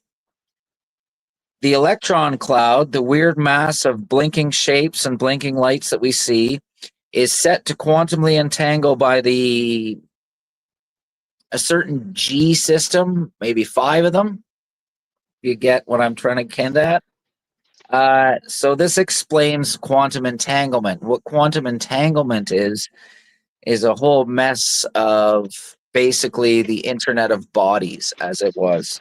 It literally quantumly entangles our DNA into the quantum realm and into the supercomputer daisy chain of quantum computers. The people can be read and tracked through their 12-digit BLE MAC address and artificial viral envelopes, or the lipid nanoparticles, or the delivery system that they use. It's patent 5766625 is the patent number if you want to look that up. This encapsulates the material and transfers it intracellular to the cell nucleus, which is the working inside parts. The mRNA is encapsulated in envelopes, and the envelope is made up of a lipid fat. This becomes recombinant DNA in the nucleus of our cell because it recombines old and new DNA. And in one word, it's transhumanism. I know that was a lot, but it's basically the scientific thing of what's just happened. The explanation of how that all works. A delivery system. They call it the Internet of Bodies. The world sentient simulation is how they are controlling it all and what they are all controlling it through.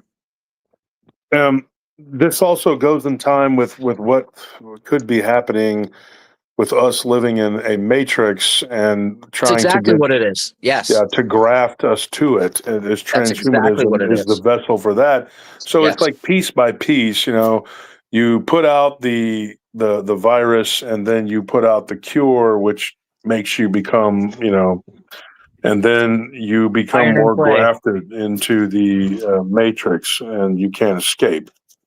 Iron and And clay, and they will not cleave. mhm. Yeah. Mm-hmm. That's interesting. I Yeah, haven't searched that much for it, to be honest. I don't know much about it, but that sounds very interesting. What it's you said. a hell of a situation, sir. Yeah. It's a hell of a situation. So what would you suggest for those who have already taken it? So if you look, I'd suggest looking up nano zeolite. Mm-hmm. It's peace something. Is it peace? Let me look it up. I'll look it up and I'll get it for next Monday, and I'll put it on. But basically, nano zeolite, the liquid stuff. There's a company that sells it. Peace something or other. It's and like I said, I've been staring into this this little quantum computer here for almost 4 hours here, and it's kind of frying my brain. I can't remember what the name of the company is. I'll get it for next Monday night. Yep. And what Tony's showing, the ivermectin and the certain protocols, you get your zinc, you get your basically flush it, your nattokinase. But like the British guy said, there's no way of getting it out completely. It's in all of our bodies. So they've been spraying us for many years with barium and aluminum. Okay. Barium on the periodic table of elements is Ba and aluminum is Al. So they've been spraying us with ball for many, many years, which is fascinating. Isn't that something, eh, Tony? Isn't that something? So you ever seen what a piece of tinfoil or a piece of aluminum does in the microwave? Mm-hmm. That's what they're doing to our bodies on a daily basis. Yeah, on the brain. Yeah. Do you guys know how mesmerism work? How Anton Mesmer used to mesmerize people back in the figured it out in the 1700s? No, I'm not. He would. So he worked with a guy by the name of Dr. Hell.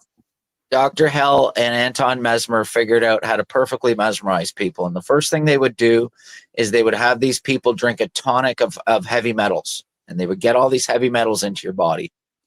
And then they would have you hold a magnet in your hand. And most of us are holding and watching a magnet in their hands at 24/7, 365. Certain people can't get off of their little magnet in their hands. Exactly. So what you do is they project low-level microwaves and low-level magnetics, like are on all these towers all around us, while you've got this thing in your hand, and it becomes perfectly mesmerized. It's why when you get off these stupid things that I'm looking and staring into right now, it's almost like you snap out of a trance because you're literally in a trance. It's like a low level of trance that you can't. Most people don't even know that they're experiencing it. Exactly. And that's the whole point. It's projecting thoughts. It's reading your mind. How many times have you thought of something or said something, and then the advertisement for it shows up, or it shows up in your algorithms? Yes. It happened to me for a couple of months ago. Absolutely. And also, when I spoke to my friend of mine, and I said one word, and suddenly the advertising came up on my Facebook. Exactly. I've thought of these things, and it's shown up on my freaking feed. Yeah.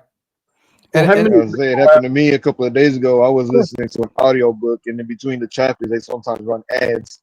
And right before the chapter that I was listening to ended, I heard in my head a song for an ad that they play a lot between the chapters. And sure enough, once that chapter ended, the ad that came up was that ad. Isn't that the music for that ad? Yeah. It's insane. The same goes for for the younger generation about TikTok or other apps, social apps. They are created so you should be more or less, what do you say, addicted to it immediately. That's scrolling. Okay, here's the trick with It even scrolling. happens on it even happens on someone's on the rideshare app that I use, because I use Uber and Lyft to get to and from work sometimes. Yeah. And I'll sometimes look up something that someplace I haven't been to on Lyft. And when I see the prices to it, I'll go to Uber, and the first address that comes up is the one that I just put in the Lyft. Isn't that something? And So I the hadn't thing even, with like I this said, it was a place I haven't gone to yet. crazy, eh? Yeah. The thing with the TikTok and with the scrolling is that there's a parasympathetic nerve in your thumbs, and when you do this action, you release a micro dopamine hit, and I was about to say dopamine. It makes you completely addicted to it, like a freaking crackhead. Yes. Yeah, like a crackhead. You take these people's phone away for an hour and see what they do.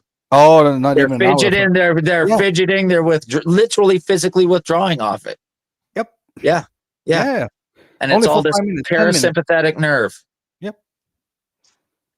Well, I think the jab damaged a lot of people. Their nervous system and their brain. Oh yeah. I get out and I'm driving around, and Temple's not a big town. You know, it's about 60,000 people or so. And but there's people, they're brain dead. Like they sit there, they're not on their phone necessarily. Yes. But they sit there, the light turns red and they're looking up at the light, and it's just like you look at them, you can be like next to them, and they're just staring at the red light. Yes. And you know, and I take off, I'm first out in the other lane, and I look back in my rearview mirror, and I'm halfway down the block before they make a move. Absolutely.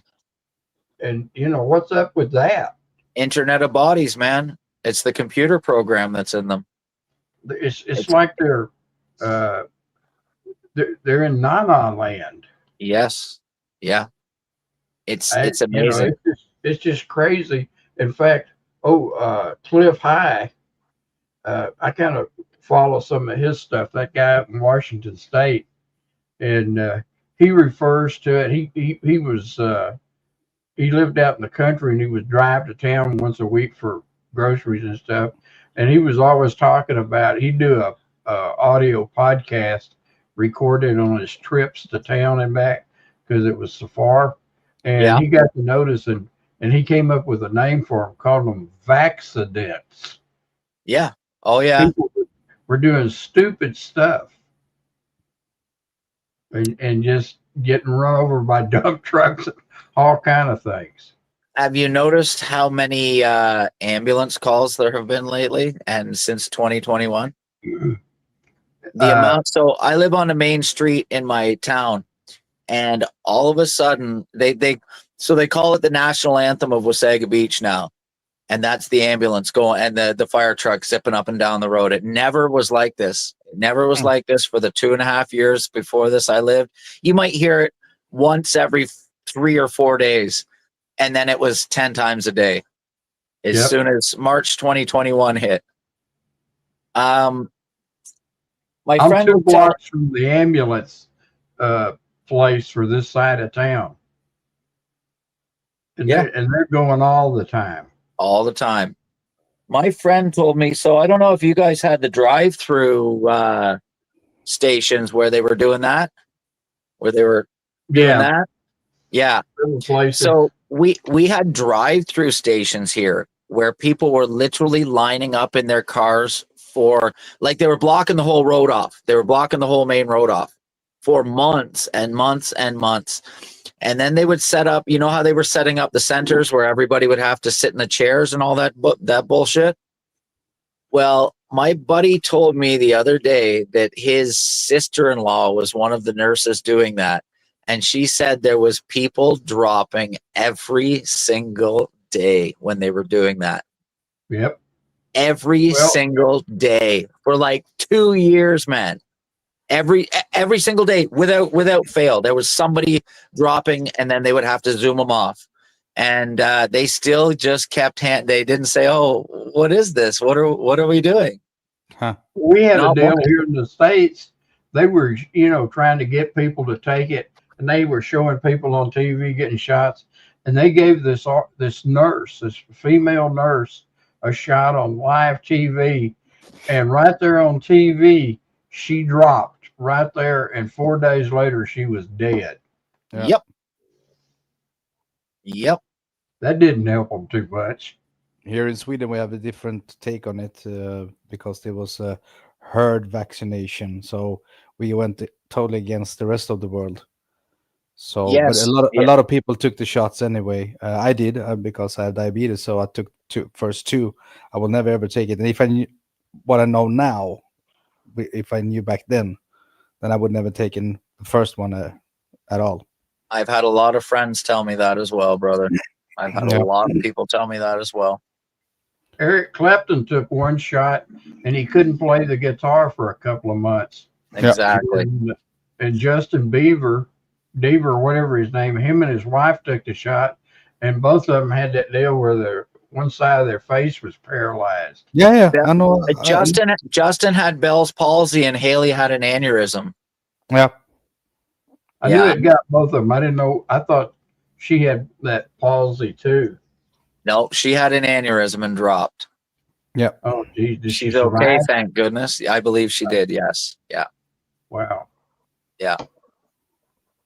Yeah. And the funny thing is that when I was in the US, latest it was back in 2023 in Miami and also Fort Lauderdale for a Guns N' Roses concert. When I flew back, I came home and I got so sick. I never ever been sick in my adult life, ever. A little bit cold, of course, sometimes, running nose and such, but not like on this level. And when I went to the hospital and said, "Are you not going to test me because I've been to the US and this could be related to some sort of COVID stuff?" And they said, "No, we don't do that anymore." But I had been abroad and came back to Sweden and could be problems. No, we don't test anybody anymore. Okay. I was sick for 4 days. High fever, low fever, sweaty, shivering. I never been so sick in my life, and like I said, I never been sick in my adult life, and almost not as a kid as well. Yeah, the graphene jumps from one person to another. There's a certain word that they use for it. Starts with an S, ends with an edding. I don't want to say too much, but yeah, exactly. And my dog does that all the time. Yeah, exactly. Dogs do that all the time. Exactly, Tony. And that got me so sick. So my neighbor came over a couple of times, and I got so freaking sick from that. I thought I was going to die. It messed my heart up at the time. I'm pretty sure I had a case of pericarditis from it.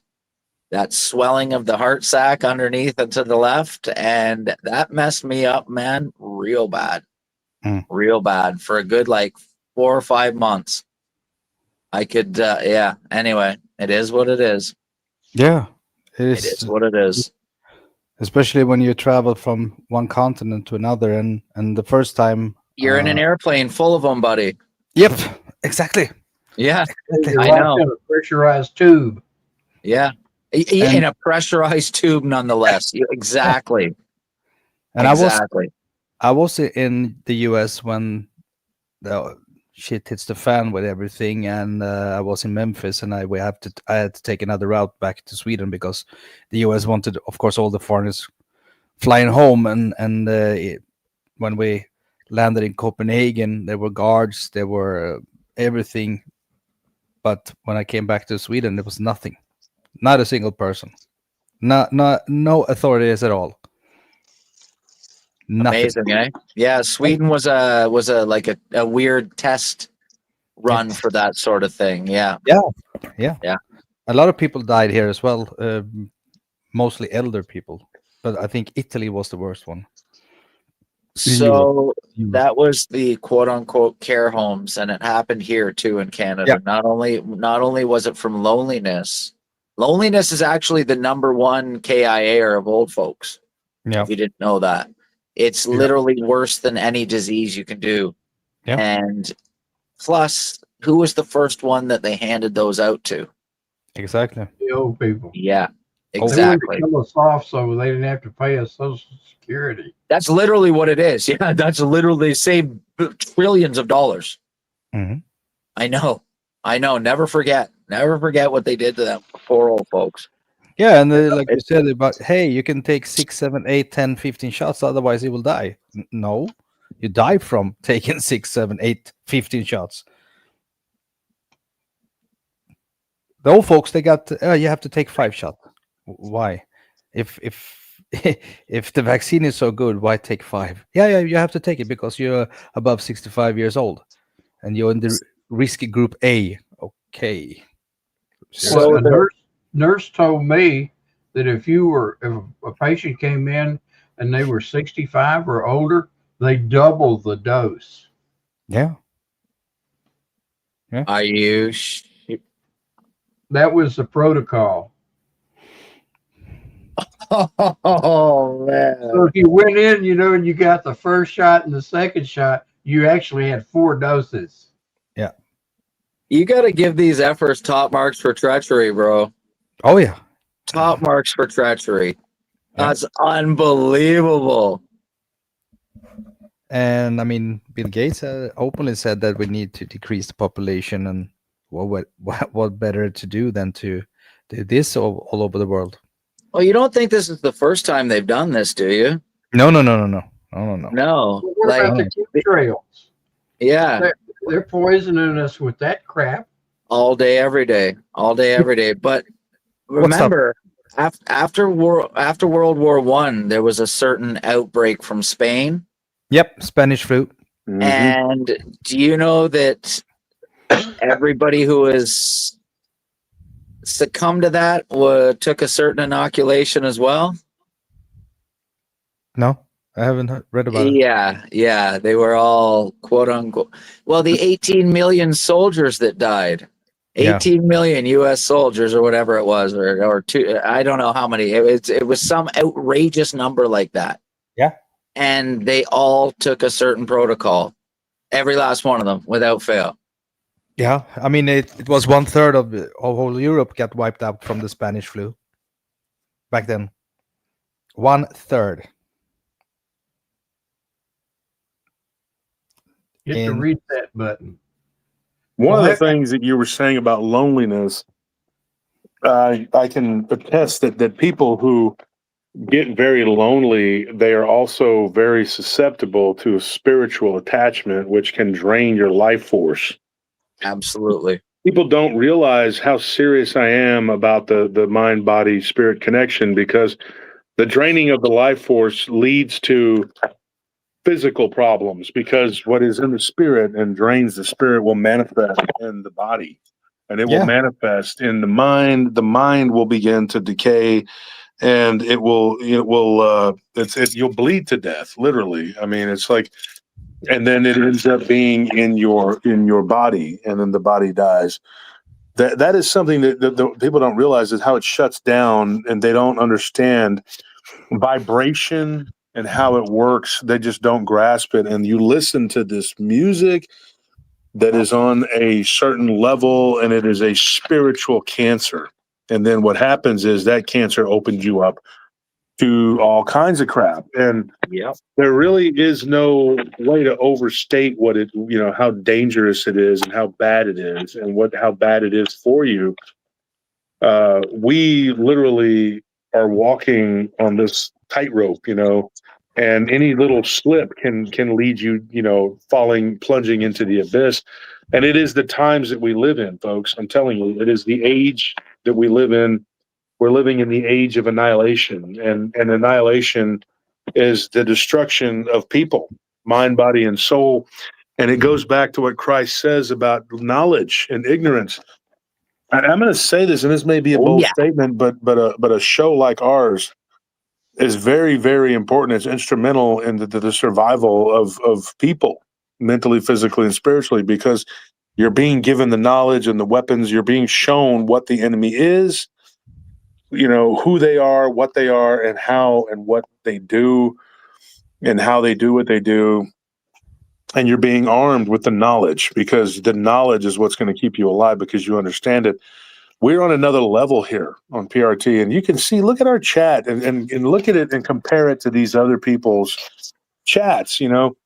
Yeah, some of those other chats they'll have a few people that are like us, but this is an entire chat that's always just a bunch of people like us. There's always at least 300 people in here. It could get up to as high as several hundred, 800, whatever. Yeah, 6, 7, 800. Yep. Yeah. We've even gotten up to 9 something, before. But you have for the most part, you have like people who are very, very intelligent and aware. And our views, we'll get 10,000 views on an episode. Typically, it'll go anywhere from 6 to 10,000. Some of the more popular episodes can get up into 20, 30, 40, 50, whatever. Yeah. But you have a core unit here, a core group of people who are the core of this. And they are the ones that are going to be here. They're going to listen. They're going to learn.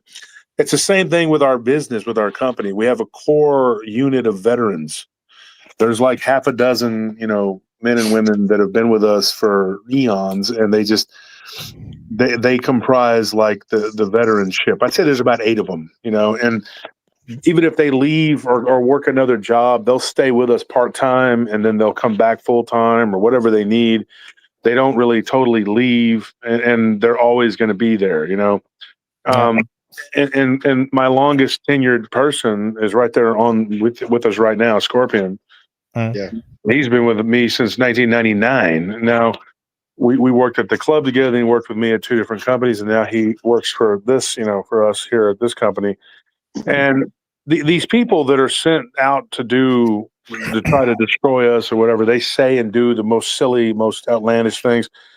And it doesn't matter how much proof we bring to the table. They're going to continue to say and do what they got to say, because I think that it is something with them. It's a demonic obsession with them. They can't stop. They can't stop.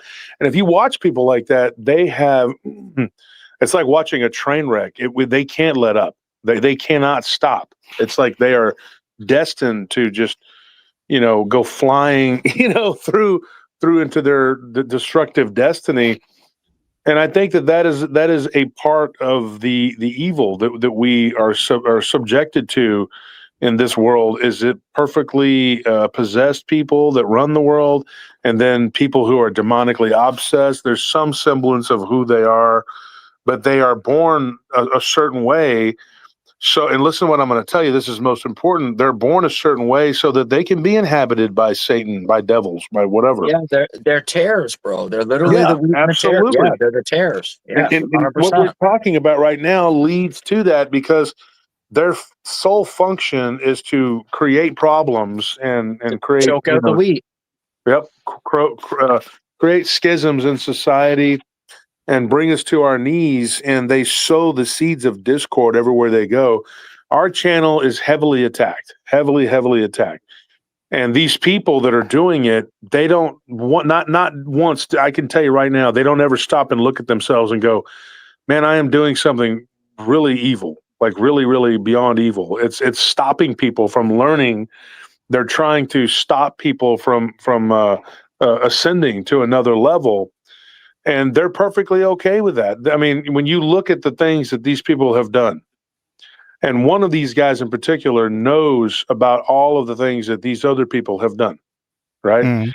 And he was in our camp. He was helping us to fight this evil. And now, because of his own petty personal grievances, he's willing to go run over there, and help these evil men. One in particular, he's helping and taking all of his whatever to this person, knowing that this man has done unspeakable things, and he knows it. He knows all of it, and he knows that he was even friends with this guy's ex-wife, and she told him, like this and that, going way back, and he's still okay with going over there and creating havoc and mischief because he is being piloted. I'm telling you, and he's just like one example of how people can get so far into the abyss. But I think the ultimate goal is to have more people that are like that, because they infect others. And eventually people like us are just completely inundated and outnumbered. And you eventually just throw in the towel and say, there's nothing we can do. But it all runs in time with, where we're headed as a society, as a civilization, as a people. And eventually one day we will be free and we will not have to live with these kind of reprobates because Jesus will return and then that's it. Amen. But until then, we are forced to suffer and deal with these kinds of people. Yeah. It's an endless war. Mm-hmm. Yeah, it really is. It really is. And what people don't know, what people don't get, it is a spiritual war more than a war between people in physical. Get out of here. Yeah. What were you saying there, Tony? Stream. No. Hold on one second, guys. This is like I said a while ago earlier, this is where Satan and all the fallen angels were sent, and it's their operation here. And it's just like there was a place in the New Testament, somebody had prayed for assistance, and the prince of that area of the world had delayed the messenger angel that God dispatched there for, I don't know, 2 or 3 weeks or something 21 like that. days. Yeah, wasn't it Daniel? And Michael had to be dispatched to back him up because the evil entity was a prince over that area. He was like an archangel, like Michael, and so it took a supernatural being of the same rank to overpower him. So that's we're playing in their field right now. Yeah. And one of the things I do quite often, I pray for this group. And you guys that check in here with us, and I pray for your protection. I pray for everybody, being delivered with grace to continue to operate.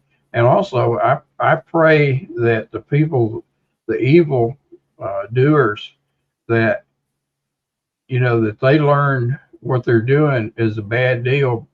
And the way I ask for it is that whatever they do be reflected back upon them so that they could learn what they're doing is not a good thing, and maybe they'll turn from it and change their life and accept Christ. And but if they don't, it's my prayer is that that Jesus Christ will deal with them. Yeah, it was Daniel that prayed 21 days, Tony. Yeah. Yep. And that the Prince of the Power of the Air thwarted those efforts for 21 days. The what? It was the Prince of the Principality of Greece. Yeah. Okay. Yeah. And see, at one time, it says God said, "Let us create man in our image." Well, what there was a divine council of 72 that God assigned each one of them a place on earth to be over. Yep. And they're part of the fallen angels. They got to thinking they were, equal to God and rebelled. The Watchers. Yeah. And the Watchers, there was 200 of them, and they rebelled. And that's where the Nephilim came from. And and some people will try to tell you, well, those were the descendants of Seth. Well, that's not right. Well, that's unbiblical. That's unbiblical. Yes. And that was something that came up about 300 years ago.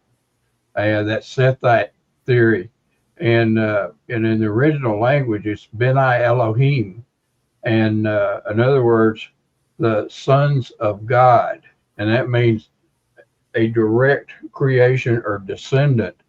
And that Genesis 6 is pretty specific, especially if you go back to the original language and and what it says. And like I said, and it talks about giants, but also, again, it wasn't just giants, because those guys were playing around with genetics, like somebody was saying a while ago, and producing all kind of weird hybrids. In the book of Jasher, which is non-canonical, but it also supports a lot of what the Bible says, it refers to them as the race of monsters. Yes. Yeah. Well, see, that's why I've had people tell me, what's up, Kev? I don't know about, this, when I try to talk to them about God and, maybe this was something they needed in their life. Well, I just don't know. He sent those people into Canaan, and he said, kill every man, woman, child. And what's interesting. Yeah, all right there. Some stuff just fall down from my cupboard. Yeah, it's because they weren't human, Tony. Right. It's because they weren't. They're Nephilim. They weren't human, and they had no soul. Exactly. And they were extremely evil, and in fact, they were killing and eating each other. Exactly. All of the Ite and Eam tribes that it talks about in the Bible, the Amalekites, the Zamzamims, the Jebusites, all of them, the Canaanites, they were all Nephilim. So it goes through the bloodline of Esau, actually. Like Esau married the king of Seir's daughter. And the king of Seir, they were all like goat men and all crazy crap like that. And he married some weird goat woman. And that's how all that mess got started. But he had a bunch of wives from a bunch of these tribes, the Ite tribes. And the line, it was actually Elon's daughter. So Esau married Elon's daughter, and who was one of the kings of Seir, and started a weird, strange tribe. So, well, those people didn't all get killed. There was a dispersion of them, and they traveled all over the place. And any place where you see this megalith or cyclopean architecture, where these giant stones all fit together, and they're not square or rectangles. They're like a jigsaw puzzle. Yeah. And they're in South America, Central America. And there was one guy, as Tim Alberino, went to Sardinia, and there were tons of giants that were buried below these tombs in Sardinia. And there's that like that place up in the Northeast that's a serpent mound. And all of the giants say, well, that was the Native Americans, and that's not true. They tell you that it was here when they got here. Exactly. It's not their deal. Exactly. You ever see the faces in the mountain that are the rock, like faces of rock in the mountain, and where the mountains actually look like people? Yep. Yes. Yep. Yeah, those are all giants that were so water pressure fossilization happens in an instant. Yeah. When you're squished with, it's a weird atomic reaction with particles, and it turns you to stone in an instant. Where my dad's cottage is, there's a bunch of crazy stones all over the place. And you go up and around his cottage, and you go through this little passageway, and to the right, there's a perfectly fossilized face in the middle of this stone, about 5 feet out of the water. And this head has to be, 10 feet tall. Wow. Perfectly fossilized. It's fascinating. Next time I'm up there, I'll take a picture of it and I'll post it. That'd be cool. Yeah, it is a perfectly fossilized head. Like it's standing sort of the other rock is here, and its head sticks out. It's perfectly fossilized. Nose, eyes, everything, mouth, cheeks, everything. Yeah, you don't even have to have a stretch of your imagination to see the image. it's there. Yeah, pareidolia is a lie. I'm going to tell you this right now. It does say in the Kabbalah that they are compressed beings. And so in the gospel, yeah. Compressed by water could be one of the things I've talked about that. And the Denisovan 100%. would be a pretty good candidate. In that Gospel of Thomas, it talks about Christ says the whole world is a corpse, and those who see it, the world is not worthy of. It's all just ancient dead stuff. Just think all of the stuff that we've been lied to and suppressed in our education system. Right? They don't want us to know this stuff. In fact, they want to program you to think it's insane. Yes. Lose their power. Yeah. Yeah, the truth will set you free, man. The truth will set you free. I'll never forget, I was sitting in one of my theology classes, and one of the department heads was the professor, and I was sitting right in front of him, at his desk, and I asked him, I listened to some of I was a 40 when I went back to school for that, and I was listening to some of these kids that were fresh out of high school, and like they were third generation Baptist preachers and stuff. And I looked over at him and I said, Dr. Reynolds, I said, why did I have to come over here and pay big money to get a degree in theology? Why didn't I ever hear about any of this stuff in church? He said, oh, they'll run you off if you start talking about this stuff. They think it's crazy. Yep. Yep. Or they want you to think they think it's crazy. And he was the head of the department. Amazing. Yeah, he saw it. Most of the churches now aren't even about spirituality at all. That's for sure. No. It's a health and wealth message is what it's called. That's what we call it in school. Health and wealth. Yeah, they don't call anybody to repentance. They don't preach what the gospel says. Celebrate Christmas. Used to be a radio preacher. It was a black guy, and Brother Ike, I think, was who it was. And he said, God wants the best for you. That's why I drive a Cadillac. Amazing. And you look at some of these mega church preachers, and some of the exposés, like 60 Minutes did one on this guy that was up in the Dallas-Fort Worth area about how, he was fleecing people, and they were sending him all this money and these prayer requests. And he had some company up in Oklahoma that was opening the letters and depositing the checks, and all the letters went in the dumpster. My friend I was at the church dinner tonight, and one of my good friends that I used to do home church during the COVID nonsense with, we would go over to his house in 2021 and 2022 when he had to be secretive about it. And he told me they were doing this ministry in Hawaii, and that the guy that led the ministry was actually a gay prostitute. So, wow. And once they discovered that they kicked my buddy Brent out because, shout out to Brent and Tammy, that they kicked Brent out because he said, like, we can't have this guy here. Like, what's going on here? Like, yeah, it was just so inverted, man. So inverted. Yeah. Well, things are upside down, and we were told this was how it was going to be. Amen. Right would be wrong, and wrong would be right. Amen. And there's, I don't know. It's just I keep hearing about the strong delusion, and that comment I made about having that overpowering feeling that just came over me that I needed to take the shot. And of course, I'm sitting there thinking, where in the world did that thought come from? Because I was so anti-jab at the time, I didn't even want to talk about it, much less get one. And I'm thinking, where did that thought come from?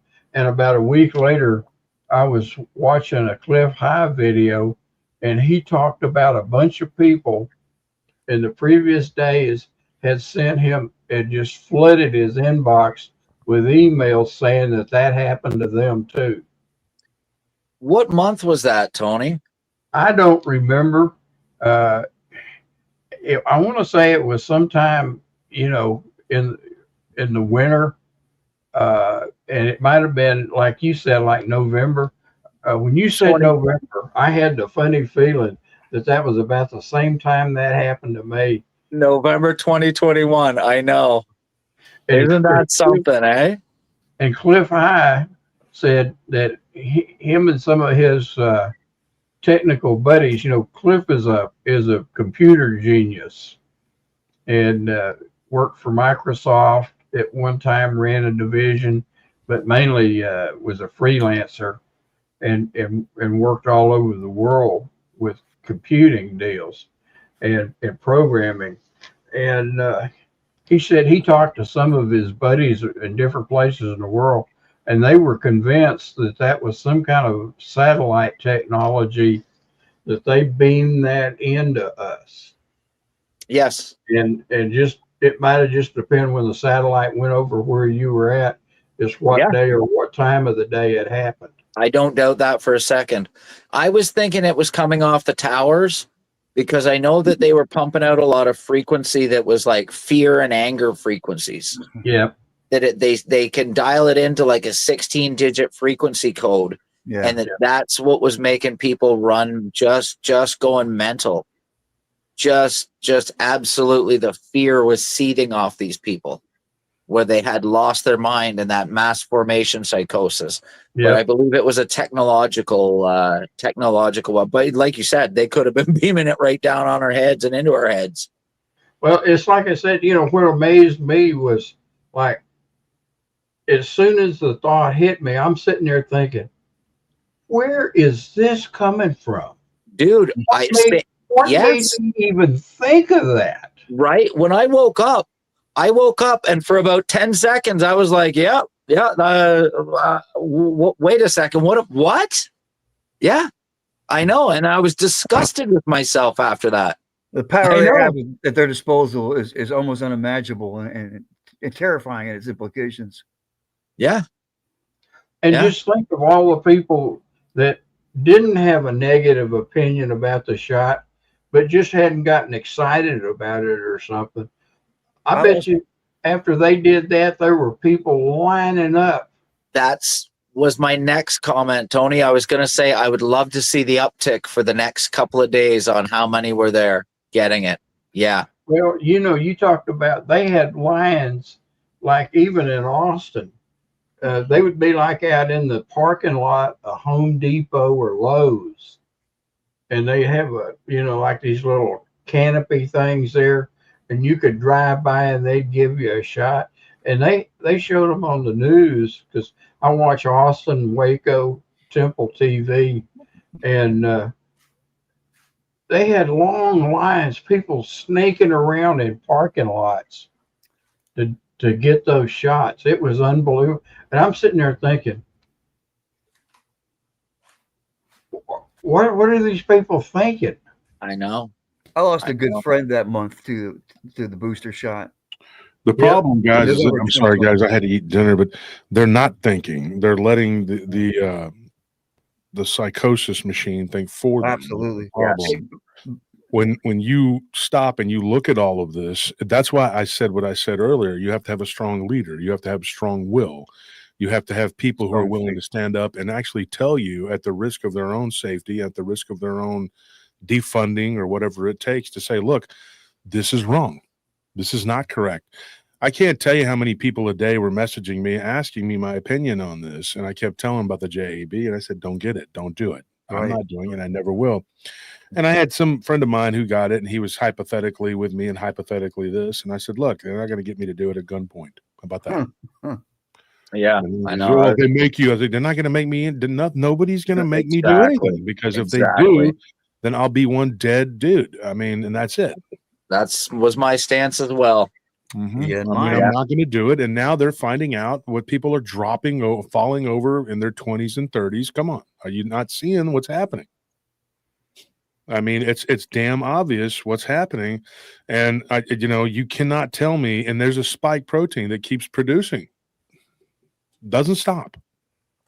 It does not stop, and even intercourse with these people is hazardous. You could and you got to be careful because they slip it on people too. There were people that were going in for procedures and whatever, and they were slipping it on them. Yep. Because these nurses there was this one stupid, I'm just going to come out and say it, stupid fat woman that was she was Nellie's nurse when she went to the hospital for a procedure. It was a minor procedure, and then they wanted to give her the jab there. And this was after, everybody was whatever. They had already said, hey, we don't have to, but they wanted to do it because it's Austin and they're fucking stupid. Excuse my language, but damn, dude. Well, I saw in the local news that the federal government has approved COVID vaccines for kids 12 years old and up. What for? Why are we vaccinating them for COVID when, first of all, children were pretty well exempt from it unless they had real bad health problems? They didn't, they were asymptomatic. And now they're going to give it to, it's a recommended part of the schedule for kids to get that shot. When you look at what they're doing with it's just de-sterilization too, which they've been wanting to do for a long time. Having studied the elites and what they're all about for ages, I'm just like, dude, nothing they do surprises me. I was screaming and yelling about it. Don't take it. Don't take it. It was quite like the housing bubble. And I was one of the people that, you remember when we watched the movie The Big Short, Anthony? Yeah. Yep. The whole time I kept I had never seen it. Never seen it. And I kept saying this part right here, this, and I went on this tangent, and I'm watching it with my 3 nephews and my wife. And we're sitting there and I'm telling everybody, look, this part right here. And I explained it in detail, what they were doing and how they were doing it and why they did it. Get this, these things, and this, you have to follow this, what I'm going to say. It might sound like it's a little bit long-winded, but this is a good explanation that I'm going to lay out there for you. It's an analogy. On The Big Short, that's the movie, the name of it, but that's what they did. They conned everybody. The big red flag, and this is what happens, and even now with Trump in office, everybody's like, well, I don't know what job. They're getting half-truths from one side and absolute lies from the other side. The left is just outright lying and making shit up, and the right is doing damage control, and they're giving you half-truths. So I'll tell you exactly what's going on because I actually read the bills. Here is the problem. They will say things like this big, beautiful bill. They'll say, well, it's going to stop people from having, they're not going to be able to have their benefits. No, it's going to put, things in place, parameters for people who are getting benefits that don't deserve them. That's one of the things so it's a lie. It is going to affect some people because some people are really able-bodied and they should be able to get work, right? Now, there are going to be some exceptions that it's just going to be a tragic situation with anything. There's going to be exceptions to the rule. That being said, what they did in this Big Short, it should have been looked at by everybody who was purchasing a house. They should have looked at these loans that they were getting because in this world, we know here at PRT, you don't get anything for free. Nothing comes for free from these people. There were people lining up to get a jab for a hot dog, for a free sausage on a stick. I think there's a burger. There's a burger component to these French fries. Hold on. So think about this. What is a hot dog? What is a corn dog? What is a sausage? Those are those were the 3 things that they were doing here in Austin quite a bit. And I told one of my friends, I said, "What are those?" Oh, well, pork, beef. No, I said, "No. What are they? What are they?" Those are phallic symbols. Oh, right? yeah. And I said, "What are they doing with a phallic symbol?" Putting it in your mouth.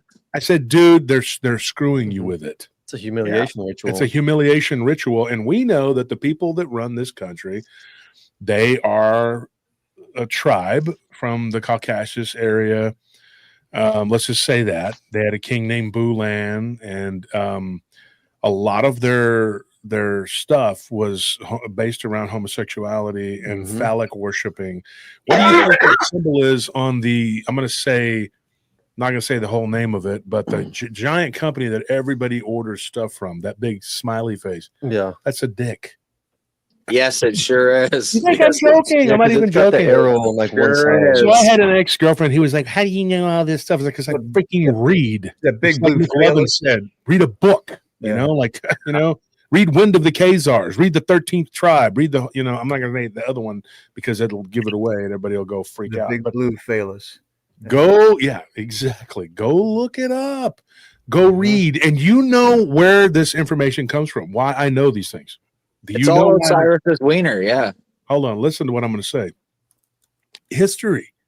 What is the number one subject that American students, by a Gallup poll, was years ago? It was like several years now, like 10 years ago. What was the most hated subject, Anthony? History. Why?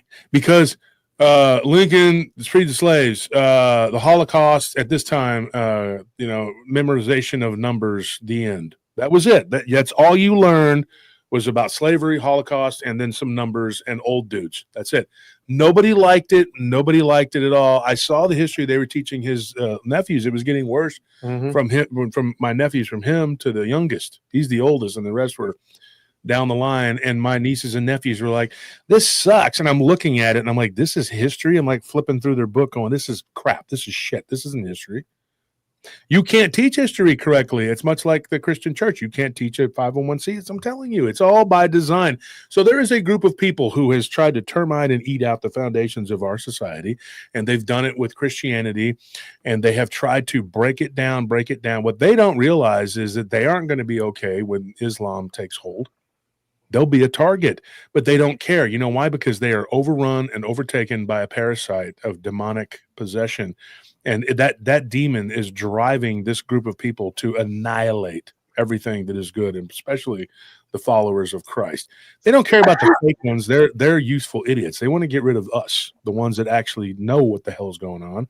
And you said, the Gospel of Thomas, which I've read, and of course, this is a giant tomb. And when you recognize it, you're like, dude, holy crap, what is this? And so, that is part and parcel of what is the problem. So what happens, right? This is the most important, what I'm going to say here. As Clinton was leaving office, if anybody knows, if anybody in the audience can tell me within a few seconds and not go and look it up, what did he do in October before he left office? If anybody could tell me that this was not planned. He knew that the next administration was Bushy Jr. He knew.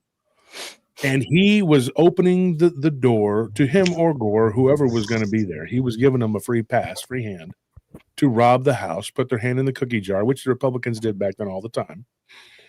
And Mr. Bill, in all of his goodness, a very moral man, if I must say myself, him and Obama, very moral man. Yeah. Oh, yeah. Weird and talk shit. Have a cigar, bro. So let me tell you, this guy, what did he do? Somebody said spent money, stopped cloning. No. He signed the Noahide laws into effect. Listen. He repealed the Glass-Steagall Act. Look it up, Anthony, so we can read it and explain it and break it down. Because you're going to know now why that is so important, what he did. And I thought, wow, that's interesting. Why is this guy repealing the Glass-Steagall Act, which is what protected us from this housing collapse? Things like that couldn't happen because that's in place, right? To prevent. Yeah. That separated the savings bank from the investment banking. Yep. Read it, Anthony. So it says its primary goal was to separate commercial banking from investment banking activities, thereby reducing conflicts of interest and protecting bank depositors from risky investment activities that contributed to the stock market crash of 1929 and the subsequent wave of bank failures. What happened after the housing bubble? You had Wachovia, Washington Mutual. There was a million of them. They all folded up, and they said, "Well, and then they got bought out by other bigger banks. But really and truly, they were just rolled up into bigger banks, and they absorbed all of their flunkies because they had rolled them out, and then they rolled them back up like a pepperoni roll. And everybody I was screaming the same thing, like I was saying about the JAB. I kept saying, "Don't do it, don't do it." One of my friends I played football with, he told me, he says, your football IQ was through the roof. He was like, I should have been at linebacker, but I was so big, so I was on the line, and I was really quick. So putting on the line, I kind of played like a Randy White type position. But I could jump back off the line and delegate, and I could read the plays like crazy. I could look at the quarterback's eyes. I knew what he was going to do. I knew which running back was going to get the ball. I started to predict where the tight end was going to line up, if he was going to go out for a pass or he was going to block. I could figure out their tendencies. If I played them more than once, I knew. Simple as that. Same thing with baseball. A pitcher's tendencies. If I faced them 2 or 3 times, I knew what their tendency was. I knew what they would do. One guy, he would take the ball like that. He'd throw a split finger fastball. You knew it was going to happen. It's patternistic, and your memory. If you have a good memory, you know these things, right? So when they when they miss a field goal, the ball has to be blown dead. You don't run over there and the Leon Lett thing that happened in 1993 Thanksgiving, Texas Stadium. It was Thanksgiving a day. The Dolphins, they kick a field goal. He miss it.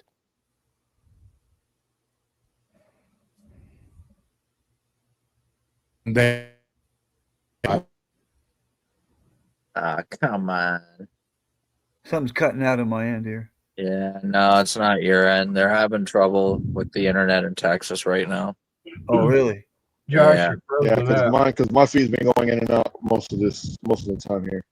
Yeah. Hey, Dick. Yeah. Is it Josh's birthday tonight? It is. Yeah. It is. I Yes, so. sir. Thanks. Yeah. I wanted to convey that before.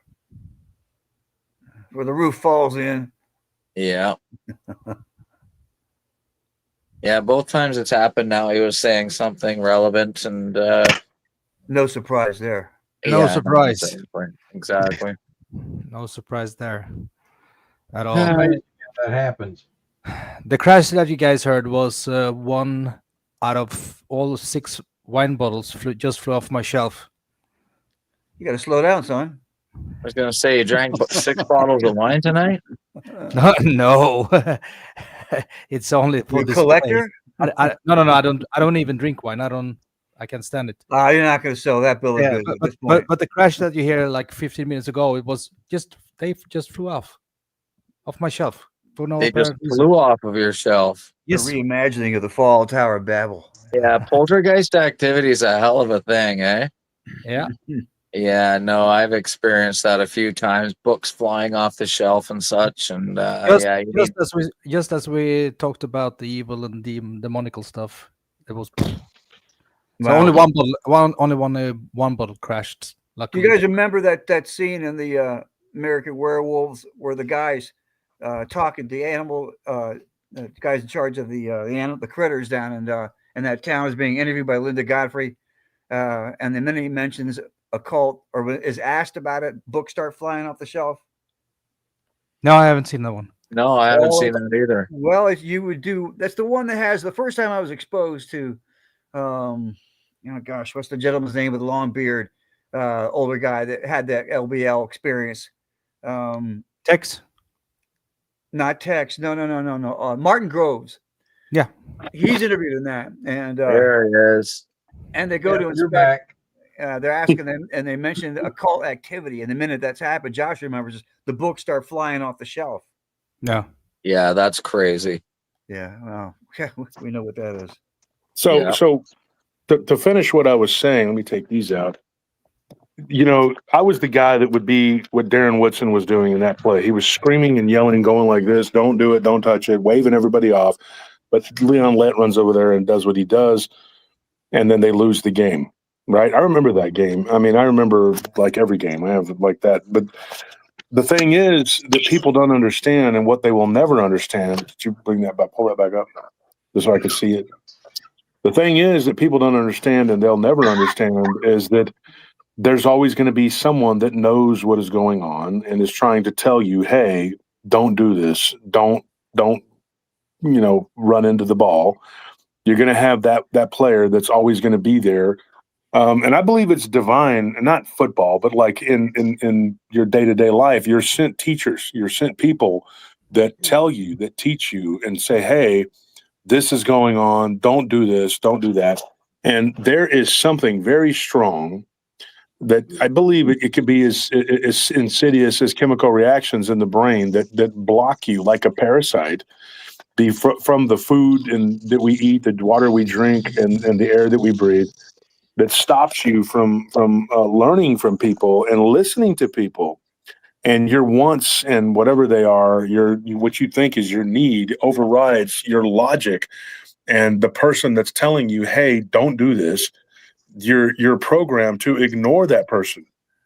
I had so many people in my life that I tried to wave off about the housing bubble. I told them that this is a bubble and it's going to burst. And I explained the tulip bubble. That happened in the Netherlands, in particular, Holland. And Holland, now people don't understand, Holland is not a country. Holland is a state inside of the Netherlands. And of course, everybody thinks Amsterdam. Well, Amsterdam is in the state of Holland. Holland is in Netherlands. Netherlands is known as one of the Low Countries, right?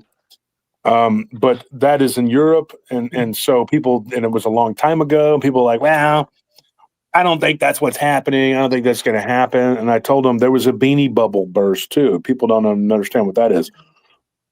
I watched the comic book craze do the same thing. I watched sports cards do the same thing. If anybody collects comic books or sports cards, you would know that from the mid to late 80s, probably about 86, 87 to like probably the mid to late 90s, those cards and those comic books were mass produced.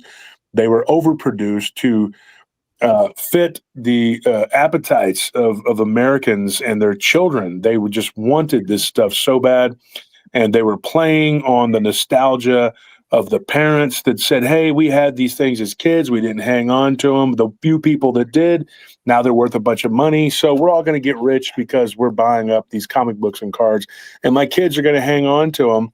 And you see it to this day. You see these people who think that they have a mother load of great cards or comic books, and they'll try to sell them on Facebook for a bunch of money. And you go and you tell them, hey, they mass produce those, whatever it is, these Fleer cards or Donruss or Topps or whatever. And they're like, yeah, this is my cards. It's Ken Griffey Jr. I'm like, yeah, there's like 2 million of that card, right? It's probably worth a nickel, and so you can't convince these people that they don't have a gold mine. Yeah, I've been sitting on it for 30 years. You could sit on it for another 30 years and it's still not going to be worth anything. It's like the ET video game. They overproduced it. It was a clunky, crappy game at that. And then they dumped it into a landfill. So it has been suggested that they do that with some of these 80s and 90s comic books and cards, to start dumping them into a landfill. And eventually maybe the scarcity will raise the value. Well, my point is this. The bubble burst on those things. The Beanie Baby craze. You had Beanie Babies back then, years ago, 20-something years ago, 30 years ago even. They were worth like $10,000. You know how much that is in nowadays money? Jeez Louise. Yeah. So everybody thought, oh, Beanie Babies, they're going to be worth something. No. The bubble burst. So everybody was telling me that my examples, the tulip bubble, that it was too far, back, and it was in another continent, not valid. This has never happened in real estate. They also said that the comic book and cards and beanies and all that, those are toys and those are comics and baseball cards, right? Same thing applies. People do not understand analogous things. They don't take it and they don't put it to what they don't see patterns like they should, right? But we as a people are programmed to see patterns. So what are they doing? They're disrupting that ability to see patterns, right? And like what you were saying earlier about pareidolia, Dick, pareidolia is the ability to see the earth as a corpse. Is what it is. Yeah. Yeah. And people don't understand that. They call it pareidolia. Pareidolia is not even, I'm like you. I don't even believe that. I think it's the truth. You're seeing beyond the veil. You know what you're seeing. You know you're not crazy. So then you have all of these people who run out and they buy a house. And the first person that did it was my friend Brad. I'll be honest, I'll just say his name. What really got me is that he's a day trader. And I told Brad, I said, do you not understand how economics works? Of all people, you should. You majored in it. And I told him, I said, do you understand that this is a bubble? Look at the contract. Well, my wife, well, it doesn't matter. It's the size of a gymnasium. What did you put? $5 and an Arby's coupon down for it? Do you not think that you're going to have to pay for that? When you looked at the contract, and his was generous. It was a year. He had a year, and then he had to come up with like $35,000 or something around that ballpark. And then his contract said that the mortgage was going to double.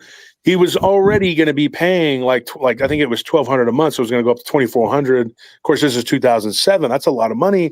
And then on top of that, he was going to be having to come up with $35,000. Do you have that laying around?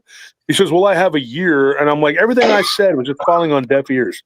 Then my sister worked for HSBC, and I told her, when her and her husband bought a house, which was a 2-paycheck house with a $3,000 a month mortgage, she goes, yeah, well, between me and my husband, we can afford it. I have a really good job. I said this, and Anthony was a witness to this, and so was my other sister, and so was my mom and dad. I said it in front of everybody. I said, HSBC will be folded. She's like, that's not going to happen. I said, okay. I said, by Christmas, this was in I think the spring. I said, by Christmas, it will be gone. It won't be. She goes, can't you just be happy for me? And my mom says, can't you just be happy for them? I said, I'm not going to be happy for their demise. They're going to lose that house, and their credit's going to be tore up, and they're going to be destroyed. And so when I went back at Christmas, my sister did the right thing. She put on a brave face. She had us all come for Christmas, but I saw her sitting alone in her she had a study. And I went in there and I saw her in the study, and I said, sis, are you okay? And she'd been crying, obviously. And I closed the door and I said, is there something you want to tell me? And she's just like, I don't want to sit here and ruin Christmas. And she goes, but you were right. You were right. I've been laid off. I got laid off back in the beginning of November. I said, yeah, because the company is folding up. And she says, yes. Yeah, and she's just like, I don't know how we're going to pay our mortgage. We don't know what we're going to do. I said, so I put on my glasses and I told her, go get the contract and let me see it.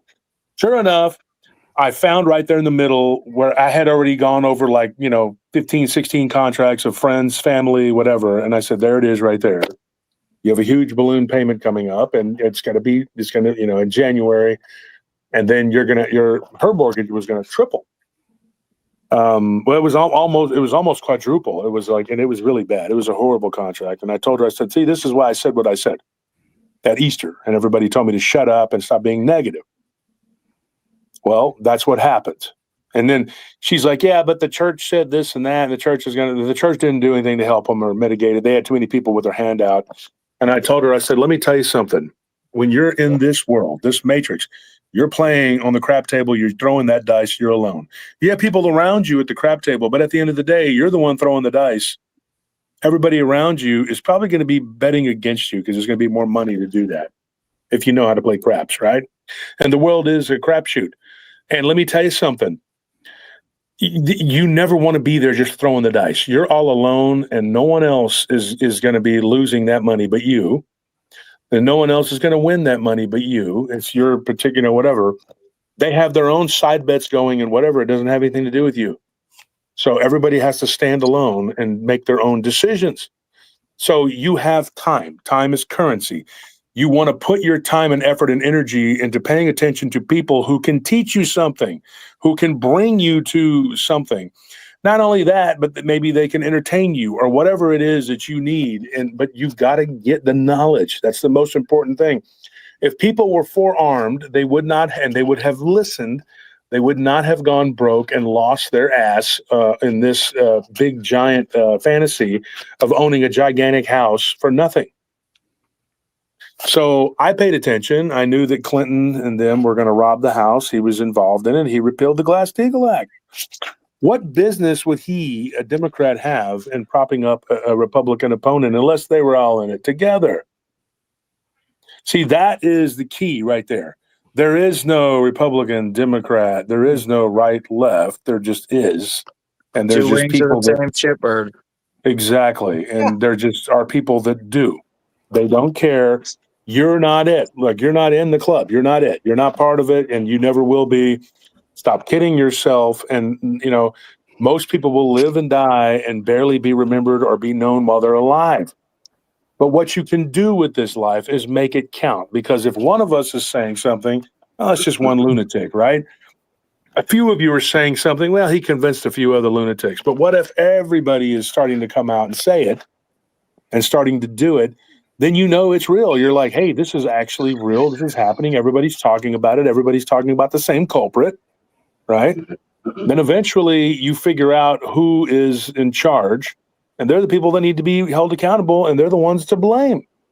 And eventually no amount of their propaganda and their lies and their noise and their obfuscation is going to work. They're not going to escape. But it's going to take a lot of people waking up, because knowledge is what's going to keep you alive. The same thing with the JAB. I was yelling at the top of my lungs, you don't know the enemy like I do. You don't know them. And what they're doing when they give you a sausage, a corn dog, a hot dog, or something phallic to put in your mouth, they are basically screwing you, and they're laughing while they do it, because you are taking a pathogen. Number two thing that should have been a wake-up call, but people didn't pay attention. It is not a retrovirus. It is a rhinovirus, but they were using a retrovirus shell. Why would they do that? Because it's not there to heal you, to protect you, or to do anything of the sort. It is to facilitate the poison, which is their cure, to unalive you, to end your existence. That's what it was. That's what it was.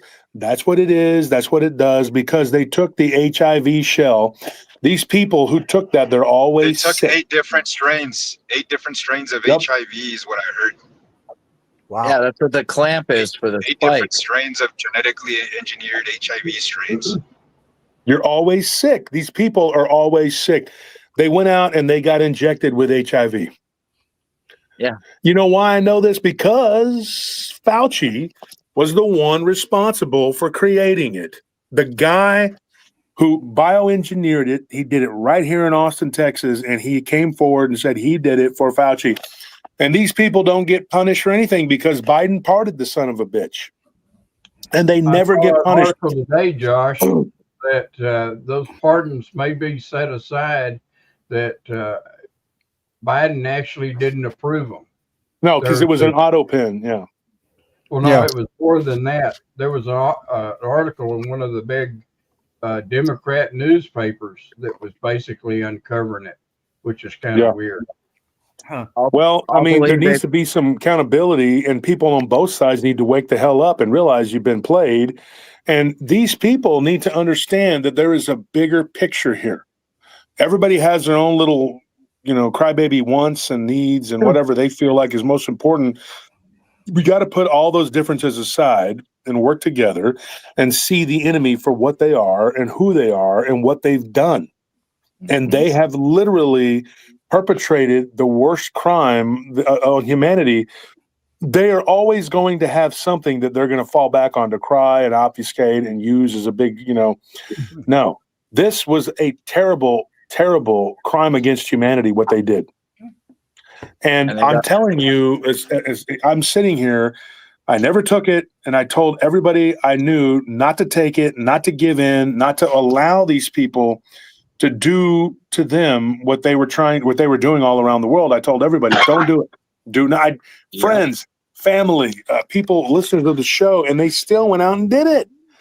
And I had to fly. I had a job that they, I had some parents that were old people, whatever. It doesn't matter, the stupidest excuses. And I said, good grief, you're going to freaking die. Do you not understand that? How are you going to take care of your parents when you're gone? Because you're going to have HIV floating around in your body. You're not going to be able to fight off anything. And we have only seen the tip of the iceberg. We've seen the tip of this spear, the tip of this knife that they slid into our guts. What they did, they conned everybody into getting this shit, right? Now, granted, the COVID having it is not fun. I had it like 3 times, and it, but you survive it. It's just like a long flu or whatever. I mean, but I functioned on it after the first few days. I just did my job, did what I had to do. But hell, I'd rather do that than have this cure that's just going to kill you, which we know now is just a poison. I mean, they're having to come out and admit that these people were dropping dead from it, some quicker than others. But it's just like HIV itself. I mean, some people die sooner, some people die later. Some people die in 10 years. It's like Kuru. Kuru kills you, 7, 8 years down the road? Eventually you succumb. And I tell people all the time, I'm like, you gamble with your life constantly. And everything in the Matrix is designed to keep you ignorant and then kill you. And I compare it to cattle. I tell people, the cow is calm and he's happy right up until the point where they put him in the vehicle. He doesn't know what he's doing. He's in the trailer, and the vehicle's heading to the slaughterhouse. Then when the cow is unloaded and he can smell the blood, then they become confused, and then reality sets in. They're going to die, and it's a horrible thing. You don't think these animals have feelings? You don't think that they're like, hey man, I'm about to be expired here. 1 minute I'm sitting in a pasture just eating, and the next minute I'm, But there were clues that the cow didn't notice, like a fence. You know what I mean? Regulated feeding times, and and like certain, I mean, there were all these clues, right? But this is a dumb animal, right? So they don't know any better. But we're no better than cattle because we're giving these people the right.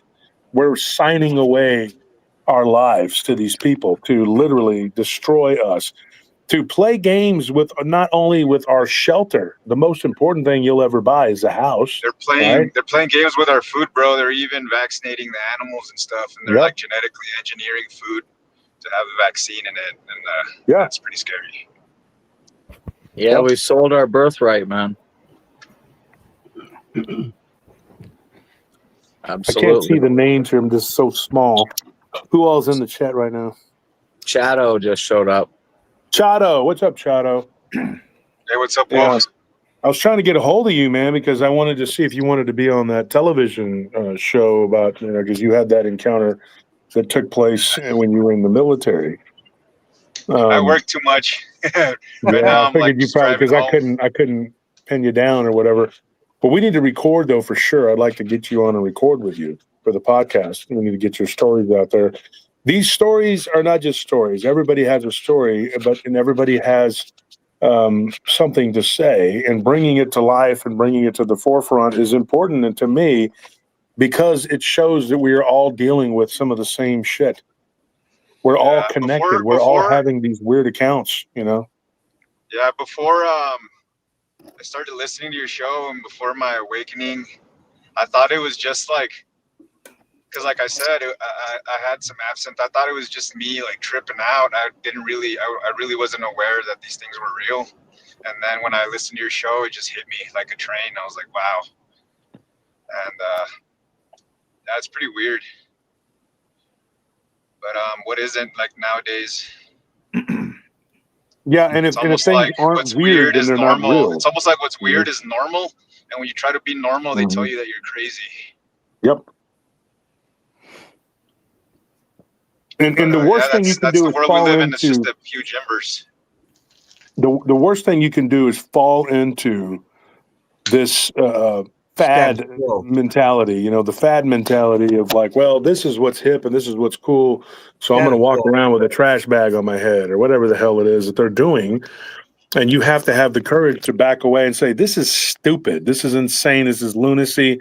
I'm not, you always see that when you see these cows are going to slaughter, there's one or two that are trying to jump out and run the other way. They're like, they catch on real quick. It's horrible. I've even seen some of them escape into the woods. I don't know how they fare out there, but there's really nowhere to go at that point. But I've seen a couple of them get loose. It doesn't happen very often, but it does. I've seen pigs especially jump and get out.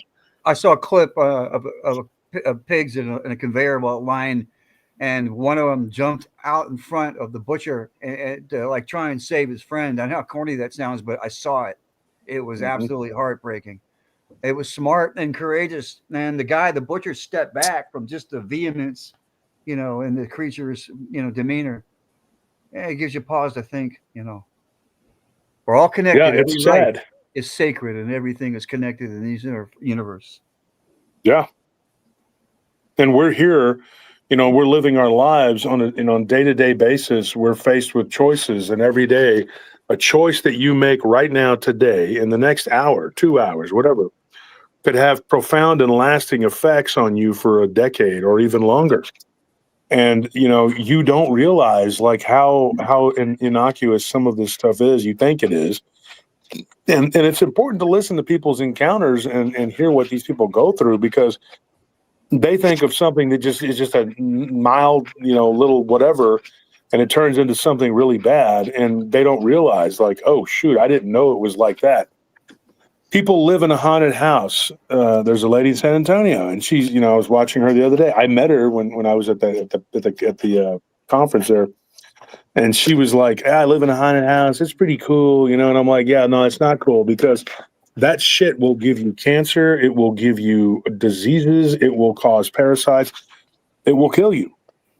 And these creatures that inhabit that place, these demons, whatever, these entities, they're not cool, and they're not playing by a set of rules that they're supposed to be playing by. They're outlaws, and they circumvent the rule every chance they get, and they feed on you. They're vampiric. They're evil. They're wicked. When I was there, and I just walked, it's the Black Swan Inn. When I just walked in, and I went toward the back, I could feel like an oppressive, horrible, horrible, awful energy there. And I thought, who on God's green earth could live in this place? It's horrible. Yeah. And she Hey, lives can I there, and tell you she's like, guys "Oh, it's something cool." after you're done? Go ahead. After you're done, bro, I'm gonna tell you guys a story. It's about a haunted house, but just keep going, man. I just want to listen to what you're saying. All right. No, that was it. Well, I mean, I just, all right, man. So, back when I was I was in 7th grade. I remember it was after 9/11 and stuff. My parents got separated. My father was not the best. He's still in a weird club. The one that goes up to 33. Oh yeah. Oh. But yeah. So yeah, he was extremely abusive, and my mom finally mustered up the courage to leave him. So we moved into an apartment that was on the other side of town. And our neighbors used to come up to us all the time, man, and they used to ask us if we were doing okay. It's never a good sign. And my little brother, it happened to him more than anybody else, but it happened to me twice also. Sometimes I would be sitting in the living room playing Guitar Hero, like the first one that came out, and all of a sudden, man, like I would hear something loud in the kitchen, and it was like a little open bar thing, and I would look, and all the cupboards and the drawers and stuff were open. Wow. So yeah, that happened to my brother one night. He was home alone. My mom was with a neighbor, and we lived on the second story. And yeah, like the same thing happened to him. So he went and closed everything up. He went and sat back down on the couch. When he turned the volume back up, or tried to turn, right before he turned the volume back up, everything opened up again. The couch is right next to the balcony, so the door to the balcony. He opened the door and just jumped off the balcony, ran and told my mom. Anyway, I've been doing martial arts since I was 11 years old. I've always been very spiritual. And my sensei, he taught me the 9 cuts. It's Kujikiri, the ninja magic. Started meditating. First, it was 20 minutes. I would feel uncomfortable, just like everybody else who practices meditating at first. It's very uncomfortable because you're not used to aligning being disciplined and realigning your chakras, like when you're sitting in the lotus position. So eventually it got to the point where I started getting addicted to meditation, because whenever I came out of it, I would feel like my body was made out of air, and it would last for up to an hour. And it got to a point where I learned how to fall asleep with my eyes open, and that would really freak out my mom and my aunt. One night I was laying in bed and it was windy, so I could hear the wind knocking in the rafters, the crawl space. That's it's not an attic, but I could hear a knocking sound. And then out of nowhere I started hearing footsteps. And at that point I was kind of aware of the spiritual world, and I was like, wow, like people really get stuck in the other realm. All right, so like the reason that the house was haunted, there was a lady that lived there. She was a single mother, and she was involved with cartel or something, and she fucked up. So like they went and ended her and the child. Oh man. There in the apartment, and they just the apartment was right next to like the edge of the apartment, the property, like we lived right next to it. So yeah, they discarded them like they were trash. They just threw them over the fence, and yeah, they separated their.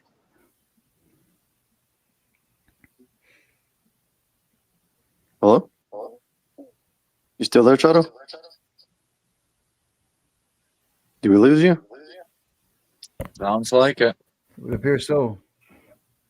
Oh man. Maybe I can apply the concept where I communicate with them, where I think Hey, telepathically, where Chado? I think what I want to say. Yeah. Hey, Chado, you cut out for a second. For about 10 what seconds. part? Yeah, you cut out at the part where like right after you said what happened to that family. Oh, okay. So yeah, right. So yeah, like after with that being said, I was like, all right, so that family's probably still stuck here, you know, because there's a lot of paranormal activity going on.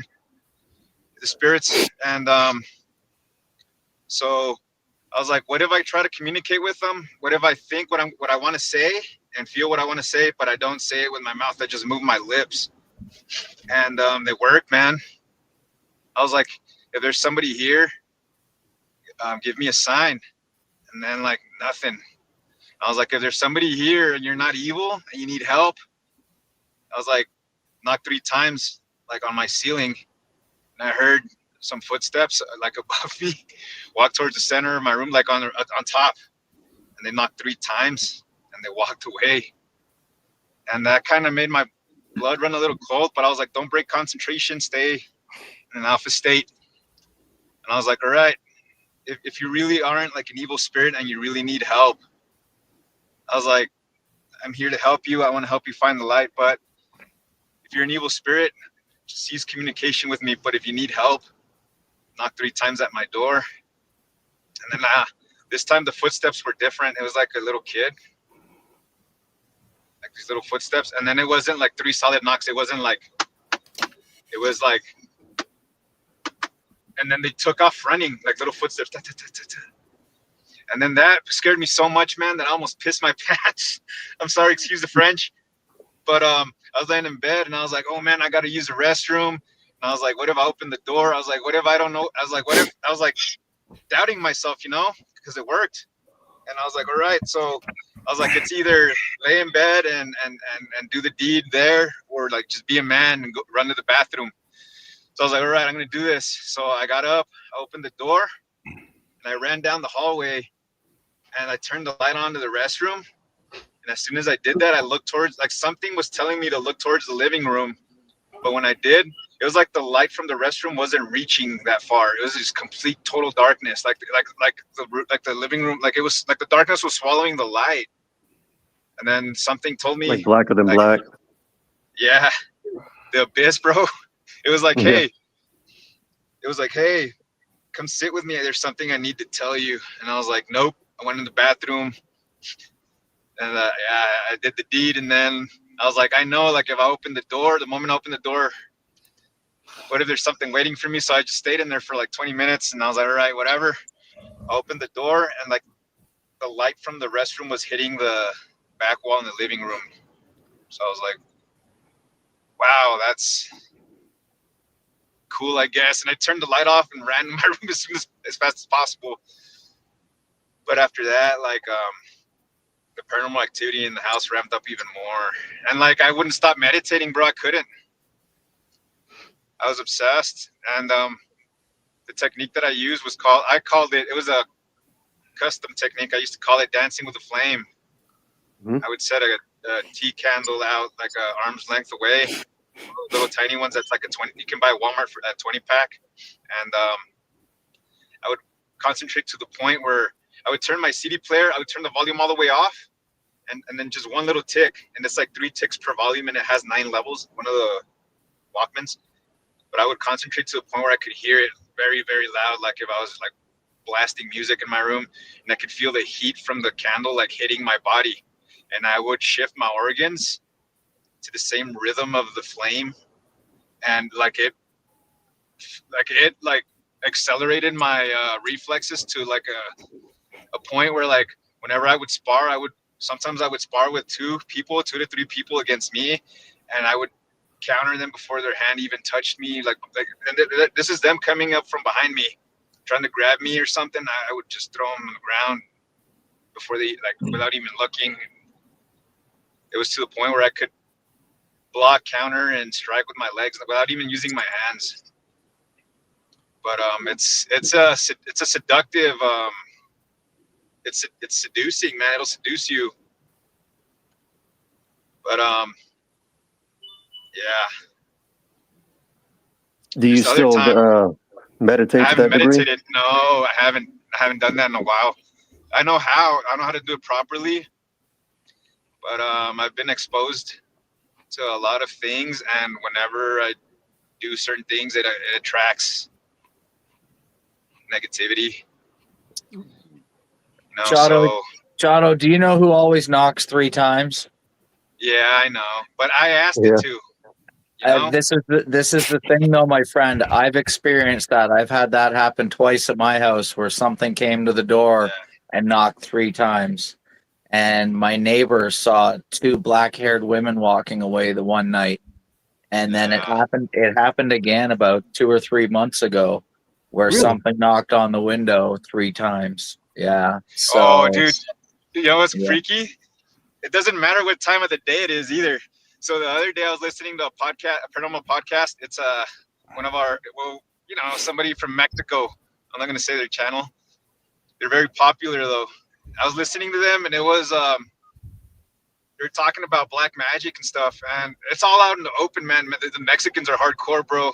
Yes, they are. Yeah, they bring warlocks and like it's crazy. So like yeah, dude, I was listening to that podcast. I was in downtown Denver, and I was in my truck, and something was like knocking like nails, like dropping nails like like on my roof. Amazing. It was like 10 in the morning. Yeah. And I was like, you don't scare me. Rebuked it, and then just kept going. But yeah, it's all this stuff is real. I don't see why people just chalk it up to like I'm going nuts, or it's probably just my mind playing tricks on me. But I know why. It's because it's easier to process, because it probably frightens them. It does scare them, dude. To the point where they'd rather accept. Also, discernment is a gift of the Holy Spirit. Yeah. And people are good at lying to themselves too, Kevin. Yeah, there's no lack of capacity of the human condition to do that. As of lately, man, I don't know about you guys, but I've been having like a heightened sense of like psychic intuition, where I can predict some things that happen. Like almost every day, I'll think about something and then it'll happen, or I'll think about something and somebody will say something about it, or I'll have a question about something and then like a video will pop out, or I'll get information about it. Everyone talks about the law of attraction these days, but the concept of magnetism has been around since the beginning of time. Look, I want to probably interrupting. I just want to thank everyone, and I want to wish you, Josh, a very happy birthday and many, many more. And this show is so necessary and so valuable. And God bless everyone here tonight. God bless you too. God bless you too. No, thank you, Kevin. I'll pass that along. Unfortunately, he stepped away for a second. He has to deal with something with the job. Oh, Anthony, hey man. I'll let him know. Yeah. Thanks. Best to you too, brother. Appreciate you, Kevin. Good night, everybody. Good night. Good night, Kevin. Good night, Kevin. Good night, Kevin. God bless you, brother. But yeah, hey, so remember when I messaged Wolf and I sent them sketches of I remember that one episode I was so like freaked out about it still, that when I called I was cursing a lot, and Wolf had to warn me like, hey bro, you're gonna get the episode demonetized. Yeah. I was like, I apologize. But yeah, it was about that weird animal that I saw on my way to Durango, Colorado. I was driving from Colorado Springs, and it was snowing and stuff, and I saw like It was a cryptid. I don't know what it was, but I described it to my mom, and she's Mexican, so she's like, it's a chupacabra. Yeah, And I of was like, course. I don't know. That thing was it wasn't gray. You know, most chupacabra are described as having dark fur. This thing was pale, like its arms and its chest were really pale. Half of its like its lower body was missing. Its eyes were like way too close together on the front of its face. It had black bands around its eyes. It had the cranial structure of a pit bull. It had a blockhead, and then it had rabbit-like ears, but they were extremely rigid. They weren't floppy. They were they were really close together centered at the top of its head. But what freaked me out the most was the length of its arms, bro. Like I was like hyper analyzing this thing's front legs. I thought it had legs, but didn't have no hooves. It had thumbs, bro. This thing had thumbs. And yeah, I was just scrolling through YouTube the other day, and then apparently a lot of people have been reporting these types of things. They call it the not deer because it looks like a deer, but it isn't. Oh yeah, it's a skinwalker. It's a skinwalker then, bro. Yeah. Yeah, probably, bro, or like a Wendigo. Yeah, same thing. Yeah, but its arms, man, like they were about 5 feet long each, bro. Really? And like I couldn't tell how many fingers it had. I could see the thumbs, and it's being like little pinkies. It probably had like 2 or 3 fingers, but they were extremely like thick, like fat, bro, almost comical. It looked like boxing, like it was wearing boxing gloves, but not really, you know, but it looked like, it looked like the thumb, like the only thing poking out of the boxing glove were the thumb and the pinky. Did it have horns or just the big ears? No, just the big ears. And then, like it didn't have, you know how like deer, if you know your biology, deer, like their front teeth are like, you know, like they're like almost mostly flat, but its molars, they kind of like cross each other, like an X-shaped kind of type deal. I don't know if you knew that, but deer have weird molars. But like this thing, it didn't have any teeth or molars, just straight up fangs, bro. Yeah, that's straight up fangs. It didn't have any white in its eyes either, just solid black eyes, bro. It was like a matte colored. It had no light in its eyes. Well, it was dead, you know. But what time did you see that in the day? It was in the morning, bro. It was around 10 or 11. Yeah, it was snowing. So I was going like 13 eh? miles an hour. Yeah, I was going uphill 13 miles an hour. There was traffic behind me, and traffic it was like a single lane going up and a single lane going back. And the traffic was completely stopped in the opposite direction because of that thing that was in the middle of the road. So a bunch of people saw it. Yeah, I guarantee it, man. I guarantee I wasn't the only one that saw it. But crazy. How many people would look at it and like try to, because I don't know, the way I was trained in the military, I hyperanalyze everything, try to get as many details as soon as possible, you know? And not a lot of people do that. A lot of people probably saw it and they're like, whatever, it's a deer. But maybe some people did really, because this thing's head, man, it wasn't triangular shaped like a deer or an elk or even moose, even as big as they are. Their head, they don't have a blocky head, like, you know, like whatever that thing was, it had a biting force that was like a really high biting force because of its cranial structure. Yeah, it's weird what these things look like, when they manifest in their demonic form. Yeah. Right now, there's 2 other techs that drove here. They live up in Michigan. But they're all like, hey, let me tell you what, bud, you guys got some weird fucking creatures out here. He's like, me and my buddy, we just saw these 2 huge fucking hyena-looking dogs. And I was like, no way. He's like, yeah, dude, he's like, we know they weren't dogs because of their size and like the length of their fur. He said it reminded them of like hyenas. So you're out in West Texas, right? No, sir, I'm up in Colorado, but I travel. I travel the 4 corners. Sometimes I'll go down to Texas, but yeah, sometimes I'll have me on the on the West Coast. Apologize, but yeah, I'm from West Texas originally, like the westernmost tip. So where did they see these hyena creatures? I think I don't want to misquote them. I'll ask them tomorrow. Bro, because I don't want to misquote them. But it was here in Colorado. Yeah. We're doing a contract up here. We're doing a contract here in Colorado where we drive all over the state. Was it near Durango, I wonder? Vehicles.